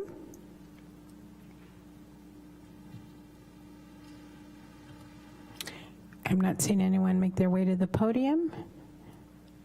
I do not see any hand raised in Zoom, nor do we have any recorded voicemail public comment on this item. Thank you. May I please get a motion from one of the council members to add this onto the agenda? So I'll make a motion to find the good cause for us to add this to the agenda, and some context for council members. I think it was 5 years ago, we actually missed one of these where we didn't have it agendized, and then the mayor at the time, Mr. Corsi, could not weigh in favor of his council members who were seeking positions, and we actually had one position that was tied as a result of only having 8 mayors who could vote. So I would make a motion to add this to the agenda to give instruction to the mayor. Second. Motion made by Councilmember Rogers and seconded by Vice Mayor McDonald. Is there any discussion from council? Seeing none, Madam City Clerk, can you please call the vote? Councilmember Okrepke. Aye. Councilmember Stapp. Aye. Councilmember Rogers. Aye. Councilmember Fleming. Aye. Councilmember Alvarez. Aye. Vice Mayor McDonald. Aye. Mayor Rogers. Aye. That motion passes with 7 ayes. Now we are able to proceed to item 10.3. I will read, that's a lot. I will read all of the positions and the letters received, and we will take public comment, and then we will proceed. So, ABAG Executive Board, we're looking for an alternate to fill a seat with a term that expires in June of this year, and we have one letter from Stephen Zolman in Sebastopol. Sonoma County Architectural Preservation and Open Space District Citizens Advisory Committee, we have one seat to fill, which was vacated by a former council member. and that term expires February 2024. And we have 2 letters received from Todd Lands, who is from Cloverdale, and our own Mark Stapp from Santa Rosa. Third, we have the North Bay Division LOCC Executive Board with 1 seat to fill. This seat was vacated by our former council member, John Sawyer, and the term expires 2 years from the date of appointment. And we have 1 letter received, and that was from Jackie Elward from Roanoke Park. Next, we have our Child Care Planning Council of Sonoma County. We have 1 seat currently held by Councilmember Victoria Fleming of Santa Rosa, and that term expires 3 years from appointment. And we have 1 letter, and that is from Stephen Zolman from Sebastopol also.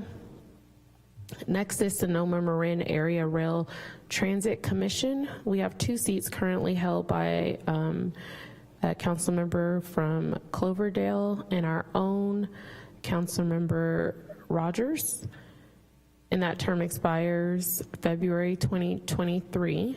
And we received letters from Melanie Bagby of Cloverdale and our own Chris Rogers of Santa Rosa.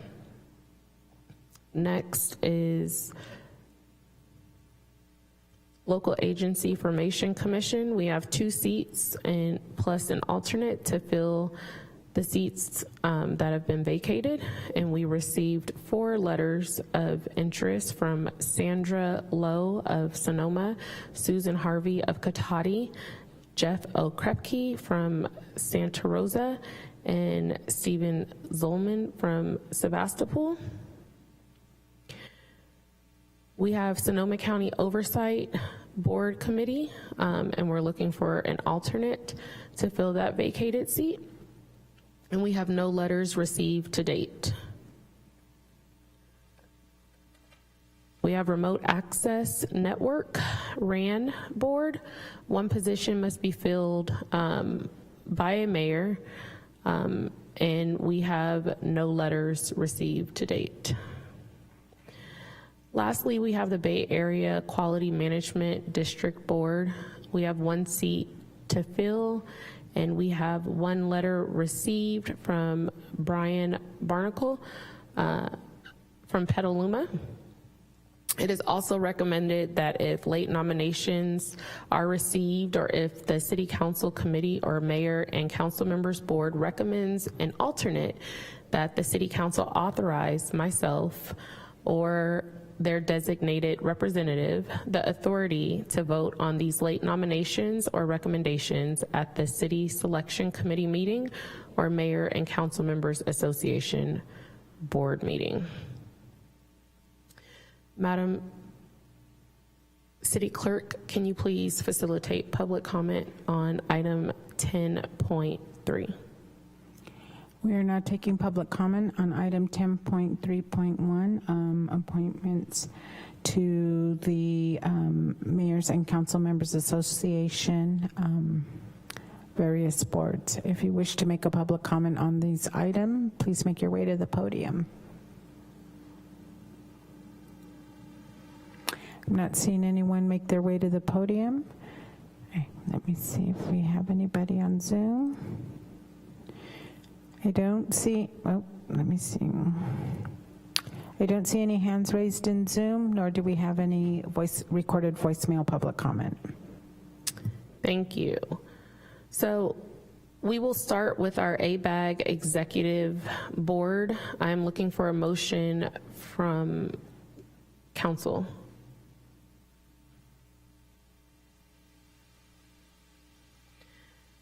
Seeing none, it looks like we will not be making a recommendation for the ABAG Executive Board. We will be moving on to item 2, Sonoma County Architectural Preservation and Open Space District Citizens Advisory Committee. Madam Mayor, we'll go back if you don't mind. I'll make a motion to have you support Stephen Zolman for ABAG, considering he's the only candidate, or if something comes up, because I know he's going from multiple boards, give you the latitude to do whatever's in the best interest of the city while you're in the room making the decisions and the votes. Second. So we have a motion made by Council Member Rogers and a seconded by Council Member Fleming. Madam City Clerk, can you please call the vote? Councilmember Okrepke. Aye. Councilmember Stapp. Aye. Councilmember Rogers. Aye. Councilmember Fleming. Aye. Councilmember Alvarez. Aye. Vice Mayor McDonald. Aye. Mayor Rogers. Aye. That motion passes with 7 ayes.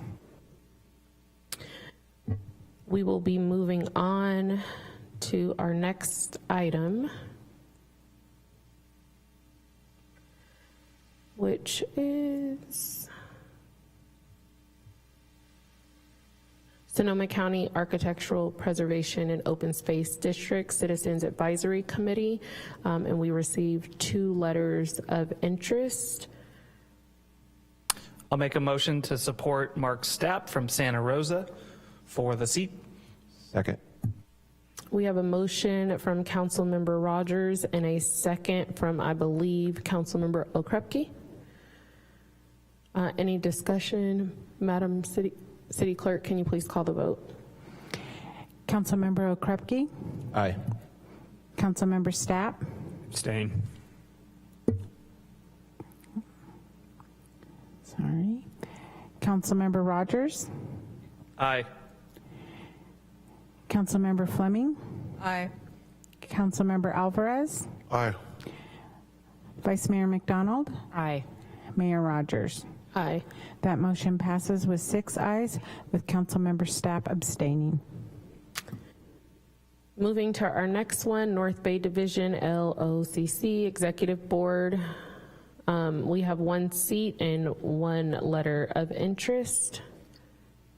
I'd like to make a motion to support Councilmember Jackie Elwood from Rohnert Park to fill the seat of North Bay Division LOCC as an executive board member. Second. We have a motion made from Vice Mayor McDonald and a second from Councilmember Fleming. Madam City Clerk, may you please call the vote? Councilmember Okrepke. Aye. Councilmember Stapp. Aye. Councilmember Rogers. Aye. Councilmember Fleming. Aye. Councilmember Alvarez. Aye. Vice Mayor McDonald. Aye. Mayor Rogers. Aye. That motion passes with 7 ayes. Next, we have our Child Care Planning Council of Sonoma County. We have 1 seat and we have 1 letter of interest from Steven Zolman. I'll make a motion to appoint Steven Zolman to that board. Second. We have a motion from Councilmember Fleming and a second from Councilmember Rogers. Madam City Clerk, may you please call the vote? Councilmember Okrepke. Aye.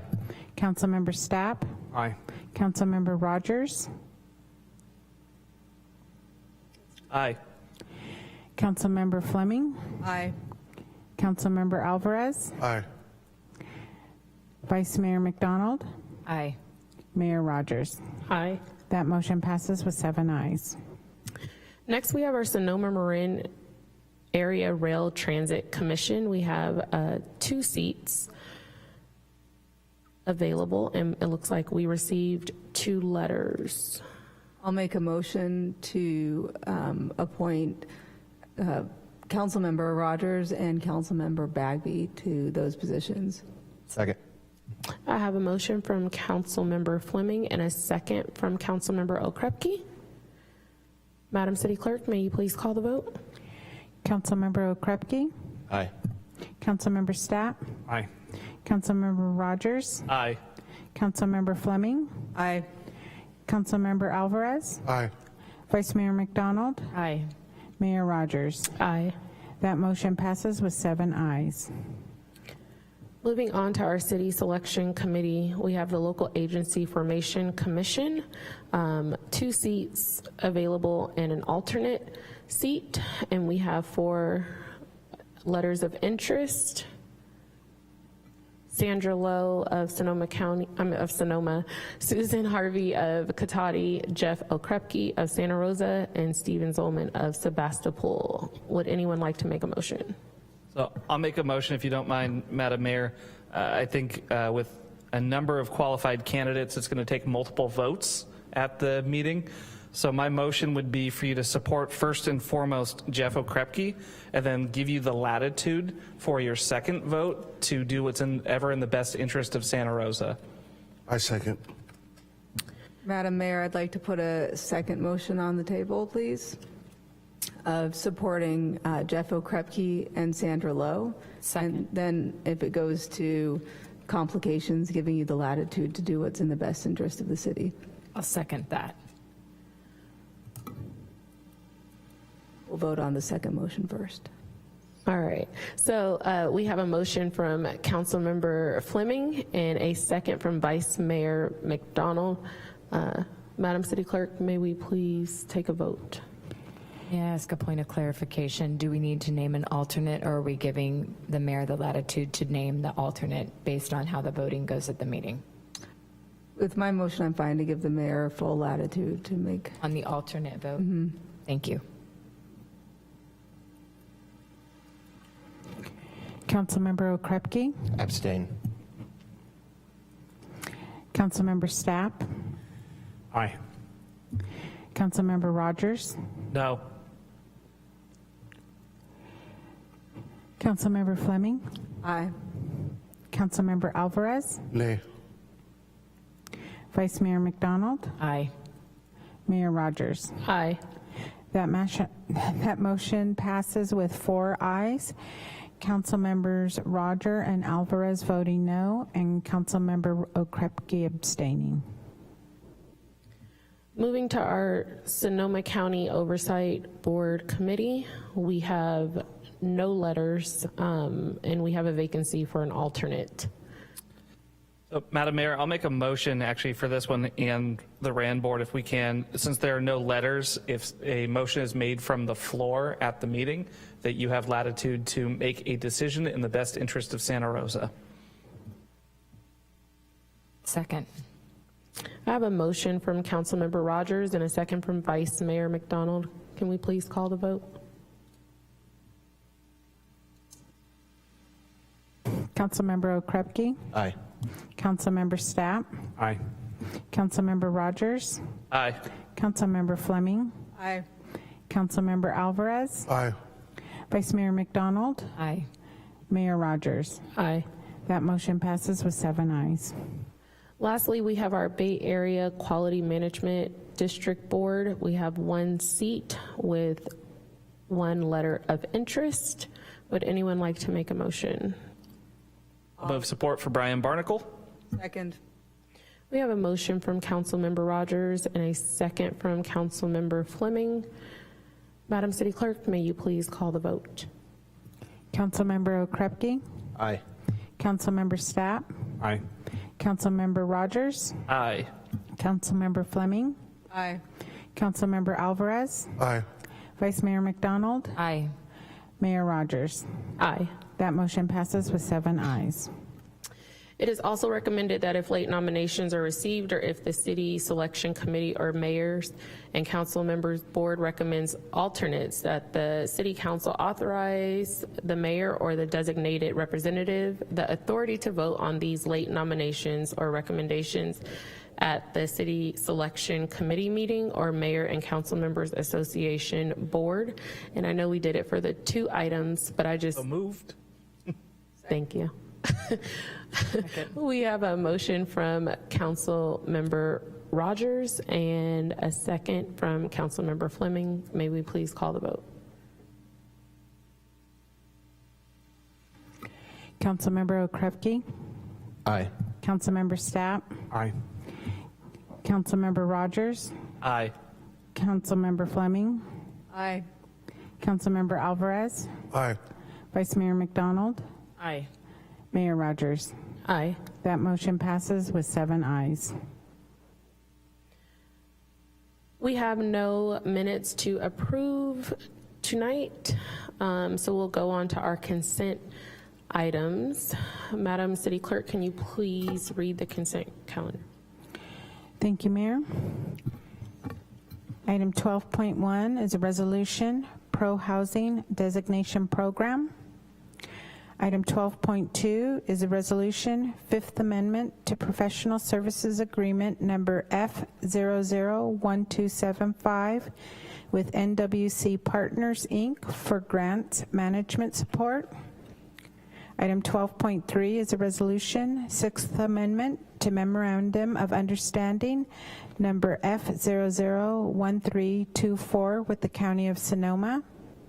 Item 12.4 is a resolution, modification to the appropriation of the State of California Department of Housing and Community Development's Infill Infrastructure Grant Program funds for the downtown Santa Rosa qualified infill area for the capital improvement project portion of the grant. 12.5 is a resolution, split bid award, request for quotes 22-50 and issuance of federalized purchase orders for fixer cable and supplies to B&H International, LLC, and Annexter, Inc. Item 12.6 is a resolution, design build contract award and budget amendments for the Fire Station 5 Resiliency and Relocation Project. Item 12.7 is a resolution, approval, Fourth Amendment to General Services Agreement F001690, Arboricultural Specialties, Inc. Item 12.8 is a resolution, approval of amendment to purchase order 166742 with Day Management Corporation, doing business as Day Wireless Systems, for maintenance, repair, and inspection services for existing communications equipment. Item 12.9 is a resolution, approval of parking agreement with 10 East Street, LLC for residential parking in connection with mixed-use development. Item 12.10 is a resolution, approval to extend the term and increase compensation of purchase order 166287 with Northern Coast Officials Association. Item 12.11, resolution, Fourth Amendment to General Services Agreement F001904 to extend the term of the contract and increase compensation with Sonoma Design Apparel and Promotions, Inc. for temporary staff uniforms and camp sports apparel. Item 12.12, resolution, approval of amendment to blanket purchase order 167656 to increase compensation with Creams Dismantling, Inc. Item 12.13, resolution, First Amendment to agreement with Work Care, Inc. for wellness services for the police department. Item 12.14, resolution, authorizing submittal of a grant application to the California State Parks and Recreation Department's Division of Boating and Waterways Boating Facilities Grant Program for the Lake Ralphine Non-Motorized Boat Launch Facility Improvement Project. Item 12.15, resolution, extension of proclamation of local homeless emergency. Item 12.16, resolution, extension of proclamation of existence of a local emergency relating to the threat of community health posed by COVID-19.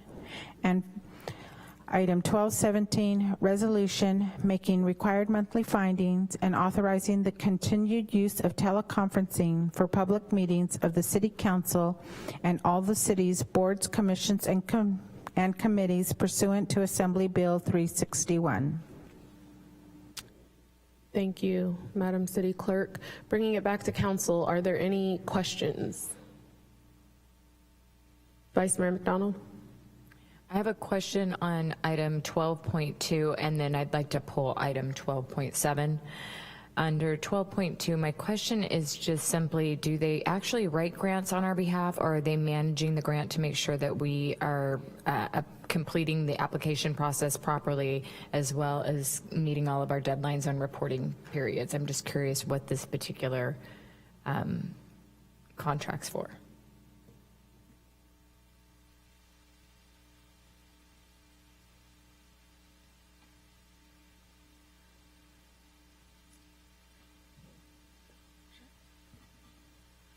I'm happy to just jump in briefly on this one. I think it is a mix of kind of grant support and then some general written assistance as well, more broadly. But I know staff will maybe have a more detailed explanation.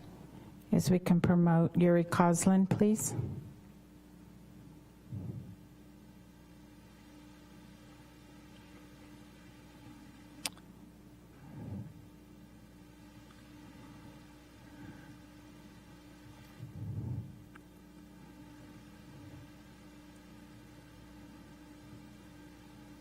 Yes, can you please repeat the question? Yes, my question was simply, is this part of a grant writing process that we contract for, or is it somebody who's managing our grants, making sure that we're meeting the deadlines specifically on reporting and staying in compliance within the language of the grant?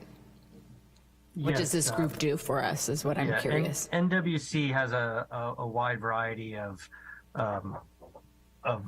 background and knowledge around grants management and federal requirements. They do not manage our grants specifically. We have a grants manager who does that in the office, but there are times where we need to augment our existing staff. This contract was one that's been a multi-year contract that we use less than 10 to 15,000 per year, and so it's they're just simply meant to augment the work that our team does. Just so I'm clear on what we're approving a $200,000 contract for somebody that we use when we need, but we only pay for that contract when needed. We're not giving the $200,000 up front. Okay, thank you for that clarification. I see Jason nodding yes. Yeah, and just for a little bit more detail there, the 96,000 of that has already been expended, so we're looking to extend the contract by another 100,000, just as a means to prevent ourselves from having to. Part of the reason there was additional amendments is that we were doing small incremental amendments to the contract, and this one's meant to save staff time and do and go ahead and do $100,000 incremental or $100,000 amendment to enable us to not have to do some of the smaller amendments like we did in the past. Thank you. Are there any other questions from council on the consent calendar? All right, Vice Mayor. I'd like to move approval of items 12.1 through 12.6, and then 12.8 through 12.17.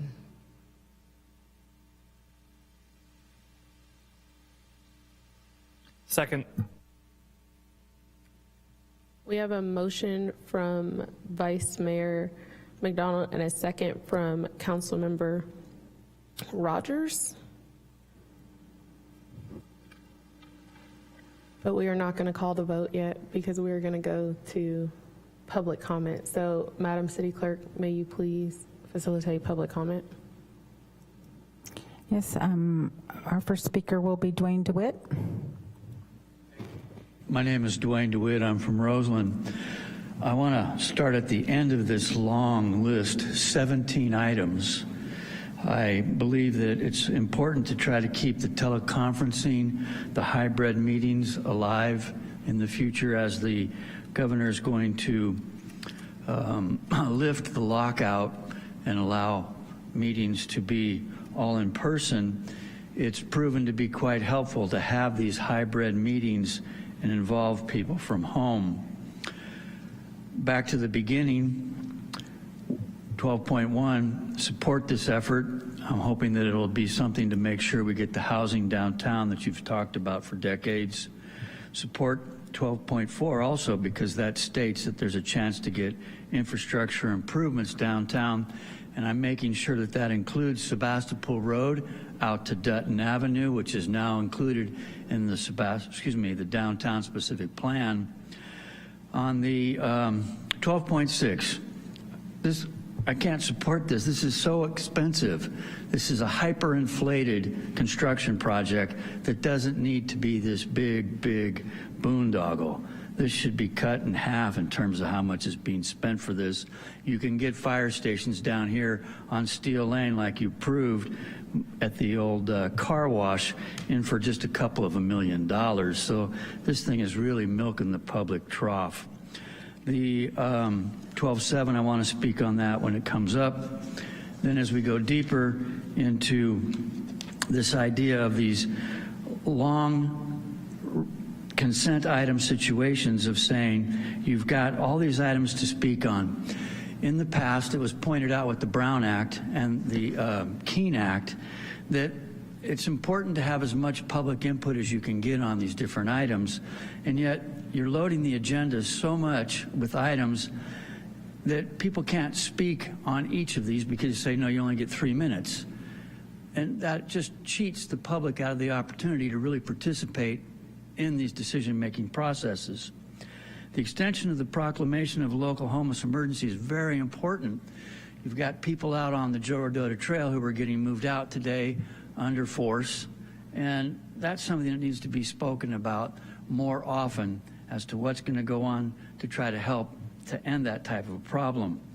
The COVID-19 situation, if you read in any of the scientific journals, has become endemic. The scientists are basically saying they expect it to be here in the future, and every year now we're going to be treating it like flu. It's with us for the long haul. As a healthcare worker, I think it's good that you folks keep these emergencies in place, but you might want to say, hey, we're going to treat this now like the flu, and we're going to do good things for COVID. Last but not least, I want to thank the new mayor for doing her best to make sure and get Santa Rosa representatives on the various bodies. Thank you.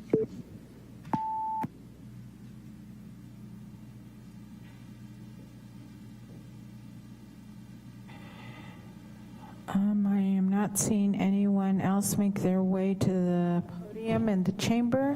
We do have one hand raised via Zoom. Joshua Shipper. Let me, if the host would please unmute him so he can speak. Okay, can you hear me okay? Yes, we can. Great, thank you. Good evening, Mayor Rogers, council members, and staff. My name is Josh Shipper. I'm the Director of Special Initiatives with Generation Housing, where we lead the movement for more diverse and more affordable housing. I just wanted to very quickly take a minute to strongly support Santa Rosa seeking the designation as a pro-housing jurisdiction, which was item 12.1. We are really excited that this status will open Santa Rosa to new funding opportunities for housing, transit, and infrastructure from the state. And we believe there's a lot the city should be taking credit for. We also think that while the city's housing element process is still open, the city can still add policies that meet that pro-housing criteria before final approval. So we really think this is the time to get those policies incorporated. And because the designation is awarded based on a point scale, the higher the points, the more competitive your subsequent grant applications are. So we urge the city to seek maximum points where possible. The total number of cities that have been awarded the designation is adding up. I think it's about 7 as of January, and there's more in the pipeline. And the more awardees there are, the more of a liability that lower score can be, and that higher score will entitle you to more funding in several of the grants. So taking that time to develop a strong application will go a long way towards helping win Santa Rosa more funding from the state. And there's just a couple of things we would encourage you as you begin this process. We just ask that the council support the planning department staff as much as possible by committing to specificity and timelines on each of the proposed policies, because maintaining that designation over the course of 2 years depends on enacting them. And we also, lastly, just encourage you to reach out and begin a dialogue with the Department of Housing and Community Development. Their input is great, and they're really welcome to starting that dialogue. So again, we strongly encourage it, and we thank you for your guidance.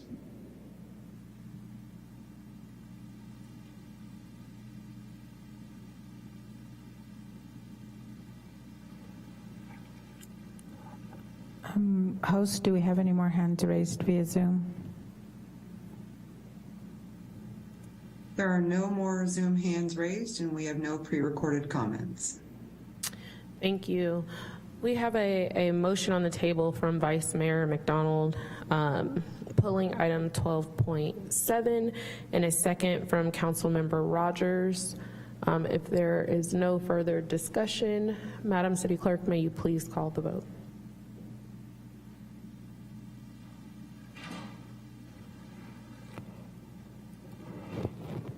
Councilmember Okrepke? Aye.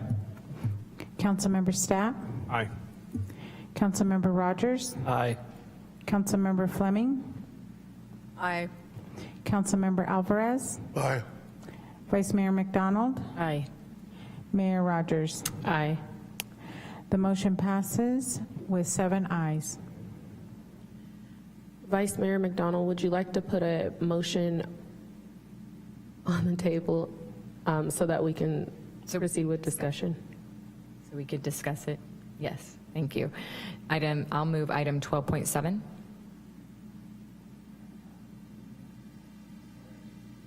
Second. We have a motion on the table from Vice Mayor McDonald, and the second came from Councilmember Okrepke. Is there any discussion from council?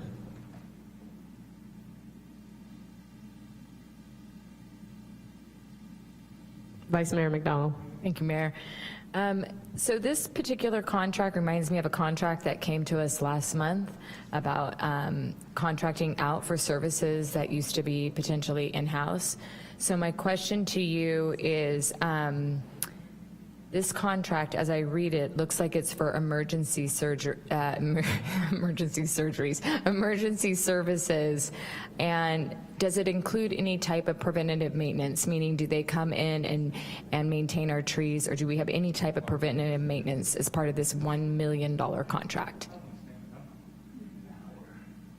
Can you guys see me okay? I can now. Yes, we can. Thank you. Hi. Good evening, council and members of the council. I'm Brandolyn Trammell. I am your purchasing agent for the city of Santa Rosa. That's an excellent question, Vice Mayor McDonald. And no, it does not. In 2018, this was a contract that was let through a lowest responsive bid opportunity. And the scope of work really runs around emergency services only. And it's utilized by all city departments when they need to call upon it. We've just seen an escalated amount of service required of late, as we all have endured the flooding and wind events of recent. So there was an additional need here in the last several weeks. So hence the reason to add an additional $300,000 worth of funding. Looking back through the years, the vendor has not increased their pricing, and we were running about $150,000 or so a year in these services. So the departments and their supervisors in those departments are the people who call upon this contract only when they need it. Thank you for that answer. I guess my question goes back to the same line of questioning I had last month, where have we done a fiscal analysis to bring some of these services in-home? And if we look at that, and we're looking at more of a preventative as opposed to reactive to these types of emergencies, because we don't have people going around consistently working on trees. So I could see us paying an inflated amount because it is an emergency at that point if we're calling people in, versus do we have people on staff that are working on this consistently? So have we done that type of fiscal analysis to bring these types of contracts back to the city of Santa Rosa and increase workforce? That's also an excellent question. It wouldn't be in the purview of purchasing to actually do a study like that. I am not sure if Assistant City Manager Nutt is in the room or not. The heaviest users of this contract are water capital improvements on occasion and Rec and Park, which has recently moved back into a different piece of the Assistant City Manager's portfolio. So there is a year left on this contract, and I'm not sure if that kind of fiscal analysis is underway within that division. Thank you, Vice Mayor. Jason Nutt, Assistant City Manager. So the concept of evaluating internal versus contract is something that we're in the process of working with the Finance Department on. In this particular case, the type of work that the contractor is doing is typically work that would be larger in nature than what our internal staff would do, even if we were to bring it in-house. It's really difficult for some of the large trees that we have to either utilize, work around, remove. It does require a certain specialty and a certain type of equipment that having internally is just going to be outside of our general purview, like with other construction activities. And so there is value in having a contract service so that they can provide those higher level expert, but we are in the process of evaluating whether or not there's some methodology to consider shifting some of our day-to-day services in-house, but we're not at that point right now. And this particular contract provides the services that our staff need in order to make sure our community is safe. Can you give me a timeline of when we will have that analysis, of when we'll be able to start having conversations about adding staff back in and reducing or getting rid of these outside contracts? Thank you for the question, Vice Mayor. At this time, we're not assessing the tree contract. We are going through some of our green space and weed abatement, so we're taking those one by one, but at this time, this is not on the schedule. So as we move forward, I guess it goes back to, this is my same concern, that we are outside contracting on some of these services that I think we need to start looking at bringing back to the city of Santa Rosa and increasing our workforce. So I will not be supporting this motion tonight because I think we need to stop adding amendments continuously to these contracts until we do that other work. Thank you. Any additional discussion from council? Before we go to a vote, I know that we have a late public comment, and I would like to give you the opportunity to speak, sir. If you... Thank you. My name is No. Not. We already did public comment on consent. We have a late public. You did public comment? You pulled 12.7 off. We did public comment on all of it. He is making public comment on 12.7, Mayor, since this was pulled for a separate. Okay. Dwayne, Well, can we? gentleman here Yes, is thank you. first, right? Mine was on 12.1. Hello? Yes, sir. I want to address regarding the pro-housing policies you have. I want to address the downtown specific plan as related to the housing element plan. The Roberts District was created as part of the downtown stationary specific plan, and it was given a density of 6.0 floor area ratio. The Imwali property, which is the same distance from Railroad Square as the Roberts District, and it has a 2.0 floor area ratio. The Roberts District is designated as part of Railroad Square. However, it is separated by Railroad Square by an elevated 4-lane freeway, and it's separated from Roseland by a 2-lane street. 6.0 floor area ratio, by definition, comes out at 258 units per acre. And the city will accept 50% of that, which is 129 units per acre. That is not realistic in construction cost. The city of Santa Rosa and Sonoma County does not support the rental rates that would take to develop structured parking podium buildings. At a 2.0 floor area ratio, a 1 point would be acceptable, and that would allow for 4 to 5 story ground up apartment buildings with surface parking. I'm proposing that blocks 2 and 3, which is the ones on both sides of Roberts Avenue in the Roberts District, or both sides of the railroad tracks in Roberts District, be amended to a 2.0 floor area ratio. And on those 6 acres, we could get 250 apartments, both affordable and market rate. I've had developers walk away from the properties 3 times in the last year because they cannot achieve the 6.0 floor area ratio, and especially it not being part of the downtown core or even in Railroad Square. It's on the other side of 2 freeways from downtown. It doesn't make sense. And if we built 250 units on this blocks 2 and 3, that would help incentivize a developer to come in with what will be required to develop block 1, which is a block in the corner of Dutton and Spassville Road. We could incentivize a major grocery store, like somebody like Safeway, to come in there and do the development, which would contain structured parking, and then we could stack 5 stories of apartments on top of that. But as it sits now, as I've been told by major developers here in Santa Rosa, we won't see development in the next 25 years at that zoning.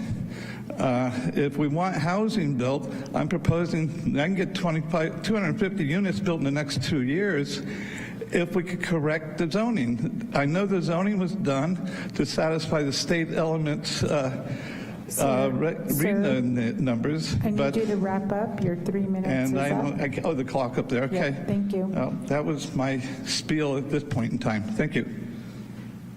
Thank you. We will now have public comment for item 12.7. Mr. DeWitt.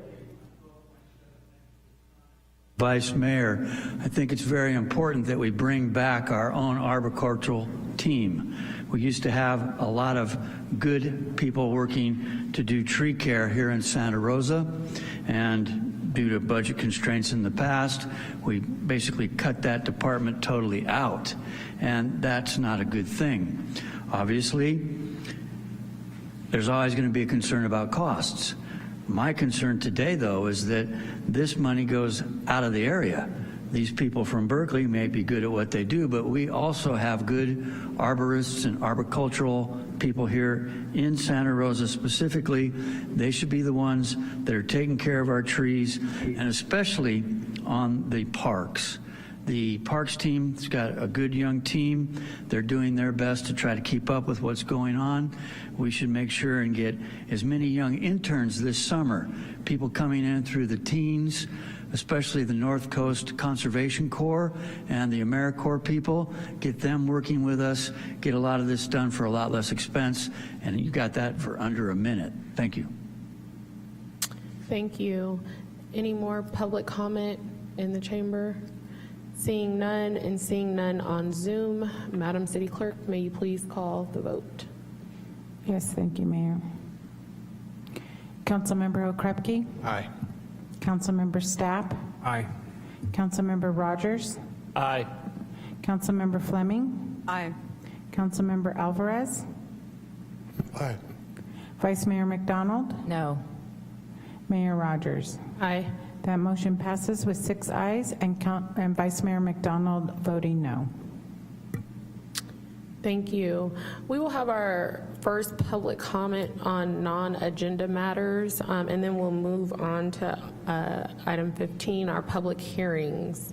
So, Madam City Clerk, may you please facilitate our public comment on non-agenda items?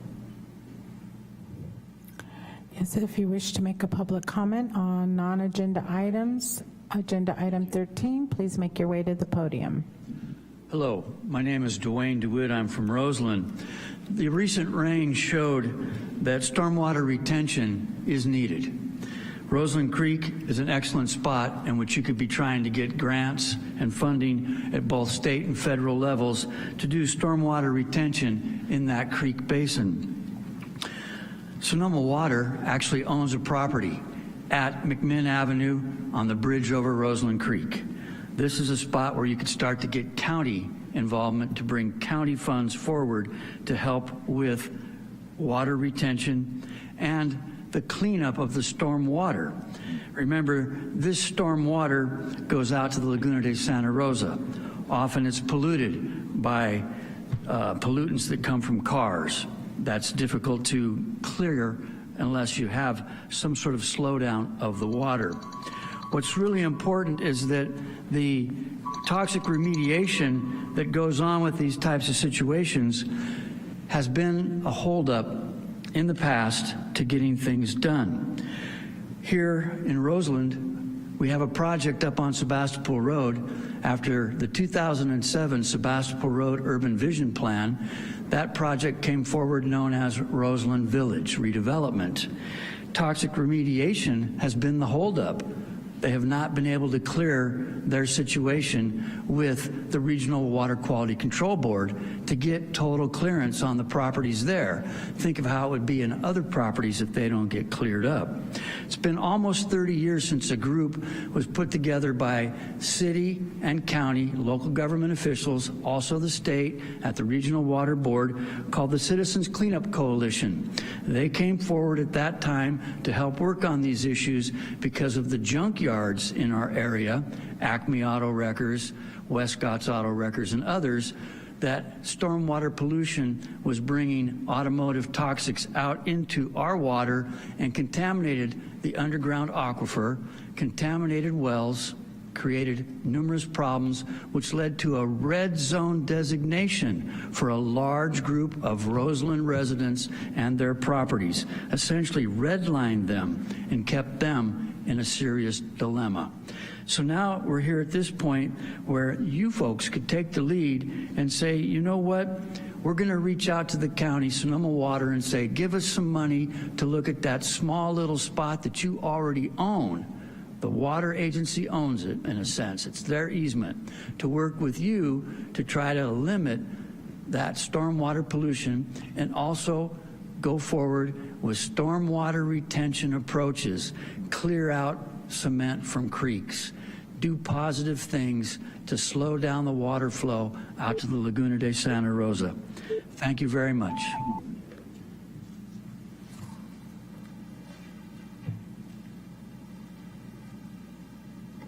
I don't see anyone else making their way to the podium in the chamber. Zoom host, do we have any hands raised in Zoom? There are no Zoom hand raised, and we have no pre-recorded comments for this item. Thank you. Madam City Manager, may we please proceed to item 15.1? Thank you. Item 15.1 is a public hearing. The Bowden annexation pre-zoning properties at 4646 Badger Road and 999 Middle Rincon Road. Senior Planner Monet, and will lead to discussion? Okay, thank you.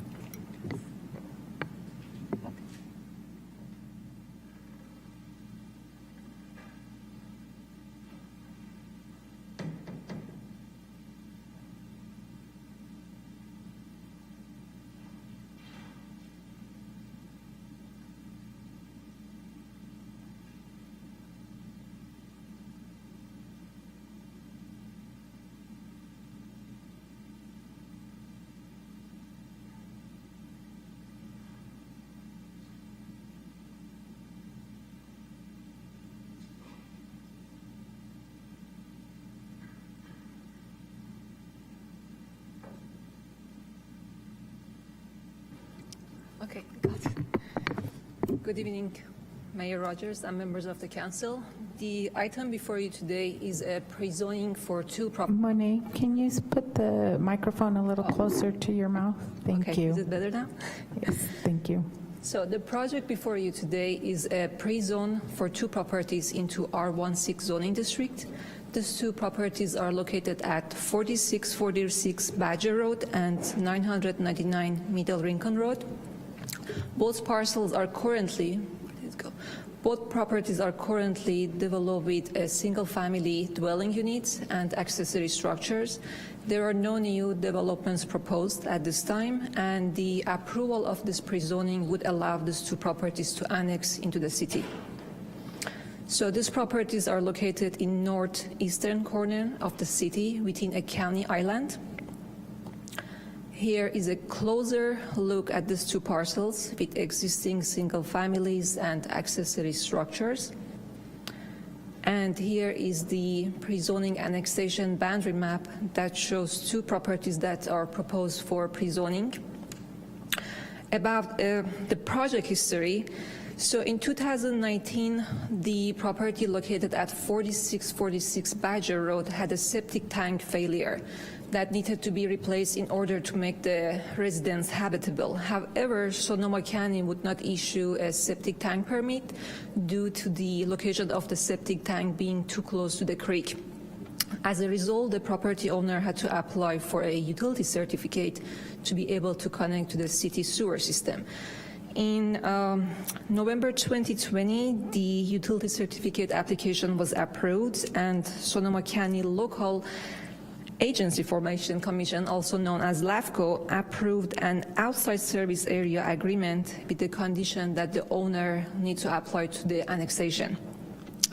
The pre-zoning application was submitted by the applicant in 2021, and the property owner at 999 Rincon Creek also joined this annexation.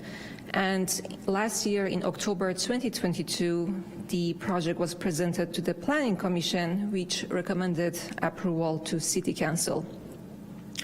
As for about the general plan and zoning, the general plan land use for both parcels is low density residential, which allows a density range between 2 to 8 units per acre, and it's mainly intended for single family residential uses. And this pre-zoning to R16 is consistent and would implement the general plan land use designation. So the project has been reviewed in compliance with the California Environmental Quality Act and qualifies for 4 exemptions. Staff did not receive any comments or questions about the proposed project, and with that, it is recommended by the Planning Commission and the Planning and Economic Development Department that the Council introduce an ordinance to pre-zone the properties located at 4646 Badger Road and 999 Middle Rincon Road to the R16 zoning district. And that was my presentation. I'm available to answer questions if there are any. Thank you for the presentation. Council, do we have any questions? Seeing none, we will now open the public hearing. Madam City Clerk, may you please facilitate public comment? If you wish to make a public comment on item 15.1, please make your way to the podium. I'm not seeing anyone make their way to the podium. Do we have any hands raised in Zoom on this item? There are no hands raised in Zoom, and we have no pre-recorded comment. We will now close public comment, seeing no members of the public that wish to speak. I will bring it back to council to see if there are any comments. Seeing none, Councilmember Fleming, if you would please put a motion on the table. Indeed. I'll move an ordinance of the Council of the City of Santa Rosa pre-zoning the properties located at 4646 Badger Road and 999 Middle Rincon Road, also identified as assessor's parcel numbers 182-120-034 and 182-120-035, respectively, to the R-1-6 single-family residential zoning district file number ANX21-001 and waive further reading of the text. Second. I have a motion from Councilmember Fleming and a second from Vice Mayor McDonald. Madam City Clerk, may you please call the vote? Councilmember Stapp? Aye. Councilmember Rogers? Aye. Councilmember Fleming?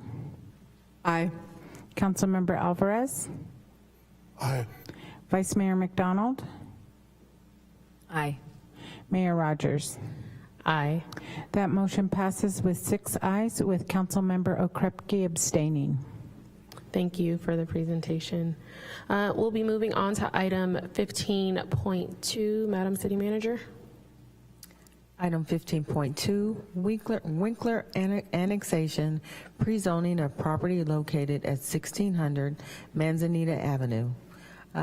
City Planner Christian will deliver the report. Thank you.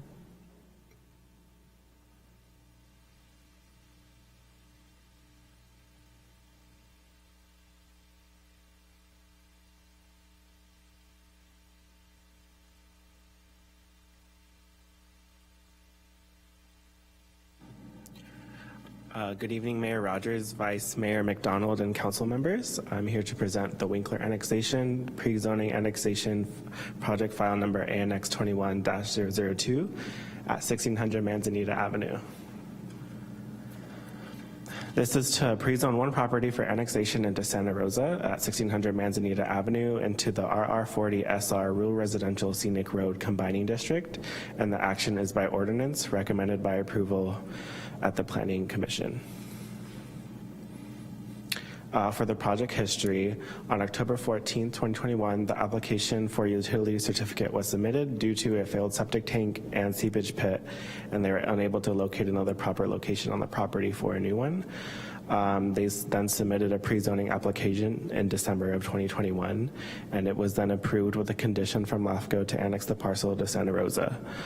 On October 13, 2022, the Planning Commission adopted the resolution and is recommending approval to the City Council to adopt an ordinance to pre-zone the property. Here is the project location in the northeastern quadrant of the city. And here is a close-up aerial of the project site.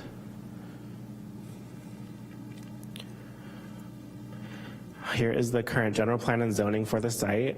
It's currently county RRB 620 and is proposed to be RR40 SR Rural Residential Scenic Road Combining District. This is also general plan land use designation very low density residential. This is the annexation boundary map, and it shows the property proposed to be pre-zoned.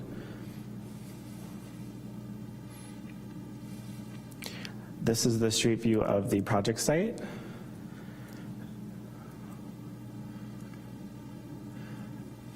The proposed project has been reviewed in compliance with the Environmental Quality Act and qualifies for categorical exemptions under CEQA guidelines sections 15301, existing facilities, section 15304F, minor alterations to land. Continuing on the next slide, also reviewed under guideline section 15319A, annexations of existing facilities, and section 15183 for general plan consistency. At this time, there were no issues identified and no public comments have been received. It is recommended by the Planning Commission and the Planning and Economic Development Department that the council introduce an ordinance to pre-zone a property located at 1600 Manzanita Avenue as RR40 SR, which is Rural Residential Scenic Road Combining District. If you have any questions, my information here is listed. Thank you.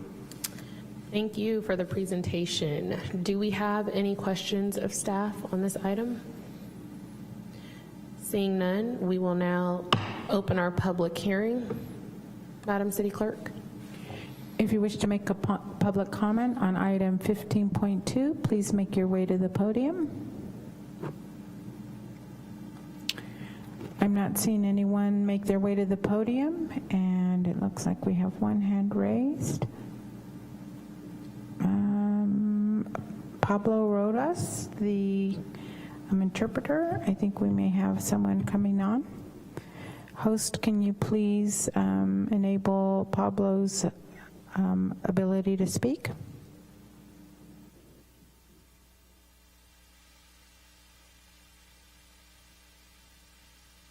Yes, hello Council, good evening. My apologies for the interruption in today's meeting. However, I was booted from my internet and I just need to be promoted back into the interpreter room. Apologies for the interruption. Okay, thank you, Pablo. I thought we had somebody on the Spanish channel wishing to speak. So we do not have any other hands raised to make comment on this item, nor do we have any recorded voicemail public comment.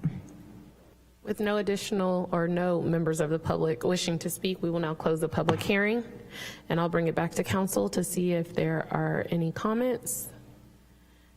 Seeing none, Councilmember Alvarez, if you would please put a motion on the table.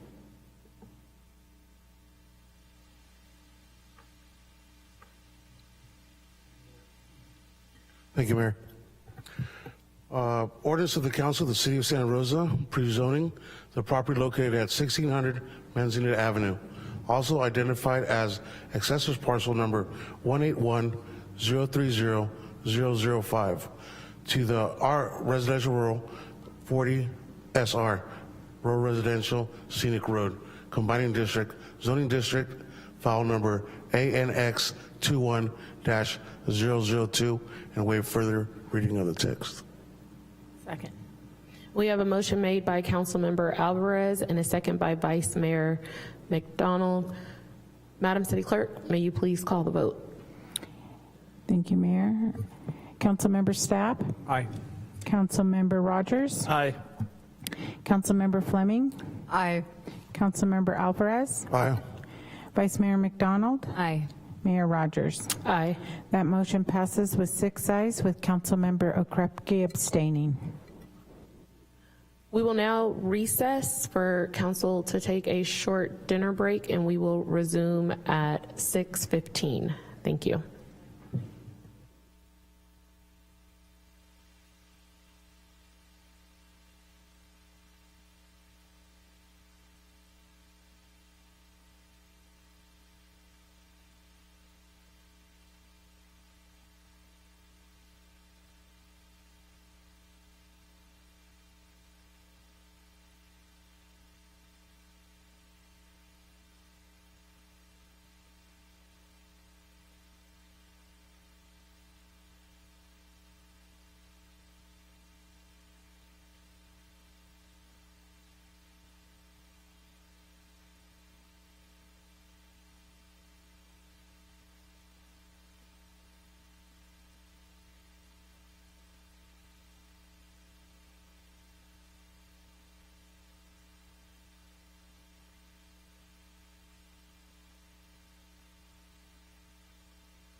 It is now 6:15, and we will be returning from our recess.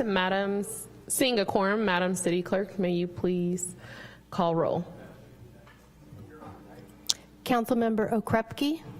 Here. Councilmember Stapp. Here. Councilmember Rogers. Here. Councilmember Fleming. Here. Councilmember Alvarez. Present.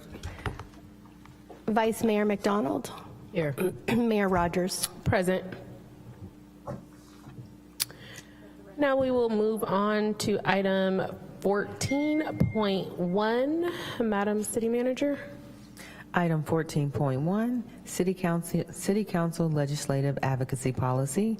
Lon Peterson, Chief Communications and Intergovernmental Relations Director, will lead the discussion. Good evening, Mayor, Vice Mayor, and City Council. It's great to be here. I'm excited to be presenting this particular item. We've been working on this for some time, and we're going to kick this off. So wanted to provide some background on this. The City Council has not updated this policy since 2013. In that time, the city has formed the Communications and Intergovernment Relations Office. In addition to that, we hired a Intergovernment Relations and Legislative Affair Officer in 2020. 2021, we kicked off our first federal platform, and then in 2022 we did both state and federal platforms. We're back tonight to go over the policy in relation to this to legislation. The purpose, this provides the mayor and city council with principles and directions to guide the position for the city of Santa Rosa staff, as well as the council on behalf of the city. And it enables us to be nimble, quick, and sustain that engagement in all areas of legislation in both platforms. Next slide. So this policy update provides us the ability to streamline our approval process when taking official positions on policy. Also gives the mayor authority to approve policy positions, and I want to just clarify if that proposed action is in line with the council's platforms. And it also clarifies that the council will have legislative platforms in both the state, federal on a consistent basis. So with that, the Communications and Intergovernment Relations Office recommends that the City Council approve resolution updating the Council's Legislative Advocacy Policy 00.040. And that concludes my presentation. Thank you for that presentation. I'm looking to council to see if there are any questions. Yes, Councilmember Rogers. Thank you, Mayor. A couple of quick questions, Lon, if you don't mind. Sure. In the resolution, I flagged two things. One is, to your point, we've now created new positions and a new department at the city, and we've built that into the resolution. Do we need to have any language in there that says, or a comparable position, just in case we ever go through a restructuring, or if there's somebody else, like the position hasn't been filled? And maybe that's a question for the attorney instead, Madam Assistant City Attorney. Thank you, Councilmember Rogers. To the extent that staff is comfortable with that kind of change and the rest of council agrees, it's always fine to incorporate, or designee, or as designated by the city manager, by the mayor, et cetera. So yeah. It can be a good idea because position names do change. Okay, I'll probably offer that as a suggestion for what council should change. The second question was on one of the elements of it was we have to adopt the policy by December 31st, or the platform, excuse me, by December 31st. And as much as I'm an advocate for that, getting out ahead of it to be able to offer our perspective to members as they're coming in, oftentimes we don't actually know what legislation has been introduced until the end of January or middle of February, depending on, like, for instance, the state's legislative calendar. And so the question that I have, and also every 2 years, new members take their seat at the beginning of December. Can we or should we build in some flexibility there so that the mayor, if asked to take positions on new legislation that's been introduced, that we don't handcuff them by saying that we had to have approved our policy or our platform by December 31st? Does that make sense? It does. And my understanding, it's of the physical year, so it would be the entire year. So. So does it? So if December 31st, does it roll over to the next year? Then is that your reading of it? Yeah. So it would be like from platform? now. So like for tonight, if we approve the policies, the platforms, we would basically have the entire year to work on that and approve them. So that gives us the entire year the flexibility. Last year we did the platform on the 25th. So today we're coming in early, a whole day early on the 24th. We're crushing it with the platforms. So, but the intent is to allow the entire year for that flexibility. But I mean, to your point, we're really coming in at the early January to align with both the state and federal legislation. Okay. So, but we can amend it to maybe the first quarter, or as, adjust that language as needed to make it more clear. Yeah, I think I'd be more comfortable if we set the date a little bit further out. That doesn't preclude you from taking a position or the mayor from taking a position on bills, but it would then remove the requirement that the council act by a certain date in order to be able to operate the platform. Okay. Are you recommending then just to remove the date completely and just have it? I'll say by goal setting would kind of be what I would say for council. Okay. It will be added we can add it in the motion, so you know what changes that we're making. All right. And this is his motion, so he will add it. Indeed. Convenient. Councilmember Fleming.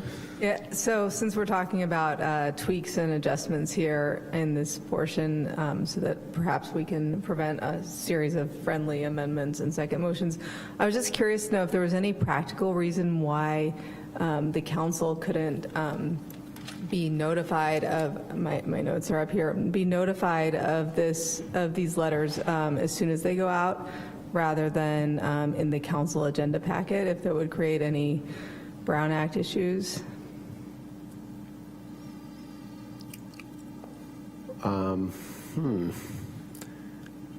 More specifically, I'm thinking like on item 14.1, legislative policy section C2H, request something like at the end of the sentence, and all members of the Santa Rosa City Council for informational purposes. It just seems like odd that we would have to wait to see a legislative position until the next city council meeting agenda packet is issued. So if I understand you correctly, so you want to see the letters before they are submitted to either the state or federal? Or as they are? I'm just curious to know if that would create a tremendous burden for staff. Councilmember Fleming, can you clarify your ask? Yeah, the letters, when they're issued, that the council would be copied on the letters at the time of issuance. Got it. Is there a problem with that occurring? No, not at all. We can add CCs to all the letters, yeah. Yeah, Thank you. That's what we were just talking about too. Okay. Yeah, that makes sense. And then in section C3, add a section under B, any action, letter, or position taken. Sorry, I keep losing my notes.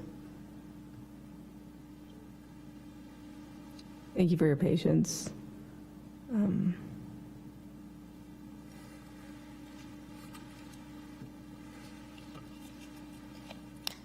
Any action, letter, or position taken by the mayor under this section should be reported out to the full council in a timely manner.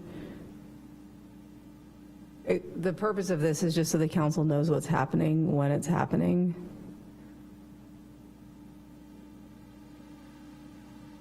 Yeah. Okay. Thank you. That's it. Yeah, absolutely. You're welcome. Vice Mayor McDonald. Yeah, I guess I'm reading December 31st, thinking that you have it as a proposal brought to us usually in January, and that we'd have until no later than the 31st of the year, that fiscal year, or that year, calendar year, I should say, not fiscal year. So if we're going on a fiscal year, it'd be different. Is there anything around like at the change of term for the mayor? Because it doesn't say how often this is brought forward is not what I'm seeing in this. It just says prior to the December 31st of each year. So we would be at the very beginning of the year if you're doing it in January. I'm just curious when it's been done in the past, and is that why? I mean, it doesn't make sense to not keep December 31st to me, because it's a whole year to do it. And that's fine, and I really appreciate your question, because you looked at it completely different than I did. That's shocking. What I read when I read it was the legislative year begins the first Monday of December, and that we would have until December 31st to adopt the thing. So I can understand. I read it as a calendar year. Yes. And so that we would have time after the legislative session starts to be able to hear introduction of bills and act on those pieces of legislation, but no later than the end of that calendar year, you would be bringing it to us.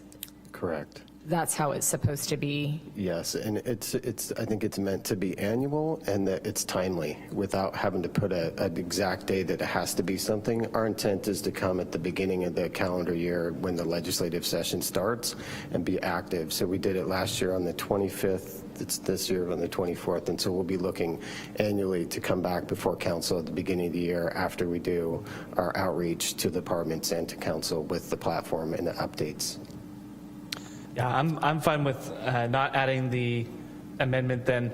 My concern was really looking at it from a legislative calendar year standpoint to make sure that we had more than 30 days for you all to analyze bills and bring us recommendations. Some bills don't even come out until February or March if they are trying to be just spot bills at the beginning of the legislative session. That's the concern. Would we like to go to public comment so we can put a motion? I have just one more question. And then we can have discussion. I Right just now, have we're one just more doing questions. Thank you.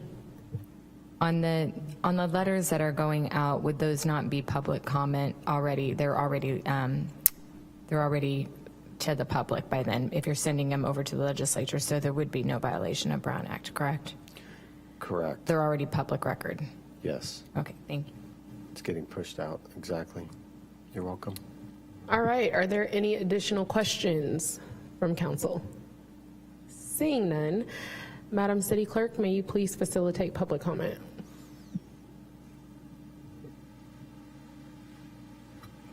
I'm seeing no one in the chamber for public comment.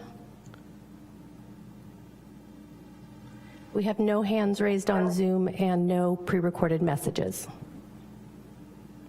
Great. Councilmember Rogers, may you please put a motion on the table, and if we need to have discussion after we get a second, we will do so. Yeah, absolutely. And thank you, both Lon and Scott, for your work on this. I will move the resolution with the two changes. The first being that we add in or the designee wherever we've referenced the zero position. The second is clarification that when the letters go out, that council members receive that information as well. And I'll waive further reading of the text. Second. We have a motion from Councilmember Rogers and a second from Vice Mayor McDonald. Is there any additional discussion? All right. Madam City Clerk, may you please call the vote? Councilmember Okrepke. Aye. Councilmember Stapp. Aye. Councilmember Rogers. Aye. Councilmember Fleming. Aye. Councilmember Alvarez. Aye. Vice Mayor McDonald. Aye. Mayor Rogers. Aye. That motion passes with 7 ayes. Thank you very much. We'll be moving to item 14.2. Madam City Manager. Item 14.2, 2023 Federal Legislative Platform. Director Peterson will also be leading this discussion, and if you could introduce your team members, please. Absolutely. Yes, so joining me tonight is Scott Alonso. He is the Legislative Affairs Officer for the City of Santa Rosa. We're going to be going over, Scott's going to take over this presentation in coordination with our legislative partners. Scott? Oh yeah, so let me do the real quick on the platform. So the purpose of the legislative platform is to communicate the city's federal policy and projects and priorities to the public, our conditional delegation at Congress, and our federal agencies. Thanks, Scott. It also provides guidance and direction to city staff and our federal representatives regarding the city's federal funding and priorities. And so this really sets the direction as we've been meeting with you and getting feedback and putting this all together. It allows the city staff to work. On that, I'm going to turn it over to Scott to take over the presentation and introduce our legislative partners. Good evening, Mayor Rogers and council members. We have representatives from MMO Partners joining us this evening from Washington, D.C. By Zoom. We have John O'Donnell and Kyriakos Pagonis, who have worked with us for many years now, and I will turn it over to them to go over this slide and introduce themselves. Thank you, Scott. Good evening, Mayor Rogers, Vice Mayor McDonald, members of the council, and City Manager Smith. We're glad to be with you tonight. We've met most of you, I think, earlier this year or last year in July when we were there visiting, but there are some members of the council that are new and we've not met. So I want to take just a moment, excuse me, to introduce ourselves. Our firm, MMO Partners, which stands for Murray Montgomery O'Donnell Partners, has been in the business of representing local governments in Washington, D.C. since 1980. And at the start of our firm, we represented 4 municipalities who we continue to represent since 1980. That's the city of Albuquerque, city of Phoenix, city of Oxnard, California, and the city of Oklahoma City. We're proud of the fact that we've represented them over that length of time, and we have considerable experience in representing local governments and dealing with federal agencies and Congress over that period of time. We have a strong approach with both sides of the aisle here in Washington, which we have found to be very beneficial in terms of the work that we do with Congress and with the administration, whichever party is in charge of the White House. And over that period of time, I think we've built up a very strong record of return on investment for the investment our clients make in our services. So with that said, I would ask our Vice President, Kyriakos Pagonis, to take over the presentation. Thanks, John. I think, Scott, you were going to go into the highlights. Is that correct? Yeah, I was just going to touch on a few of these, and Kyriakos, if you want to jump into, that'd be great as well. Just wanted to highlight a few of the overall funding that we received at the federal level through formula and competitive funding. So formula funding is funding that we get allocated directly to the city, which is just over $64 million, and just over half that was competitive. You'll see there's still some COVID relief that we got last year, and just wanted to highlight the Sandman Hotel reimbursement of $4.3 million that we worked with Alan Alton and his team on to get. MMO Partners was instrumental in helping us move the needle with FEMA to actually get that money through the door, and so that was a good success in early 2022.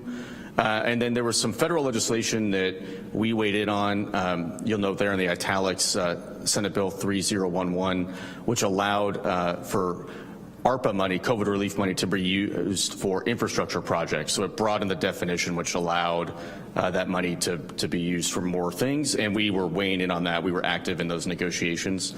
And then you'll see some information down at the bottom on wildfire resiliency. we have that EOC earmark of $1 million in there because we actually didn't receive the money until, or Congress didn't approve it until last March. So even though we applied for it 2 years ago, Congress didn't actually approve it until last March. So there was a delay there. Just wanted to highlight some of the emergency roadway recovery money that we received, nearly $5 million. And then the Fire Act was passed and signed into law in December of 2022 that the city was a very active participant in with Senator Padilla and his team to see that through the finish line. And Kyriakis will touch on that as well during our presentation. Kyriakis, or John, anything to add on this first slide? Okay, great. And then just some other, these are all kind of formula funding allocations. We did want to highlight the $4.3 million that Santa Rosa City Bus got for the electric vehicle replacement. We got a $4.3 million through the Federal Transit Administration, which some of you saw back in December when we did the ribbon cutting, and City Bus staff did an amazing job securing that competitive grant through FTA. And Ray Tellis came out here, our regional administrator, to take a look at those buses back in December. So that was a huge win for the city and City Bus staff. And then you'll note down at the bottom our water and energy resiliency. Through the Water Resources Development Act, we received authorization for $19.4 million for water and wastewater infrastructure. That still needs to be appropriated, so that's a two-step process, working with the Army Corps and Congress, but MMO and Santa Rosa Water put together this application, and we were successful with Congressman Thompson, who spearheaded our request. And then lastly, our another earmark we were successful in 2021 in applying for, but again, we didn't get approval until last year, was the federal earmark for in response. So just wanted to keep those highlights. Kyriakis or John, anything to add on those? Scott, thank you. The only thing I would add, not small, is that the highlights here really do represent, I think, a team approach. City manager, when she came in January, was pretty clear with us about making sure that the city's positions were advocated for, and without the council's approval on the platform and your advocacy. And the great work of city staff, and last but not least, obviously, the work that the congressional delegation has done on behalf of the city over the past year is really why this is successful. So, Scott, thanks for highlighting that. Okay, and then I'm going to turn it over to Kyriakis to go through our proposed federal priorities tonight, and we can dig into that. Thanks, Scott. Mayor Rogers, Vice Mayor McDonald, members of the City Council, and City Manager Smith. As Lon pointed out earlier, this is the third time we are coming before you with a federal platform.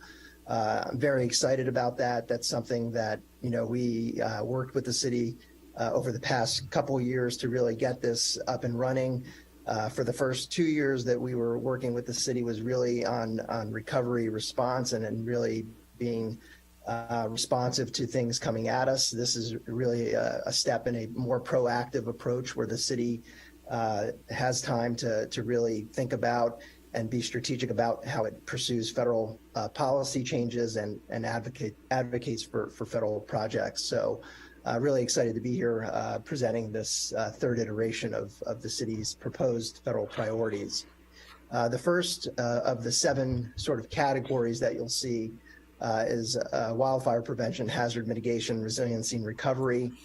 This continues to really advocate for legislation and funding that really focuses on mitigating and really being proactive on preventing impacts from disasters, and also advocating for programs like the CDBG Block Grant Disaster Recovery Program, which right now is really authorized or appropriated as needed. So there is legislation that was introduced last Congress that would codify the program. As you might recall, this program was able to provide about, in total, over $72 million for the city post the 2017 disasters. 38.4 million of which was for multifamily housing, and then 34 million was for disaster mitigation and recovery, some of which I think are being used for things like your Fire Station 5 rebuild and other projects in the city. So it's a really critical program. Again, there's been efforts to try to codify it, and we continue to push for that. Advocating for funding for improvement in IPAWS, Integrated Public Alert Warning System. It's something that we've been working with the city to make sure that this system is up and running, and certainly responsive to changes in technology. And then also, last but not least, as Scott mentioned earlier, the FIRE Act really did start, was supported by Senator Padilla, but really did start in Santa Rosa about a year ago when the senator met with Mayor Chris Rogers at the time and Chief Westrup and city staff to talk about and make improvements to the Stafford Act and really improve ways that which FEMA can help cities recover post wildfires. And as we know, certainly not the easiest process, but have made some significant progress in making those changes, which will start this year when FEMA begins to implement the program. So, on the relocation assistance, that's something that the city will have to continue to weigh in with FEMA on as they, again, implement the FIRE Act. But again, that's why this is on the list for this year. Next slide, please. Surface transportation is the next category and supporting of funding for the Infrastructure Investment and Jobs Act, which you all probably know is the infrastructure bill or bill that was signed into law last year. Certainly provides a huge investment in transportation infrastructure, some of which the city is receiving formula programs coming through the state and then through your regional partners.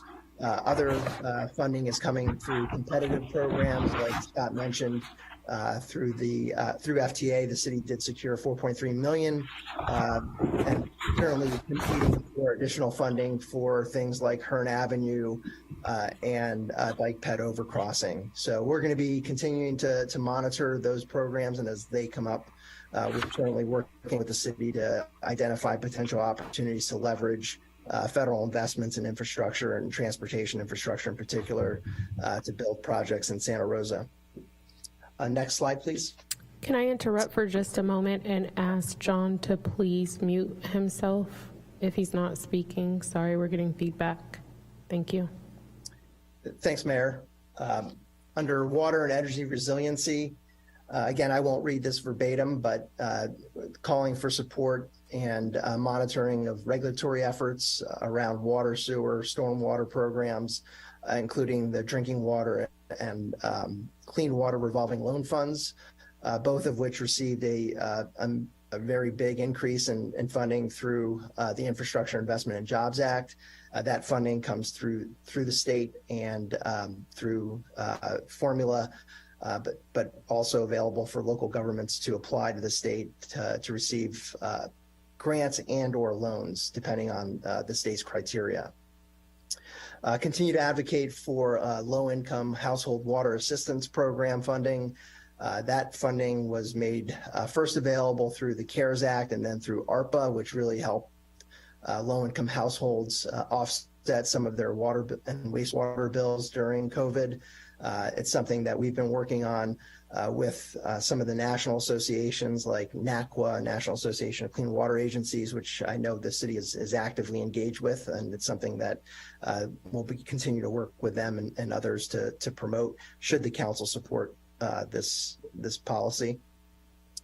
Support for funding and resources for drought relief, response support, and community outreach and education, including grants and funding for the Bureau and EPA.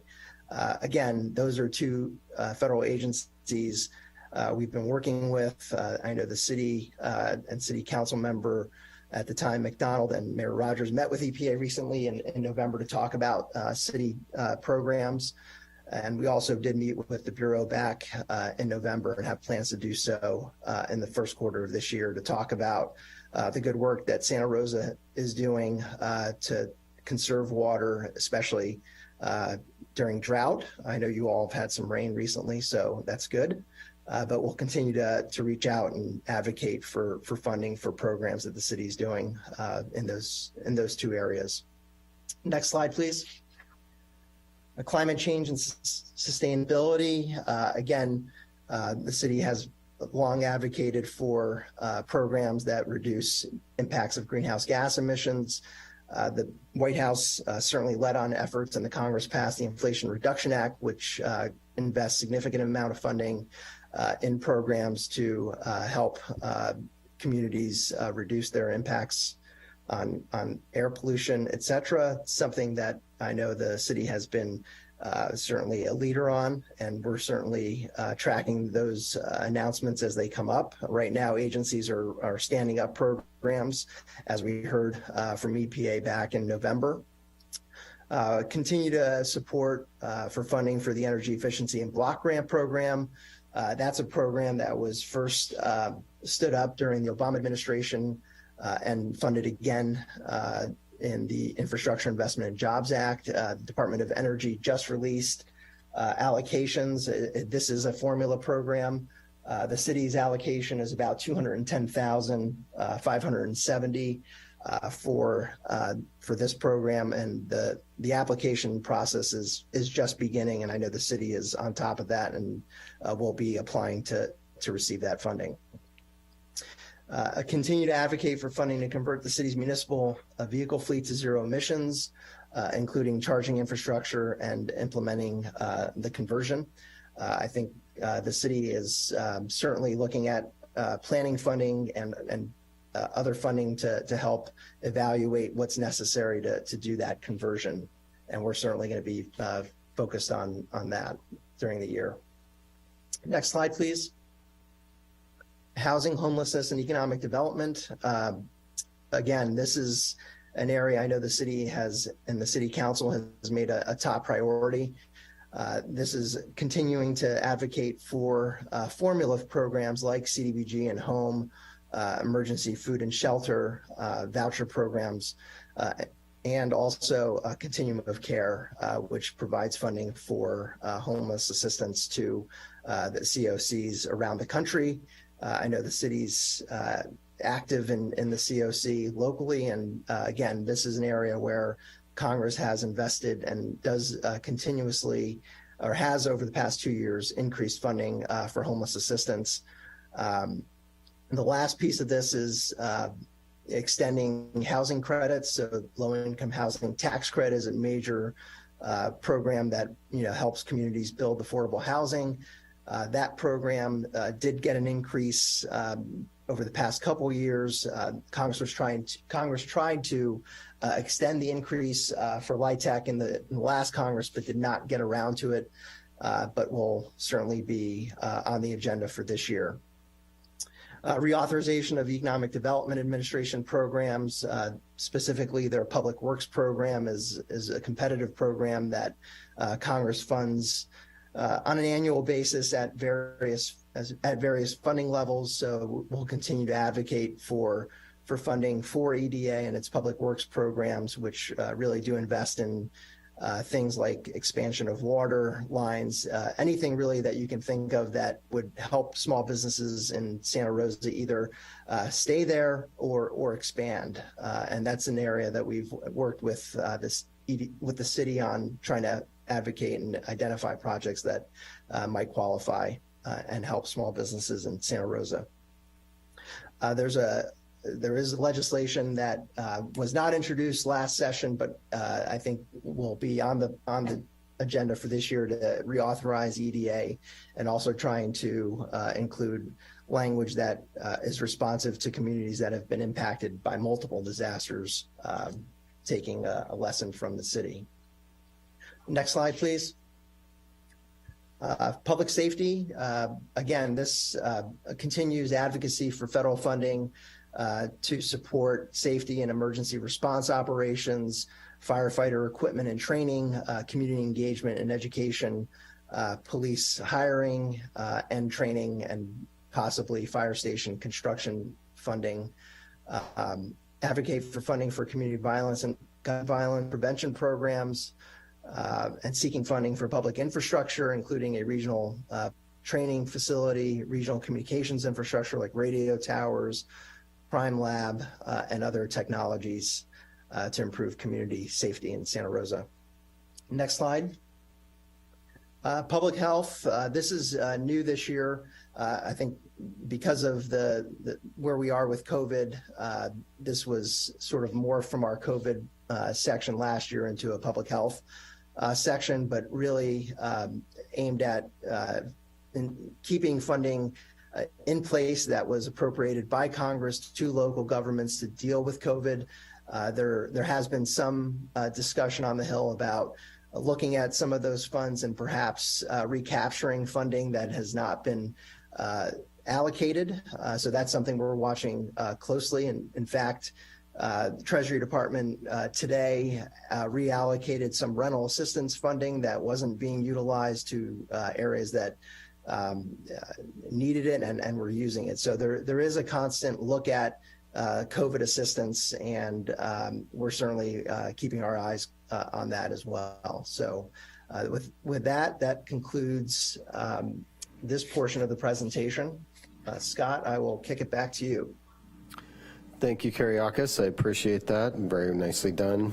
With that, the Communications and Intergovernment Relations Office recommends that the Council, by resolution, adopt the city's 2023 federal legislative platform, and myself, Scott, and MMO partners are available for questions. Thank you very much for that presentation. Looking to council to see if there are any questions. Seeing no questions, we will now go to public comment. There's currently no one in the chamber. If you are on Zoom and you would like to make a public comment, please raise your hand. Seeing no hands raised, Madam City Clerk, are there any voicemails for item 14.2? There are no voicemails for this item. Thank you very much. Councilmember Rogers, can you please put a motion on the table? Yeah, Madam Mayor. I will move approval of the legislative platform. I do have at least one suggestion. I know other council members probably have some suggestions as well on amendments. My suggestion will kick one council member out of the meeting. So perhaps it's best that I bring it up after they get a chance to respond to the rest of the platform. Can Councilmember Rogers get a second? I'll second that. All right. We have a motion from Councilmember Rogers and a second from Vice Mayor McDonald. Any discussion? Before we begin discussion, I just wanted to thank our team in Washington for your excellent work. And before we get into the nitty-gritty of it all, and just let you guys know how much we appreciate all that you've done to bring dollars home. It has been tremendously helpful to have your support and your partnership. Thank you. Thank you. Save my comments and questions until after Chris works out what his... Sounds like you wanted probably Mr. Okrepke to make his comments. Councilmember Okrepke? Yeah, I'm good with this presented. The only thing the one thing I would mention is last year we had some help from Congressman Thompson in regards to ghost guns and some crime fighting and stuff like that.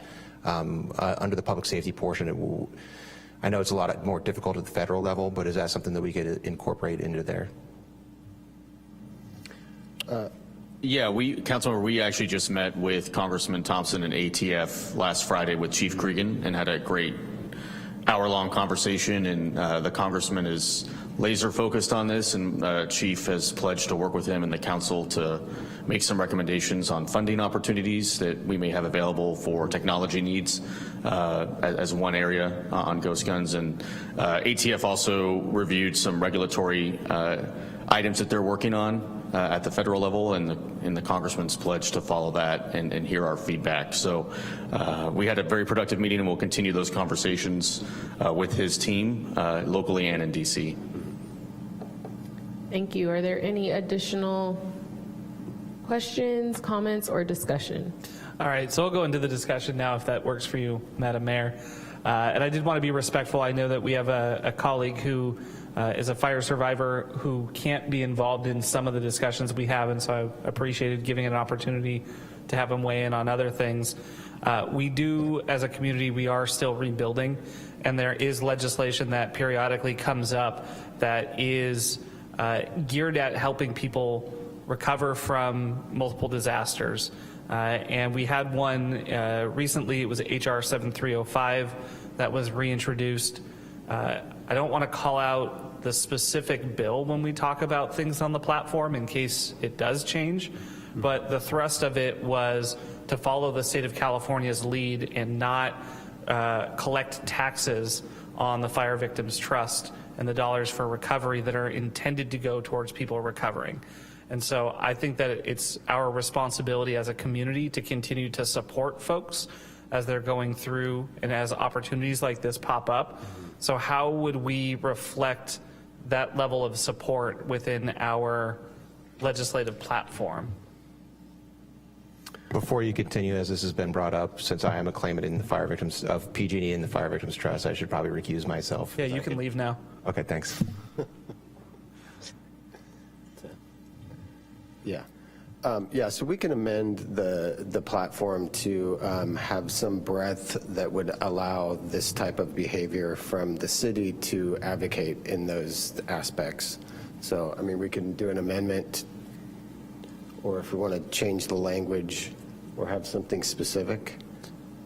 Yeah, I think calling out, continuing to support people as they recover in some fashion. Because the other example that I'd give is that we have a lot of small businesses and nonprofits that took out additional loans during COVID. And if an opportunity popped up for us to advocate for those loans either not accumulating interest or being waived, as has been suggested, I want us to be nimble enough to be able to have the mayor weigh in on those conversations. Agreed. Yeah, and I guess we could leave it a little broader to accommodate that and not follow the specific bill, but just follow the state's lead in these type of efforts that accommodate both residential and business. Yeah, and I don't even think it needs to be state lead. I'm perfectly happy with, I mean, I trust the mayor that if she's supporting legislation that there's, especially in consultation with staff, that there's a positive impact on our community.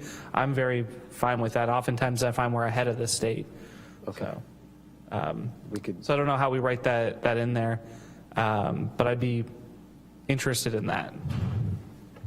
Yeah, I think we can work on some language with MMO partners on the wildfire section and just add a new bullet there. I think would be the cleanest way to look at that. Perfect. Yeah. And then Kyriakis, this is really a question for you. One of the things that sort of expected, and we've talked about it a little bit, is preemption legislation. Now that you've had changeover in at least the House in terms of party leadership, do we have anything in the platform that really speaks towards the preemption legislation? And for the public, what we do see sometimes is when states like California get ahead on issues, whether it's climate change, whether it's other things that are priorities, seeing Congress come in and remove our ability to do things differently. And one of the key examples that currently is being discussed is, of all ridiculous things, gas stoves, because places like Santa Rosa have made the decision to build new housing all electric and zero carbon. And so now we do see the potential for preemption legislation coming in to say, no, actually states and local jurisdictions can't make their own decisions about these sorts of things. Councilmember Rogers, yeah, I think there's some room here where we can, perhaps add some language that would, oppose efforts to preempt, that would preempt local policies and authority to do, policies like you just mentioned. So I think there is some flexibility where we can add some language in here, for sure. Perfect. I really appreciate that. And I did want to say thank you to John, to Kyriakis. You guys have been wonderful to work with, especially over the last couple of years. We've called on you a lot, and you've always been there for the city. So I wanted to say thank you. Wanted to say thank you to our federal partners. As was pointed out to me earlier, it's actually Congressman Thompson's birthday, so it seems appropriate to thank him, as well as Senator Padilla, Congressman Huffman, and everybody else who works on behalf of Santa Rosa's residents. So thank you, guys. Thank you for your efforts. Councilmember Fleming? Yes, thank you. My thing is small and probably not small to deal with, but it's small in the grand scheme of things, and I mentioned it when we spoke last. It's about HUD rules. When I speak to landlords who would like to rent to Section 8 voucher holders, one of the reasons they cite that they don't do this is because it leaves them fully on the hook for utilities. And I'm hopeful that we can advocate with HUD and staffers, as well as our federal delegation, to have some movement to change the funding structure around that, so that landlords might be more willing to accept Section 8 voucher holders and not be fully on the hook for utilities. Thank you. Are there any additional questions or comments from council? Vice Mayor McDonald. Thank you, Mayor. So I have a little bit more specific bullets throughout this document, and starting on page 2 under wildfire prevention and hazard mitigation, resiliency, and recovery, I have a bullet, and you can word it any way you want, but the gist of it is to advocate for funding that we ask for additional funding to be appropriated for emergency areas such as parks to have proper bathrooms, ADA compliance, and to be properly equipped during emergencies. So I know there's funding at the state level. I'm not sure if there's any funding available at the federal level. I'm going to ask that that be inserted in there. When we've talked to partners at the state level, there are municipalities that have gone after grants that help to prepare our emergency evacuation sites to be prepped and ready for that. And I think because of all of the issues we've had in Sonoma County specific, we might be primed to be able to get some of those grants, but I'd like to have that inserted in this document, and I'll ask for it to be done on the state one as well.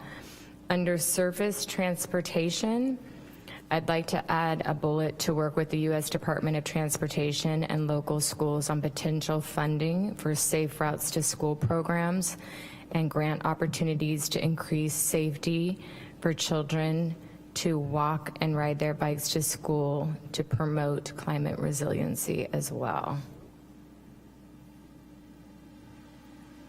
Under housing and economic development, I'd like us to add to support the child tax credit reauthorization and full implementation.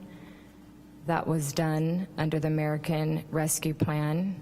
That particular item has been suspended, but it reduced child poverty by 40% because of the support that it did for families. So I'd like us to advocate for that to be part of our platform because of how it supports families in our community. And then under economic and development, I have also, well, that's the same one, sorry about that. Increase awareness and promote increased funding to child and adult care food programs, CFP, summer food service programs, and community food systems to promote use of local foods in the National Lunch Program for children to support our local agriculture and businesses. And those would be my additions that I'd like to see us incorporate in this document as we move forward on our advocacy work. Thank you. Thank you. Are there any additional questions or comments? Seeing none, Madam City Clerk, can you please call the vote? Yes, Assistant City Attorney. Could I just make a quick clarification in terms of the motion that is on the table and what changes are being incorporated into the policy, if you don't mind? I was just, does the motion incorporate all of the changes? I want to make sure that we're capturing the full scope here. Yeah, so I'll make sure. So what I heard was From me, the general support for fire victims and small businesses and nonprofits who are recovering. Preemption legislation. I heard from Councilmember Fleming, HUD regulations. I heard from Vice Mayor McDonald, the emergency services funding in parks and other areas, the child and adult food programs, the safe routes to schools, and then the child care tax credit renewal. And I know that Vice Mayor had some specific language, and so I don't know if you want to capture that or if it's captured on the video and we can put it in later, whatever you want to work with. So it's a motion to kind of modify the policy in those key areas and delegate authority to staff to incorporate the verbatim requests, and then also in the areas where we don't have a verbatim request to be able to kind of add the bulletin as staff sees appropriate to accomplish council's objectives. Yeah, I'm just quickly going to look to staff and to our lobby team to make sure that doesn't create any unintended consequences for us to include these. I don't see any. I mean, this platform allows us to support, oppose, or watch. It doesn't mean we have to take action. So we can look at all these particular things, and if it's something that we see and allows us to look at those, and we see that it's to everything that council has asked for, we can bring that forward, look at it, evaluate it, and take action as needed. And Mayor, gives you enough flexibility? Yes. Cool. Yep. Sounds good for the motion then. Madam City Clerk, may we please call the vote? One moment.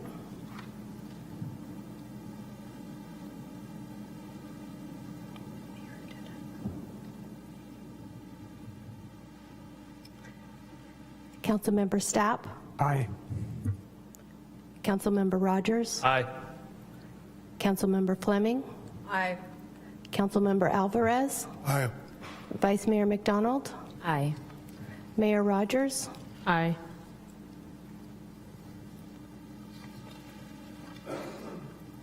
The motion passes with 6 ayes with Councilmember Okrepke abstaining. Okay, we will be moving to item 14.3. And if I can ask staff to let Councilmember Okrepke know that we are moving on to the next item. Madam City Manager, may you please introduce the item?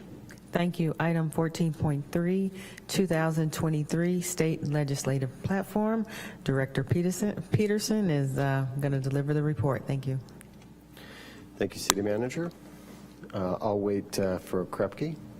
Is he on his way? Just give him Thank you. 1 minute. We'll just wait 1 second. We can proceed. Thank you. You're welcome. Thank you.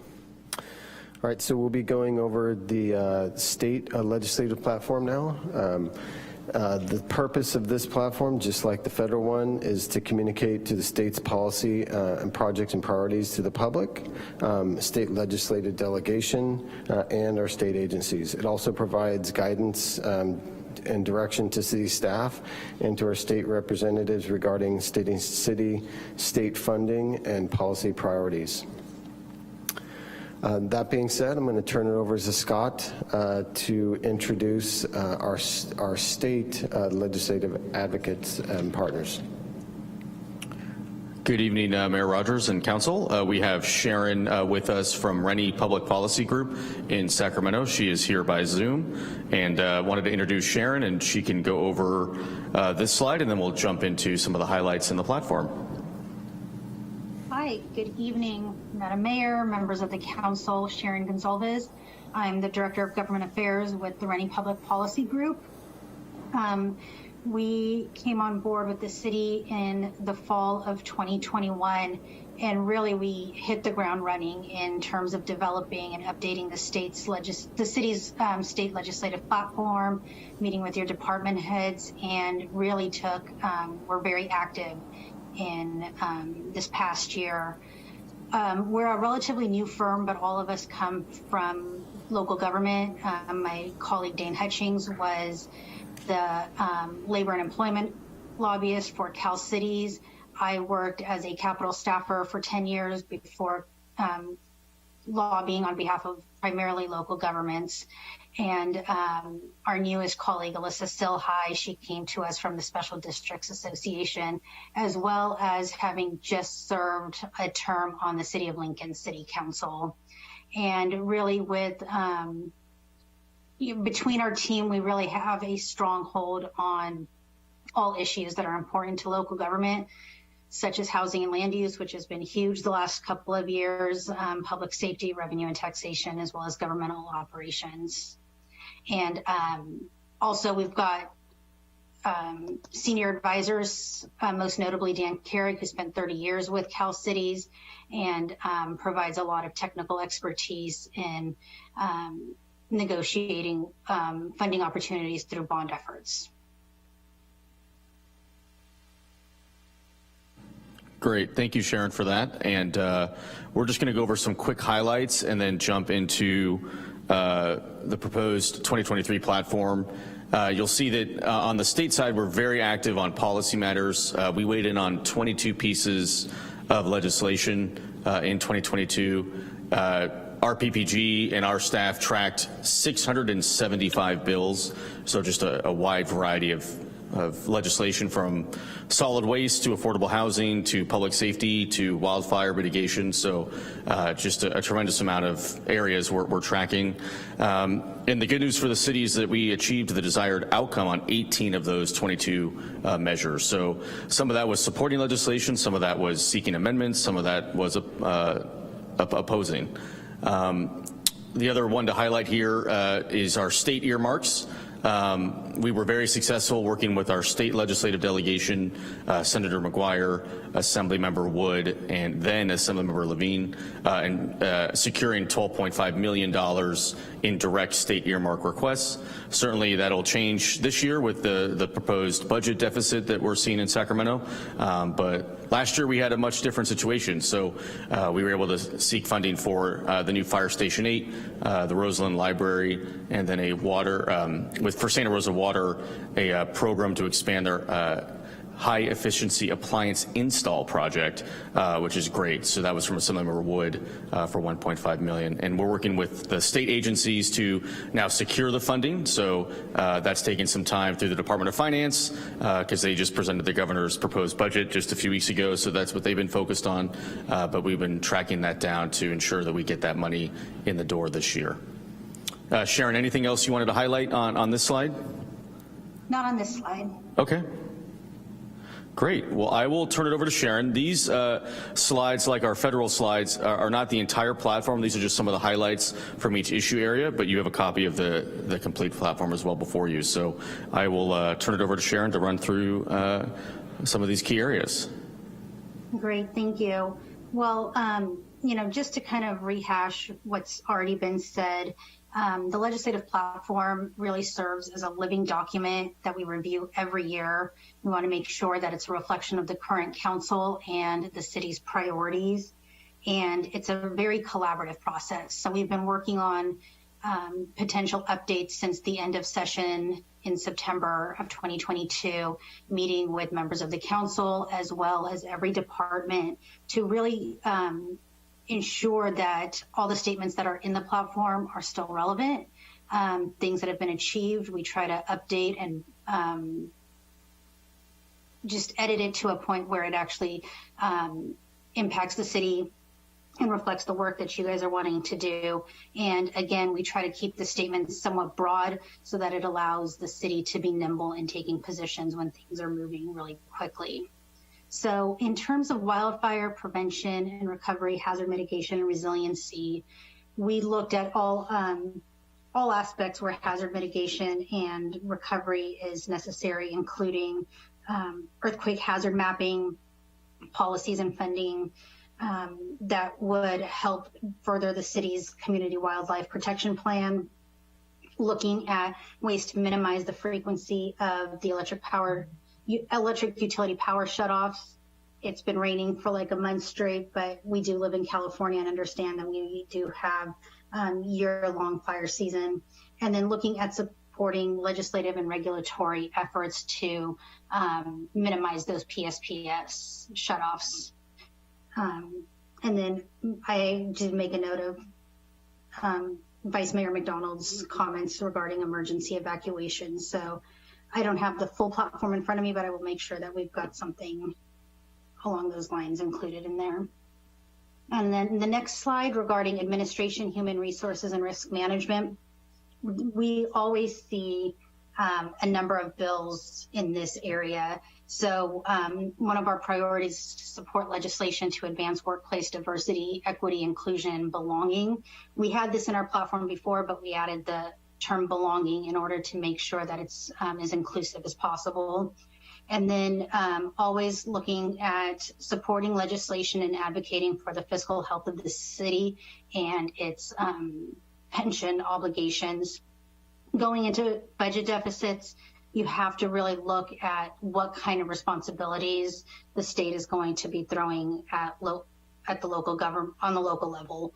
And then lastly, the last priority is to really just, make sure that we're looking at regional efforts to increase efficiencies and decrease costs, and that includes fire services. So under governmental transparency and public access, this has been a huge topic. Really, I think COVID brought to light the how we could do remote meetings and how it could increase public access. Definitely expect to see some efforts again this year. We're already hearing rumblings about various proposals of how that might be addressed. So we want to make sure that we, the city has the flexibility to have public meetings and be able to provide access to community members in the ways that allow them to fully participate. Also looking at opposing any kind of legislation that incentivize increased litigation. A lot of times you'll see bills introduced that have, a right to litigate as a means to kind of negotiate things down, but it still ends up being very problematic. So we keep a close eye on those, as well as legislation pertaining to the Public Records Act. Let's go to the next slide. Under economic development, looking to support funding mechanisms with economic development tools, not just to entice businesses to come in, but really anything that can further the other types of incentives that bring businesses in, including housing, childcare, and things that are important to employees. Looking to support policies that encourage working with other cities and counties and government agencies and really developing economic clusters, as well as looking at incentives that would preserve and enhance a favorable business climate.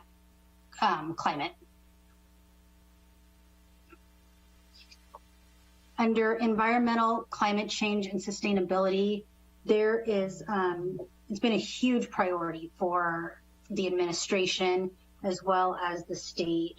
Every policy really has climate change as an umbrella over it. So we're looking at, climate adaptation plans, looking at combined benefits of air quality, water quality, housing infrastructure, and public health, and how they all combine together. Also looking for supporting funding opportunities for transportation, housing, and economic development, and electric infrastructure upgrades, the purchase of clean fleet vehicles.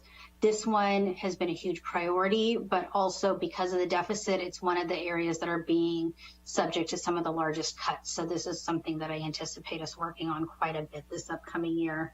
And then lastly, maintain the enhanced local authority and economic flexibility where solid waste and recyclables are concerned with the implementation of SB 1383.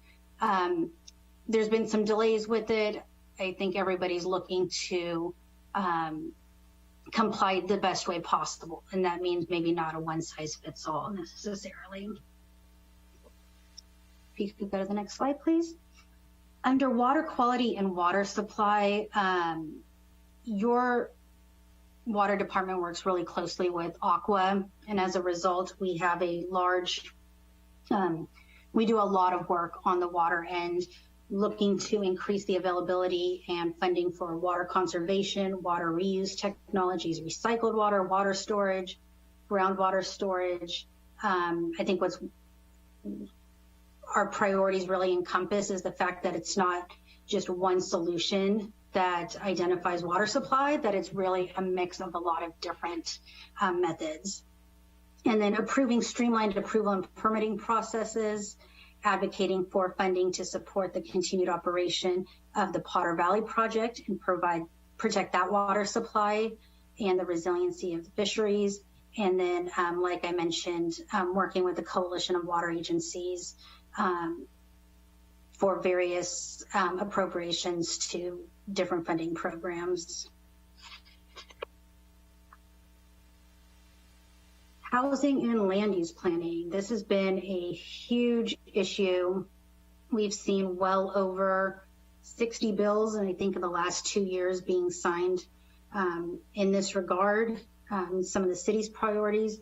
The city is a good actor on housing. They are looking for multiple ways to develop, really kind of in that transit-oriented downtown manner that the state really is trying to push. So under our priorities, we have strengthened local agencies' legal and fiscal capability to prepare, adopt, and implement plans for orderly growth. All these laws don't mean anything if things just kind of get hung up and no new housing is being built. Support legislation and housing measures to preserve and rehabilitate existing affordable housing. Create efficiencies within CEQA to help support local discretion and planning efforts to limit delays. There's actually already been a bill introduced in this regard that we're going to be taking a closer look at, and then also supporting legislation that lowers the state's cannabis excise tax. Under homelessness, looking to increase funding for ongoing operations of permanent supportive housing. Although we have a deficit, the governor's proposed budget does still have this as one of its primary focuses, with a lot of with funding still going towards some of the key homeless programs. Additionally, under priorities, it's to increase state funding to prevent and reduce homelessness, specifically in Santa Rosa and Sonoma County, looking at mental health and substance abuse needs of a person experiencing homelessness. That helps with the ongoing cycle, and then allowing local flexibility for those state funding programs. Under recreations and parks, looking to advocate for non-competitive per capita funding, where cities and local agencies are granted funding in order to deal with deferred maintenance of their existing parks. Also looking to support housing-related parks program, which is a great program under HCD that used to require that neighborhoods had parks, and then oppose policies that would erode funding for community service programs that would negatively impact outdoor spaces, natural resources, any kind of thing that really promotes physical activity and people getting outside. And then under public safety, really the city's done a lot of great work in this realm. So want to continue to advocate and strengthen community-oriented public safety policies, looking at being able to hire additional police officers, whether it's violence prevention programs, gun violence prevention, funding and initiatives. I expect to see a lot of that this year, as well as the issue that we discussed in the previous item regarding 3D printing and the selling of ghost guns. Also looking at seeing if there can be, advocate for increased funding for something specifically for in response that would benefit the city.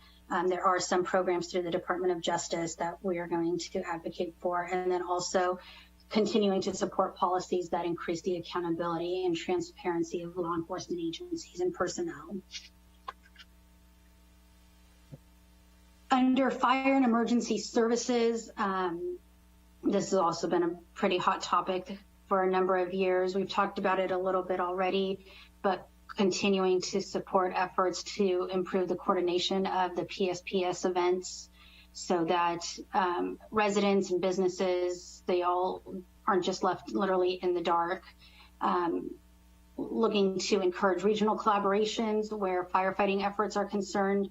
That includes hiring firefighters as well as emergency operations personnel and paramedics. And then an issue that always seems to come up every year, but to continue to advocate for local control of emergency medical and ambulance services. Under transportation and public works, really to increase funding for all transportation projects. This means not just your standard streets and roads resurfacing projects, but also transit-oriented capital projects, zero-emission buses, charging infrastructures, bike lanes, sidewalks, all areas that are being proposed to be cut right now and are already very competitive as far as grant funding goes.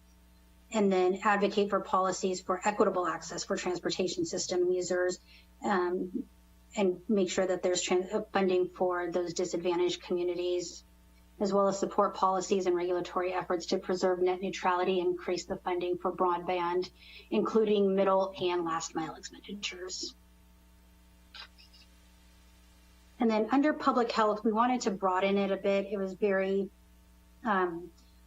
last year when we were working on this, we made it very COVID specific because there was a lot of funding tied directly to COVID. As we come out of it, we still have mention of COVID, but wanted to include or a state public health emergency.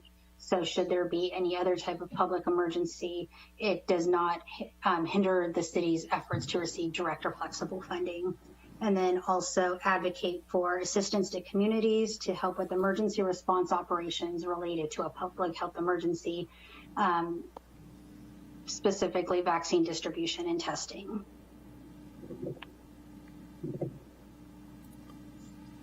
Great. Thank you so much, Sharon. Really appreciate it. I know that's a lot. There's a lot of activity going on in this space, and we're very active, as Scott mentioned, the amount of bills being tracked this year, and we're looking to do the same for this year. With that, the Communications and Intergovernmental Relations Office recommends that the Council, by resolution, adopt the city's 2023 state legislative platform. If there's any questions, myself, Scott, or our legislative partner are happy to answer any of those or take amendments. Thank you very much for that presentation, and I'm looking to council members to see if there are any questions. Councilmember Rogers. Thank you so much, Sharon. Good to see you. You touched on it a little bit with open government, and I'm just wondering, is there any appetite in the legislature to really deal with accessibility with the Brown Act? And I know folks have brought forward different proposals on how we might be able to maintain some variation of. I am trying. I will say, so 1/3 of the legislature is brand new. So we have a lot of members, as freshman members, that don't want to tackle this subject matter, largely because the Assembly Local Government Committee, the chair and the lead head consultant, it's a non-starter for them. They weren't even happy with AB 2449 from last year because they don't want to touch the Brown Act at all. That being said, we've passed legislation where they want more diversity on boards and committees and commissions, and usually it's those positions that feed into council positions, but it's really hard to get folks to do that if they can't be remote. So one of the efforts that is being discussed is to make it on a non-decision making level. I do think that if we don't have any kind of efforts this year, it's really a lost opportunity, because we've shown that you can increase public participation, you can conduct remote meetings, and you get more folks involved in government. Yeah, I appreciate that. And there's an interesting juxtaposition. Like our council not too long ago had somebody who was on maternity leave and had to post the agenda to be able to participate, including their address. At the same time, the legislature is introducing bills aimed at understanding threats and violence towards elected officials. So there seems to be a disconnect there, but thank you for answering. Are there any additional questions from council? Councilwoman Fleming? Yeah, I did have a question. There was a line in there that says, basically anything that reduces local control over employee relations issues or mandates new or enhanced local government employee benefits. And then another line that said drives up the cost of municipal elections. I mean, this is all kind of in the weeds, but I'm wondering, can we get some examples of what it is that we're fighting against here?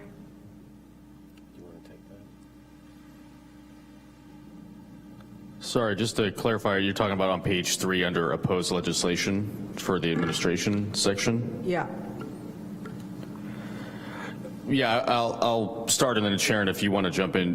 There were some bills last year related to emergency services. There was a Senate bill that was going to try to mandate when employees either had to report to work during a disaster, and so that was a bill we were watching and concerned about. So some of that language would address our ability to watch that type of legislation and potentially weigh in. That was a Senator Durazo bill.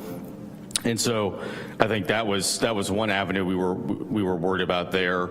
And I think when we follow local government, the Assembly Local Government Committee, there are oftentimes proposals through that committee that may impact a local government's ability to offer benefits or impact current benefits. So that was just language there to cover that potential scenario. Okay. That was actually the example I was going to use as well, Scott.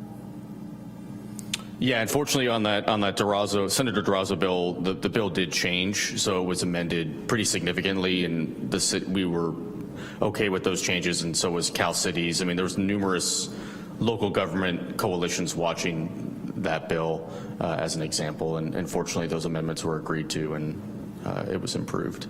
Okay, and then on the drives up the cost of municipal elections, what was the example on that one? Sorry to put you on the spot, but I just want to make sure that we're not that was language we actually had in our last year. We kept it in. I don't know if the city clerk has any comments on that, but my understanding was it was just in relation to the California Voting Rights Act and any sort of state mandates through that in terms of how we would administer any local election without state reimbursement. Okay, so the state wants us to perhaps better adhere to the California Voting Rights Act, and for financial reasons, we're thinking about opposing that. It's a possibility. It's just something that we've seen in the past, so it was just safety language for us to evaluate that if it were to come up again. Yeah, and while I really appreciate our opposition to unfunded mandates, that's one that I'm, based on principle, I think that we ought to consider removing the language around municipal elections there, and just ask that where there is regulation about it, that the state strongly consider adding funding to support the legislation or regulation rather than opposing it flat out. Okay. Yeah, we can remove that. Okay, thank you. I don't know, Sharon, do you have any other comments on that? No, I was going to say the cleanest thing would probably be to remove it rather than get too much in the weeds. And if an issue did come up, it's something that we could bring to council. Sounds good. Thank you. Thank you. Are there any additional questions or no questions?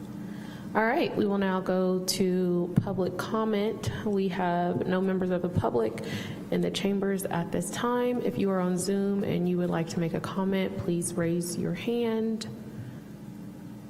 Seeing no hands, Madam City Clerk, do we have any voicemails for item 14.3? We have no recorded comment for this item.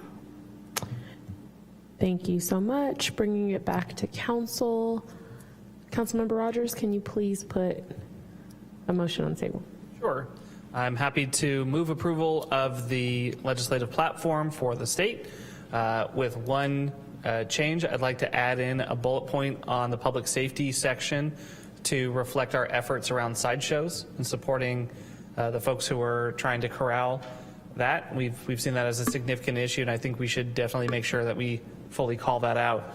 So that's my motion, and then I have a couple of comments when appropriate. Second. Councilmember Rogers, did you also want to incorporate or the subtraction of the language that Councilmember Fleming proposed? Or? Yes, I saw that as a given. But thank you for asking. Thank you. All right, so council members, who has comments? Vice Mayor McDonald. Thank you, Mayor. Just like the last document, if you just start on page 2 under wildfire prevention and recovery, hazard mitigation and resiliency, I'd like us to add a bullet to address the State Insurance Commissioner, Ricardo Laura, about the cancellation of fire insurance and rates for those that are living in the WUI, and ensuring that we focus on a fair market cost to fire insurance for those living in the city of Santa Rosa. It's been a problem since the CAL FIRE maps have gone out, specifically in my district, so I'd like us to make sure that we're advocating for that. And then also, just like in the last document, I have advocate for funding, for additional funding to be appropriated for emergency areas such as parks to have proper bathrooms and to be properly equipped for emergency use in the event of an evacuation. So same language as before, just under that same bullet. Under, let's see.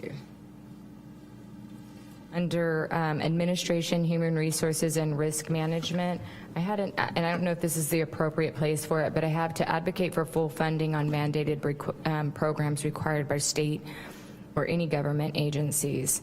I'm not sure that we get fully funded for the mandates that the state is requiring for us, so I'd like us to start advocating for that. If they require it, they should pay for it.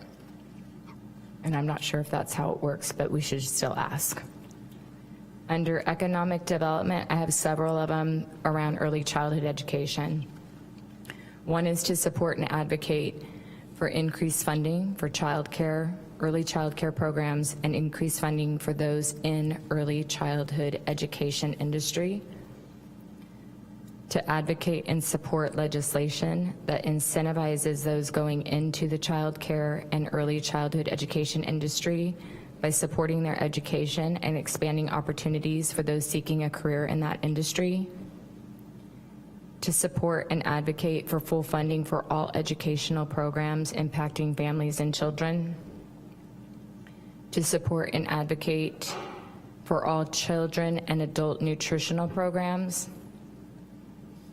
To support early childhood literacy and advocate for funding for local libraries and funding for family engagement programs that support literacy and biliteracy programs. On page 6, under water quality and water supply, I'd like to advocate for funding for infrastructure improvements at all city water sites.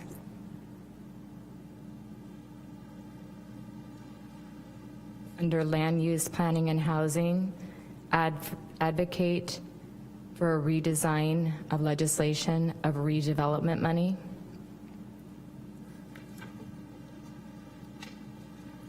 Under public safety and police, to increase funding for restorative justice programs that impact children and youth.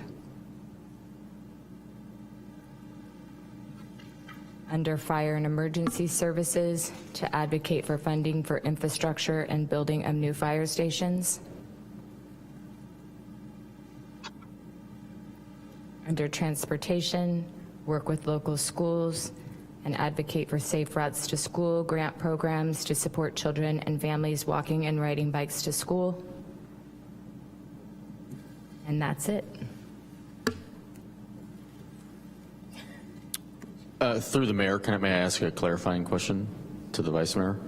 Yes, Thank you. For for the land use section on the redevelopment agency, can you just clarify in terms of like restarting that or a new redevelopment? Yeah, I'd like them to go back since it's not something that they currently do. They've gotten rid of it. It's not working. They're requiring us to do things, but I think what we need to do is redesign how it's done and distributed. So we need to advocate that we bring that back for something that could work now. We need to start talking about it. So unless we start advocating for it, it's not going to happen. Okay, thank you. Thank you. Are there any additional comments from council members? I just have a quick clarifying. Council member Okrepke. Yeah, I just have a quick clarifying question for the Vice Mayor. In regards to Ricardo Lara, the Insurance Commissioner and the DY, what was your request? So some of our community members are getting their fire insurance canceled, and their fire insurance is coming back more than double than it was last year. So I'd like us to advocate with the state insurance commissioner that we address this issue. There were things that were done specifically during the emergencies, but that has expired. And so I think we need to work with him on perhaps the state stepping in to put a cap on how much their fire insurance could go up, or address that when the state is making the maps updated, that the people in those communities aren't suffering because they're of an unintended consequence. Are there any additional comments or questions from council? Seeing none, I just have one, and I believe it's on page 4, economic development. I would like us to advocate for or take a look at transitional childcare programs. The income levels seem to be very low, so it definitely puts some of our families in our community in a bind when they're not able to afford childcare. So transitional programs. Seeing no additional questions or comments, we have a motion and we have a second. Madam City Clerk, may you please call the vote? Councilmember Okrepke? Aye.